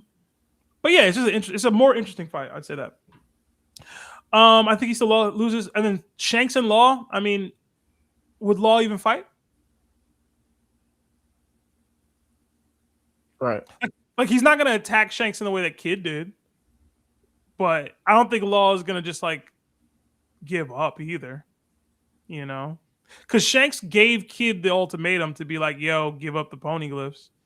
Is Law going to be like, dang, my crew not strong enough to handle this? Like, do I give him up? I don't think Law's doing that. He's not going to do that. So he's going to fight. And then he'll lose too. It'll just be more respectful, I guess. Another 5 from Project Iceman. Do you think Emu was disappointed at Luffy's performance because during Egghead incident he felt Joy Boy's hockey and thought it was Luffy admitting it? No, I think he felt like he knows what happened with the hockey knot itself. Like he knows it was Joy Boy's hockey. Right. I don't think he misplaced it for Luffy. He could still be disappointed in Luffy because he had recently felt Joy Boy's hockey and was having like a like this is part of the reason why I'm coming down because I'm starting to feel things I shouldn't have felt. And he's verbalizing it. So another 20 from Papa Naughty. If Emu is equivalent to Madara from Naruto in regards to End Boss, how do you feel about the 2 different showcases? My opinion, not only are Naruto fight scenes better, but the Madara reveal felt so much more satisfying. I'll leave that to Larry.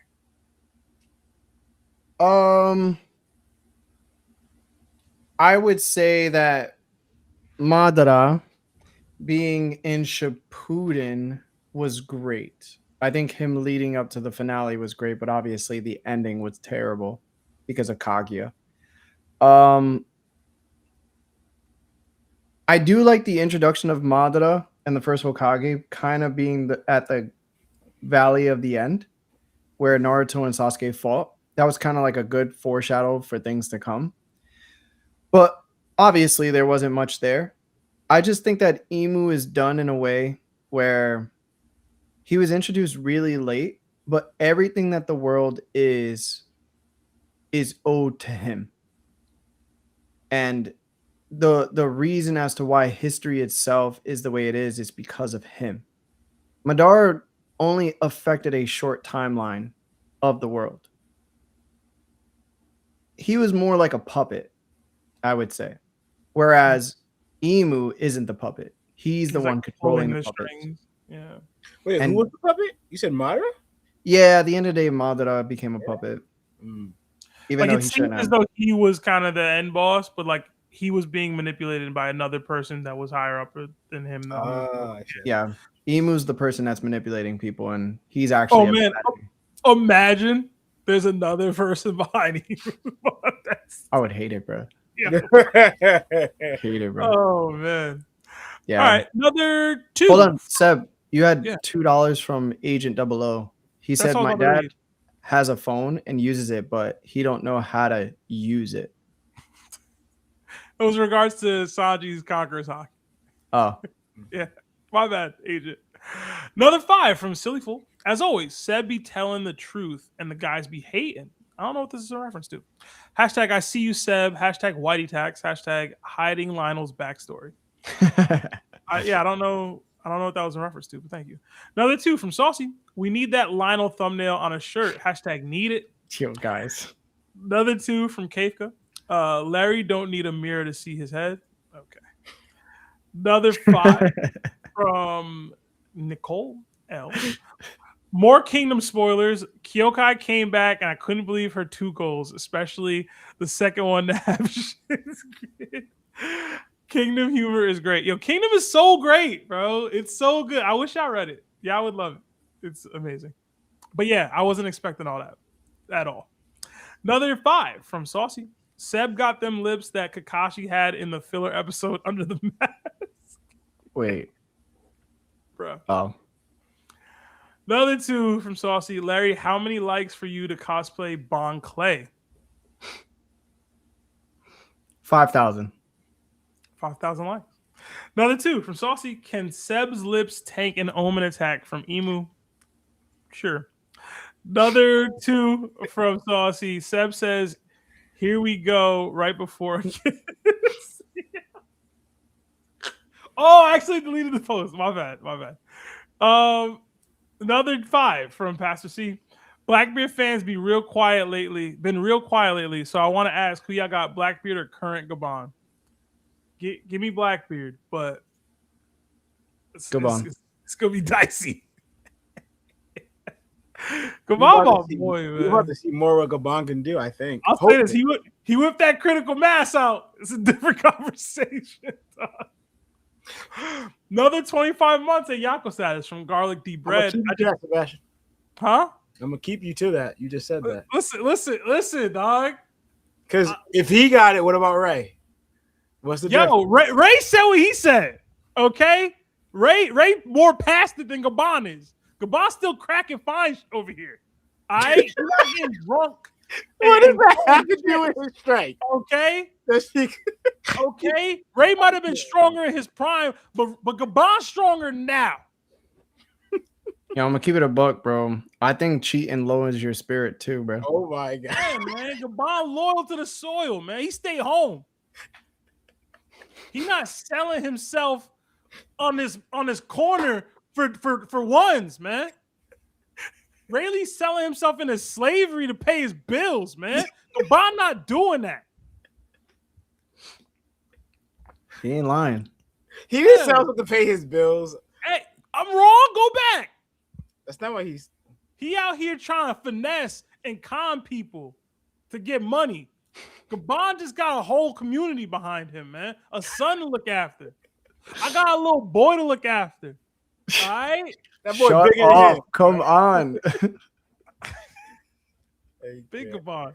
Another 25 months. Yako status for garlic deep bread. It says, I just found out Goofy's full name is Goofus D Dog. What? Now learning how strong do you think Goofy would be in the One Piece verse? Hashtag TOPT. Hashtag yuck fruit. That's not Goofy's full name at all. Oh, yuck. Is it not? No, it's GG Goofy Goof. Just search it up. So he just lying. Oh, yuck. Another 5 from Josie Dirts. Was in a car accident today. I'm all good, but the boy who hit me from the back flew off. Hey, yo. Hey, Flew yo. off his- Yo, bro. Hey, yo. That's so stupid. I can't. Hey, He really said car. All right. He really yo, said car. what the? He Hey, really yo, what? said car. Why did he say it like Why that, he bro? say it like that? Yo, Bro, oh, man. All right. read it again. Read it again. Read it I can't. again. It's so great. Yo. Josie, I hope you're okay, bro. He said, was in a car accident today. I'm glad. I'm all good. But the boy who hit me from the back flew off his Suron and is in a bad way. Please send him your wishes, guys. Yo, I hope y'all are both okay, bro. Jeez. Yeah, man. I hope he's good. I don't know what a Suron is. I gotta search this up. It's a type of car, I assume. Oh, man. it's a bike. Yeah, he said he flew out. He had to be in a bike. Damn, he flew. Oh, it's an electric bike. Yeah. Oh, he cooked, bro. Yeah, man. Did you know him? You got a body, bro. Yo, shit. Damn.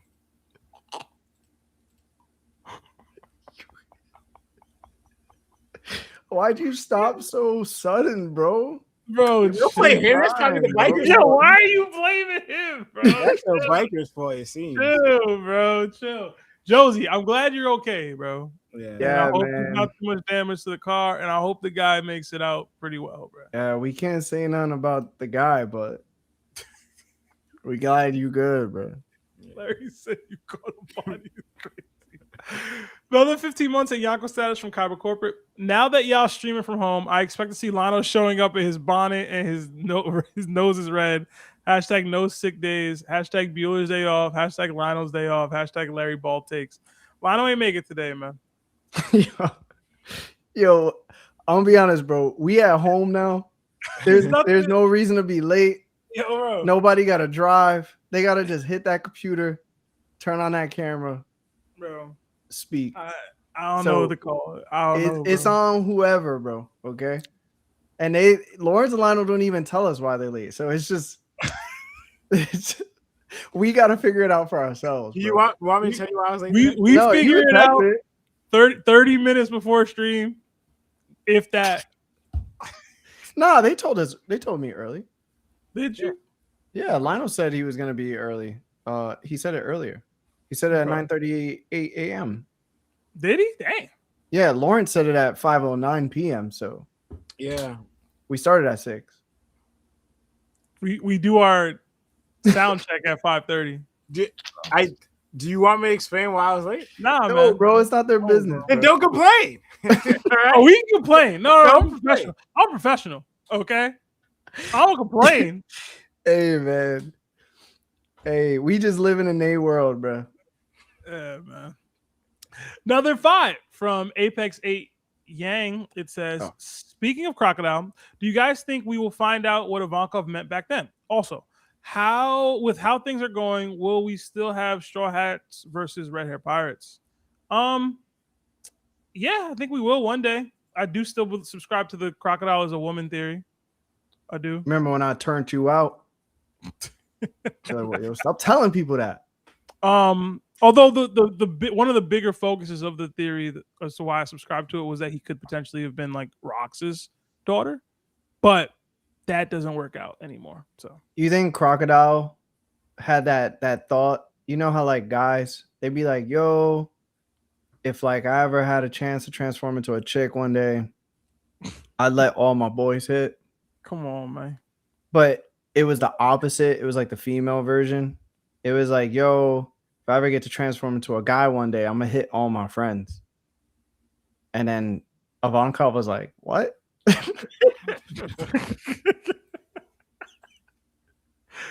Hey, man. What? I guess. But no, I actually don't think we get. Will we get Straw Hat Pirates versus Red Hair Pirates? I don't know. Maybe. At the very least, I think we should at least get Luffy versus Shanks, and Yasa versus Usopp. Yeah. Another 5 from Coco Krispies. It says, if the emu parrot theory is right, then combined with the information we've gotten from the fight, solves a lot of the mural. Does it? No, it doesn't. Does it? Does that? Is that how that works?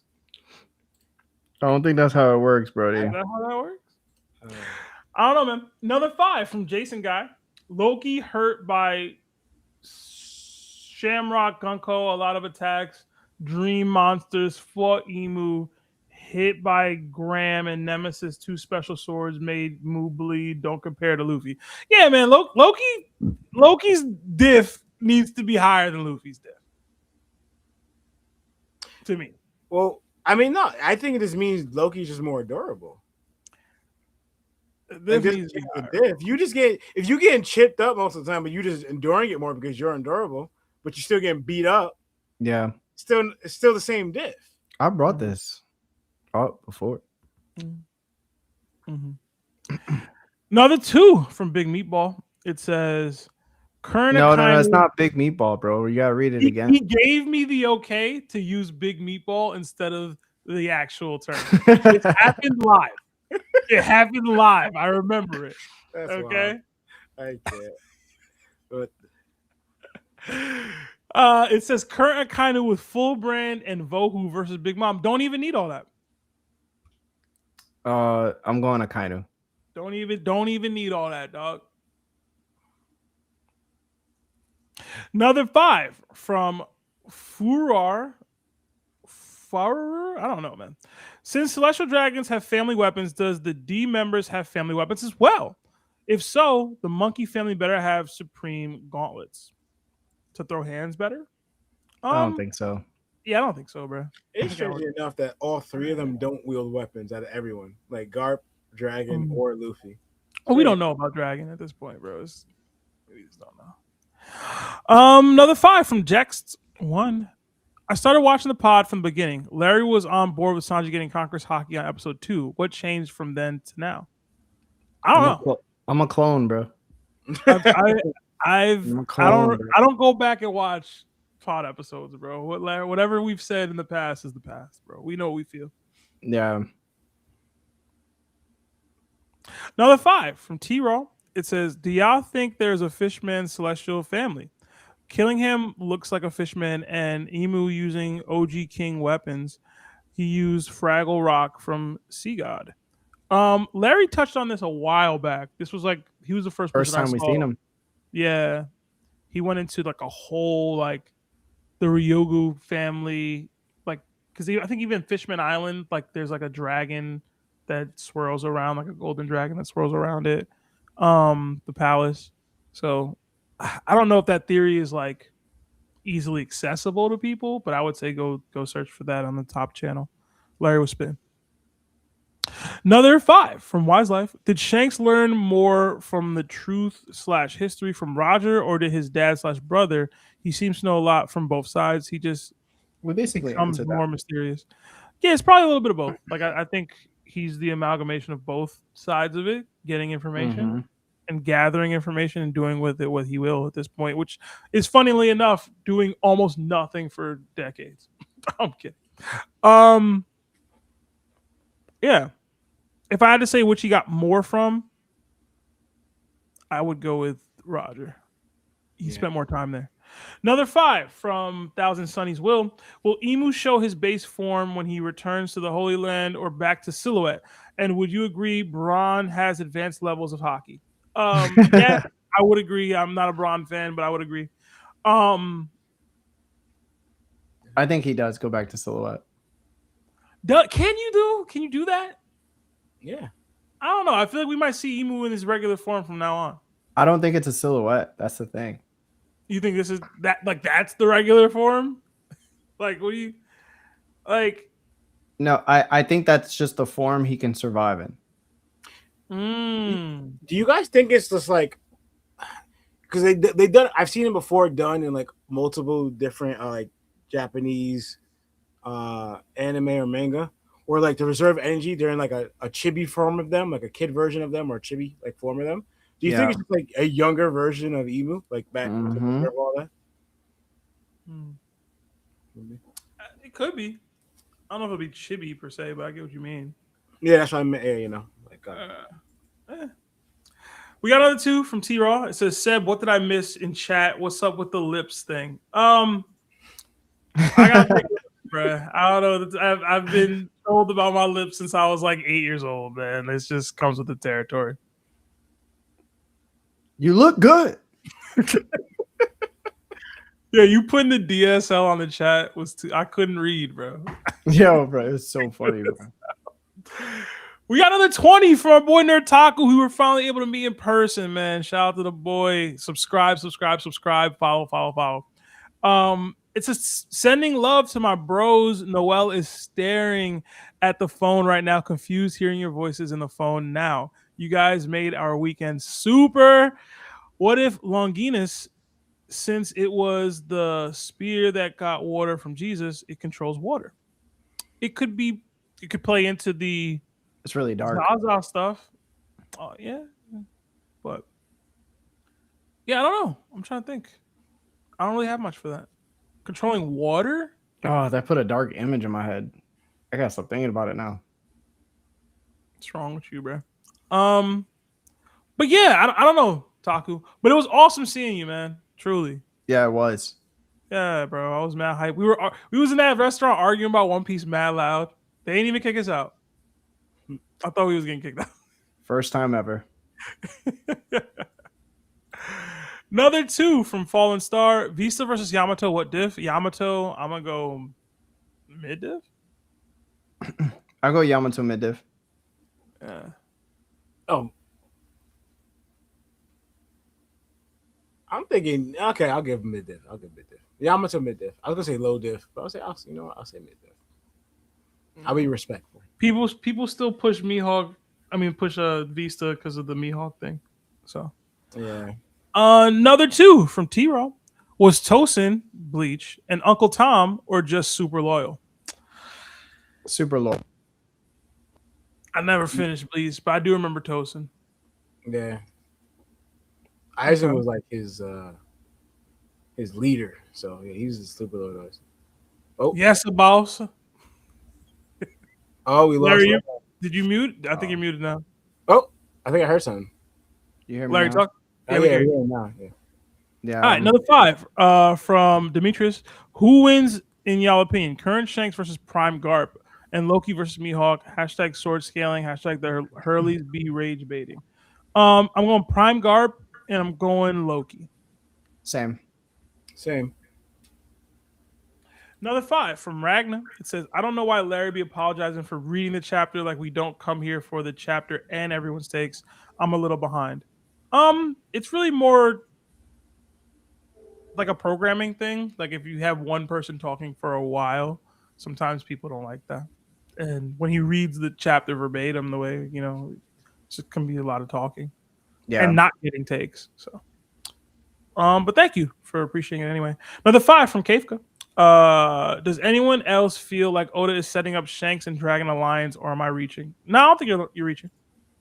I don't think you're reaching at all. I think if Shanks was to present Dragon with the kind of information he was presenting Loki with in this chapter, Dragon is the type that would take that information and do with it what Shanks would want him to do.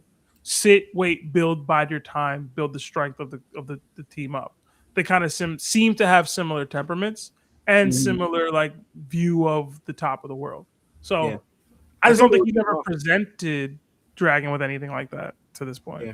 I think they would get along if they meet, like, really well. Another 10 from 2K Fart Shot. Blackbeard is a type of character that would make his own plot armor, and to be honest, I think he has gotten way stronger off screen. He's not the type to throw himself into danger. He might sack someone. I don't know what sack means in this context, but make your own plot armor is hilarious. That's a very nice way to say duck smoke, bro. as a Blackbeard fan, that is the nicest way to say you duck and smoke, bro. Another 5 from Jada Rude. Law looks like nobody's after him and he still want to live off grid. Look like he got a cell phone with an antenna wrapped in aluminum foil. Another 5 from Supreme Senpai or Super Senpai. Yeah, I saw something earlier, supposedly from an Oda interview, that said that man would finally make his move, maybe alluding to Dragon doing something. Yo, Oda in interviews is just lying, guys. I don't know how many times we gotta do this. He's not telling the truth. Right. Another 5 from Mustafa. Sword chooses wielder, and the strongest sword in existence chose Mihawk. Who said that Yoru was the strongest sword in existence? Did it say that? Yeah, no, it never did. Did it? Maybe it did. Maybe it did. Maybe in a data book or something. And Oda stated that only Mihawk is capable of wielding it. Y'all finna switch. Watch. I'd love to see it, bro. Yeah, bro. Love to see it. We've been waiting a while, man. There's some evidence, and then we had to match it with what we seen from the Emu and others, Apparently, not doing that. Zoro at the end of the series has to be stronger than Emu in order to fight Zoro. That's basically what they're saying. Yeah, that's. Yeah. And I said this too. It's like, guys, you understand this? Like, Mihawk's supposed to lose. He's written to lose to Zoro at the end of all this. Does that make Zoro the strongest person in the One Piece series then? I mean, if you let Mihawk fans tell it. Another 20. Shadow. It says, been thinking EOS Zoro will replace Mihawk by having the world's strongest handheld weapons overall in the entire story. Been stated that Mihawk has the world's strongest blade. It's stored in the story. Why do you think Summers is saying all this lore to Zoro now? Yo, maybe I miss some. Because that's back-to-back super chat saying this. Maybe I'm tripping. I don't know. I be snoozing through the Mihawk stuff. Maybe we missed it, bro. I mean, I'm sure there's some reasoning to it, bro. I don't have a good answer for you, bro. I ain't gonna lie. Another 5 from Ethan. Comparing One Piece themes to today's world is crazy accurate to the level people aren't ready for yet. Good thing we never had a Void Century in real life. We did. You just didn't know about it. We did. Another 5 from Trainer Domo, but no super chat attached. But then he follows up with another 5. It says the spear of Longinus is a spear of destiny / holy lance that stabbed Jesus while he was on the cross. It pierced his side. Larry was mentioning this a little earlier. I don't know exactly what that will mean in terms of the fight with Sanji, but that is interesting. Another 50 from Daytowns. Thank you. I hope you're still here, bro. Appreciate you. It says, even with Loki's crash out after, Shanks knew he wasn't bad or killed Pops. It was still part of the plan for Loki to take the downfall for Elbaf's view on Herald. Shanks bringing him in wasn't a full-on fight. They were never enemies. Even now, he doesn't hate Shanks. But he does call him a coward. So it doesn't mean that he doesn't hate him. It doesn't mean that they didn't fight, but they could have a disagreement of things. So I think we mentioned earlier about potentially Loki getting closer to the truth or closer to finding the throne, and Shanks maybe interfering with that. That could be why Loki calls him a coward. Like, hey, I finally got the information I might need or access to what I needed to go up to the Holy Land, and you stop me because you're scared of what could happen if I lose or whatever. That, that's just theory crafting, but that could be what Loki's reasoning there. It doesn't mean that they didn't fight.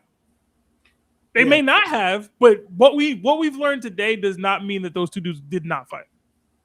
And also, too, I think everyone on Elbaf, they recognize that Loki and Shanks did clash and Loki lost.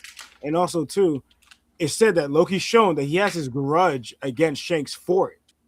He says he's going to pay Shanks back, and he's going to. Now, he added Shamrock to that list, like this family.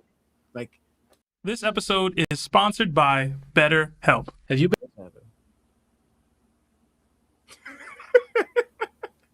My bad, yo. We're muted, bro. Are we? We're muted. We can't hear you, and you can't hear us. That's not true. I can hear Can't both. hear you, bro. Are we hear back? both. Yeah, I'm back. I can hear y'all now. Okay. Yeah, What my was bad, that, yo. bro? What was that? I hit the button, bro, on accident. Oh man! But thank you, Daytowns. Lawrence, you were speaking. I don't know if you had more. No, I'm just saying that the grudge he has to them, that Loki shows that evidence because of like the clash he had with Shanks. That's all. Okay. Another 5 from Lil DJ. Why would Shanks spend so much time building up weak alliances, knowing a war with Emu was coming? Do you think he's capable of getting an ancient weapon? I don't think it's so much weak alliances. It's just Shanks' nature to try to protect the weaker people. So if he has friends and people he cares about that are weaker, he's going to do what he can to make sure they're good. And I was going to add also, I think those people are just latching onto Shanks because of his strength and charisma more than him, like, because we sort of see how he speaks to them. So he's not viewing it as allies to fight with. They're latching onto Shanks because of how strong he is. All right. Another 2 from Josie Dirts. Maybe Gabon can show us that color of the Conqueror plus color of observation we wanted. That would be cool. Nice little moment. Another 5 from Saucy. It says, gonna use Gabon blocking Mu as a feat for Sanji, just like he used Gabon not wanting the 2v1 Luffy and Zoro as a feat for Sanji. Hashtag certified Glazer. Yeah, I don't know what that was. I still don't get it.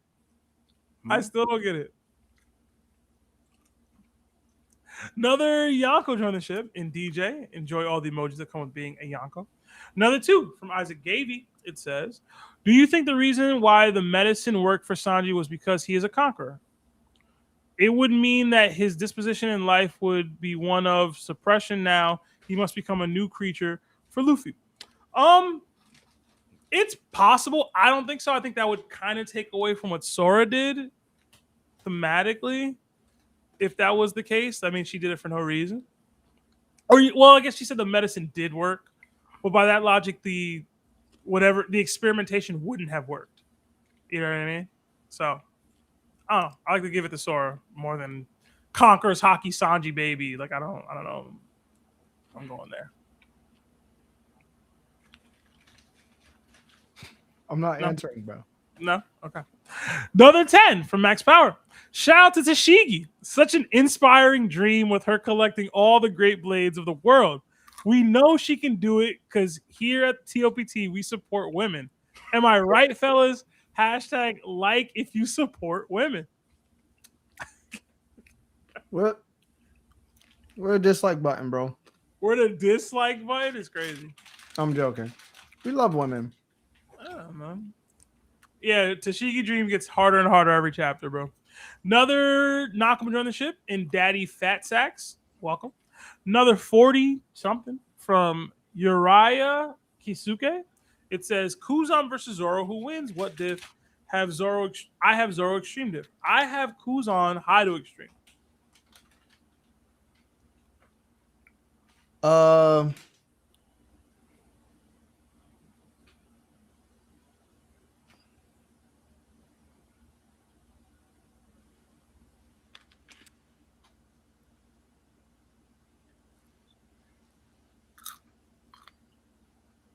I think it's a draw. Yo, don't push, bro. You gotta choose one, bro. A draw is crazy. Pick one, man. Stand on that. I'm serious. You think Zoro would allow for a draw? You think Kuzan would allow for a draw? They're not allowing a draw, bro. What are we talking about? Shoot. Say what you feel, bruh. Lawrence? I believe Zoro can win, and if he does win, I got him extreme dip. Huh. All right. Another 2. Sonny D. Montez and Nell versus Smoker. Love y'all. Hashtag BBC, hashtag AnyGang, hashtag Larry Tax. I got Smoker, bro. Yeah, Smoker. Shout out to Pig Hudson, who said Annette would get secondhand smoke, which was the greatest line ever in a DDT. Another 5 from Young Joker.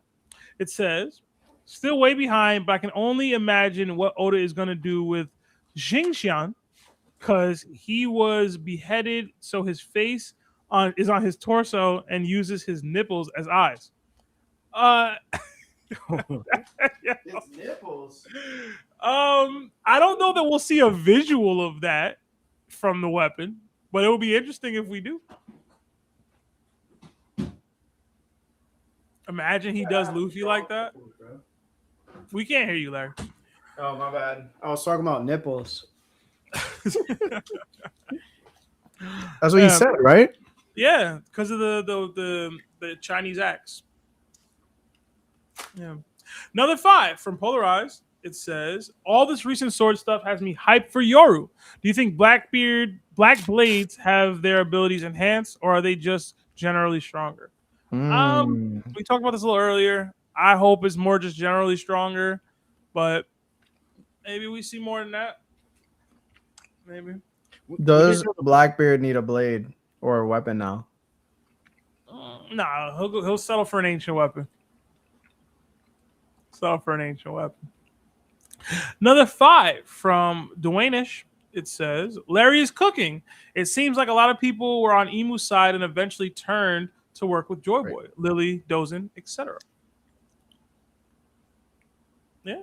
I mean, Emu be complaining about betrayals all the time. Another 5 from JD Cervantes. Watching the pay-per-view for AEW wrestling, Larry kind of looks like Ricochet. I don't know who that is. He's somebody that I look like, bro. He's collabed with Shonen before. Yeah? Cool. Yeah. Another 5 from Ethan Ruff. Only way I see Oda saving Mihawk being world's strongest swordsman is if he was the world's Emu's strongest swordsman. Oh, wow. That's funny. Okay. Another 2 from Saucy. Mihawk used Sherwin-Williams for his sword. What's wrong with y'all, bro? Another 20 from Kafka.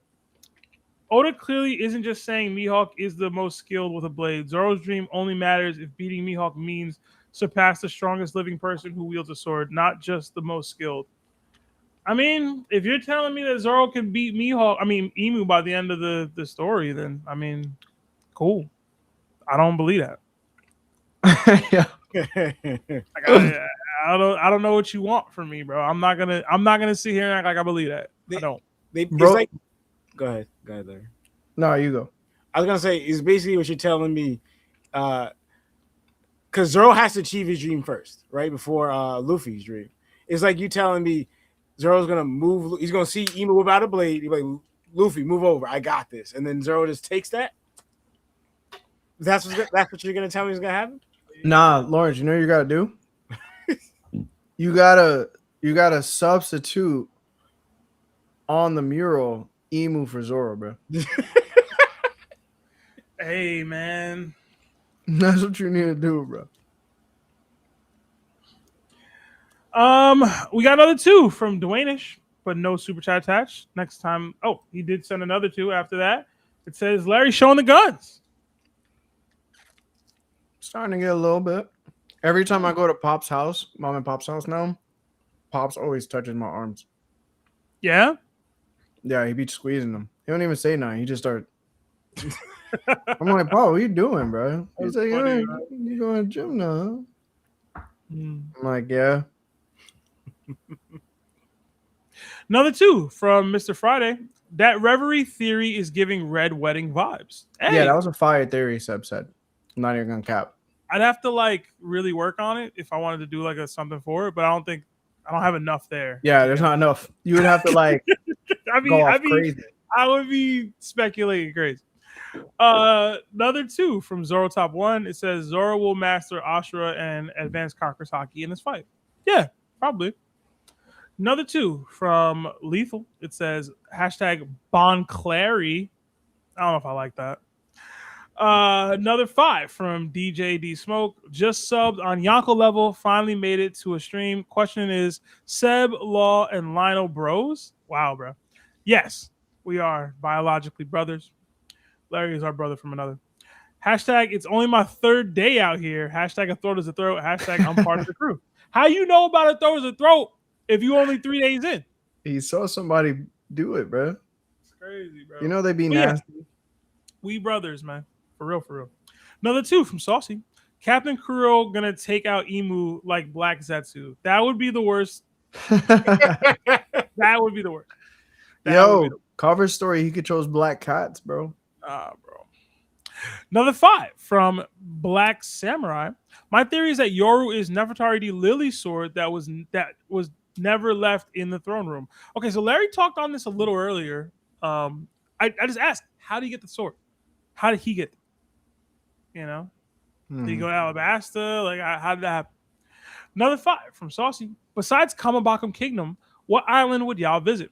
Hashtag taking it from the back like Josie Dirts. Hashtag Celestial Larry. God, bro. Hashtag super rare rabbit Seb. Hashtag linebacker coach Law. Are you calling him a super rare rabbit because of God Valley? Yeah, I realize that now. Crazy. Guys, Oh, come man. on, bro. What island y'all going to, bro? What island would I visit? Mm-hmm.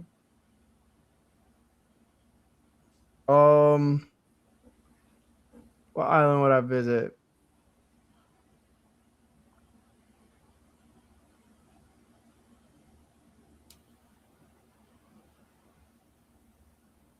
I think I mentioned the island before, but I forgot. It'd probably be Amazon Lily, bro. You getting turned to stone, bro. I'm just gonna cover my eyes, bro. You getting turned to. I don't even know if it works like that. You getting turned to stone, bro. Cover my eyes, bro. Mm-hmm. We got another. Oh, dang. Man, another 2 from Josie. It says he's in a coma. May God give him and his family strength. I was at a red light. Can't put that on me. Why are you laughing? No.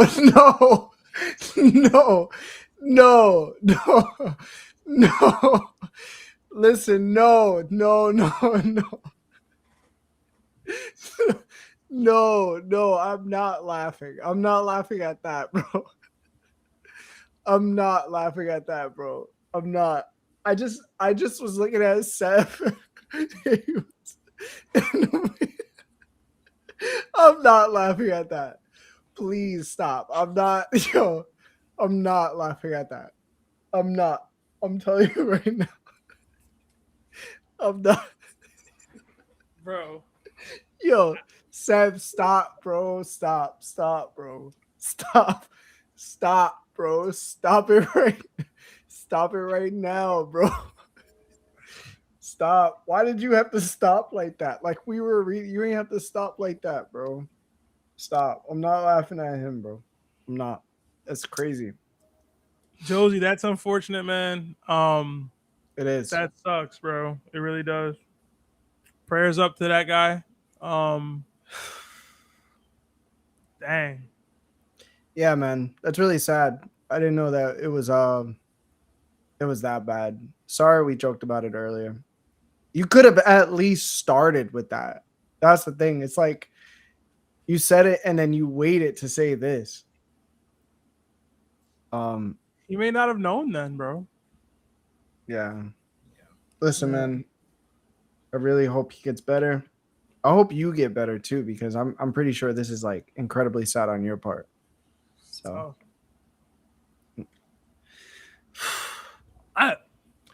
Another 20 from Black Samurai. My other theory: the original Mother Flame is the black flames that Emu is using, but corrupted.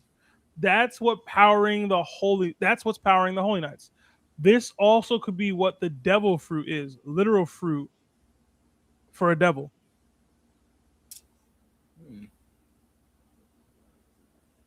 I mean, So is he trying to say like the ability itself consumed the original Mother Flame and corrupted it, granting it extra power? I don't know. I don't know. How did the black flames come about? So is it the black flames itself that Emu's using is the Mother Flame, but he corrupted in some way. So the original Mother Flame weren't black. He just corrupted them to make them black. But how does that happen? Did he eat the Mother Flame? Yeah, I don't know. It's interesting though, Samurai. I messed with it a little bit. Another 20 from Shadow. If you're doubting, assume Oda wasn't thinking about these weapons and Omen and their powers. He showed Emu in the throne room in 2018, but published that Yoru statement in 2020 in the Road One of the Laugh Tale. So y'all tell me. Yeah, I knew that wasn't no on panel thing, man. I knew it, bruh. We back to data books and Vivri cards scaling. I ain't even mad at y'all, bro. I was like, I know I ain't read that. Like, I knew I didn't read that. But okay. Another 280 from Purpley Popcorn. Larry, stop typing. We can hear your annoying keyboard. Could y'all hear it? Yeah, we can. Yeah. Why ain't you trying to say anything? I would have muted myself. It doesn't bother me, for real. Yeah. Like it is. My bad, Purple. Wait, is that a picture of Diddy? Yeah, it's Diddy in like I think Dog the Bounty Hunter's like body. Yeah. It's like mad random, bro. He has like a mullet, it's blonde. And then I think last super chat of the night, 5 from our boy Eli. It says, just to clarify, LOL, Xing Jian from Chinese lore lost his head during battle and kept fighting with an axe and shield. Yeah, he was a headless giant. Mm-hmm. Yeah, I don't know how that will be incorporated into like the fight itself. I could low-key see it happening to Luffy. Like the attack happens to him and he loses his head and he has to fight with like, you know what I mean? Headless. But other than that, I don't know how it could really play a role in the actual battle. It's probably just really good at beheading people. That's why Emu was like, yo. Perfect. Perfect. Jesus, bro. Wow. Free Dopey. This is indeed our longest episode ever. Is it? Yeah, I think it is. At 4 hours and 52 minutes. Well, Jesus. I don't even know what to say. Guys, thank you so much for all the love, all the super chats, for chilling with us. I mean, we've been at a constant like 400 on average throughout the entire night. Absolutely crazy. Absolutely crazy. We did get another super chat. You can read that one, man. Josie says with the 5, sent that 3 hours ago. Just found out about the coma now. No, stop, bro. Stop. Stop. Wow, stop, bro. Wildin'. Stop, bro. Stop. Stop saying coma, bro. Just say. Because you're making it worse. Just say you sent it 3 hours ago, okay? How are you trying to blame me again, Larry? LOL. Appreciate your well wish. Stop, bro. Stop. Please stop, bro. Stop. Appreciate your wishes, guys. Love Yaso had to inform you. No, I get you had to inform us. Everybody in the chat, can we just throw up a heart, please, for the man that's in the hospital? If he is in a coma. Yo, what's wrong with you? I don't know how. I don't know what the trigger. What's the trigger? I don't understand the trigger. Yo, I don't know if I believe this, bro. I can't, bro. Yeah, I can't, bro. I gotta go pray after this. Bro, listen, man. Everybody, please throw up the yo. It's like the word itself is like. Yeah, I don't understand what's happening, bro. What's wrong with you, bro? Please throw up the heart inside of the group chat, the live chat, please, for our boy. Just some energy like Goku Spirit Bomb. Much love to him, man. Much love to him. Josie, man, prayers up. Yeah, please, prayers up. Prayers. Oh my God.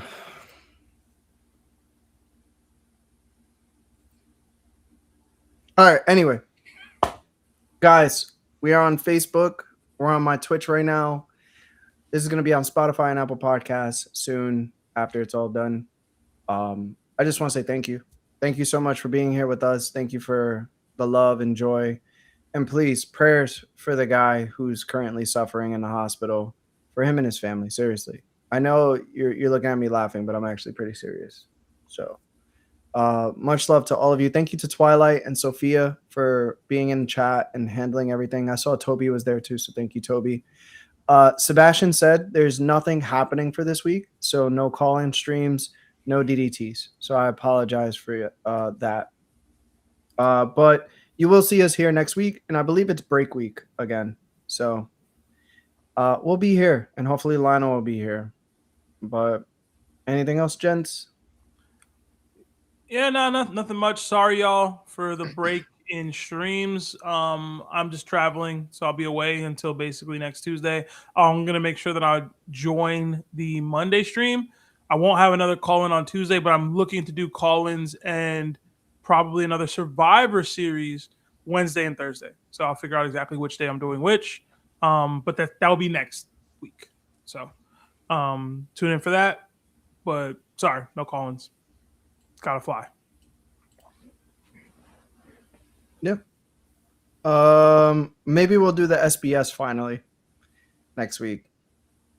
So Maybe. But anyway, guys, please take care, and I will see you later.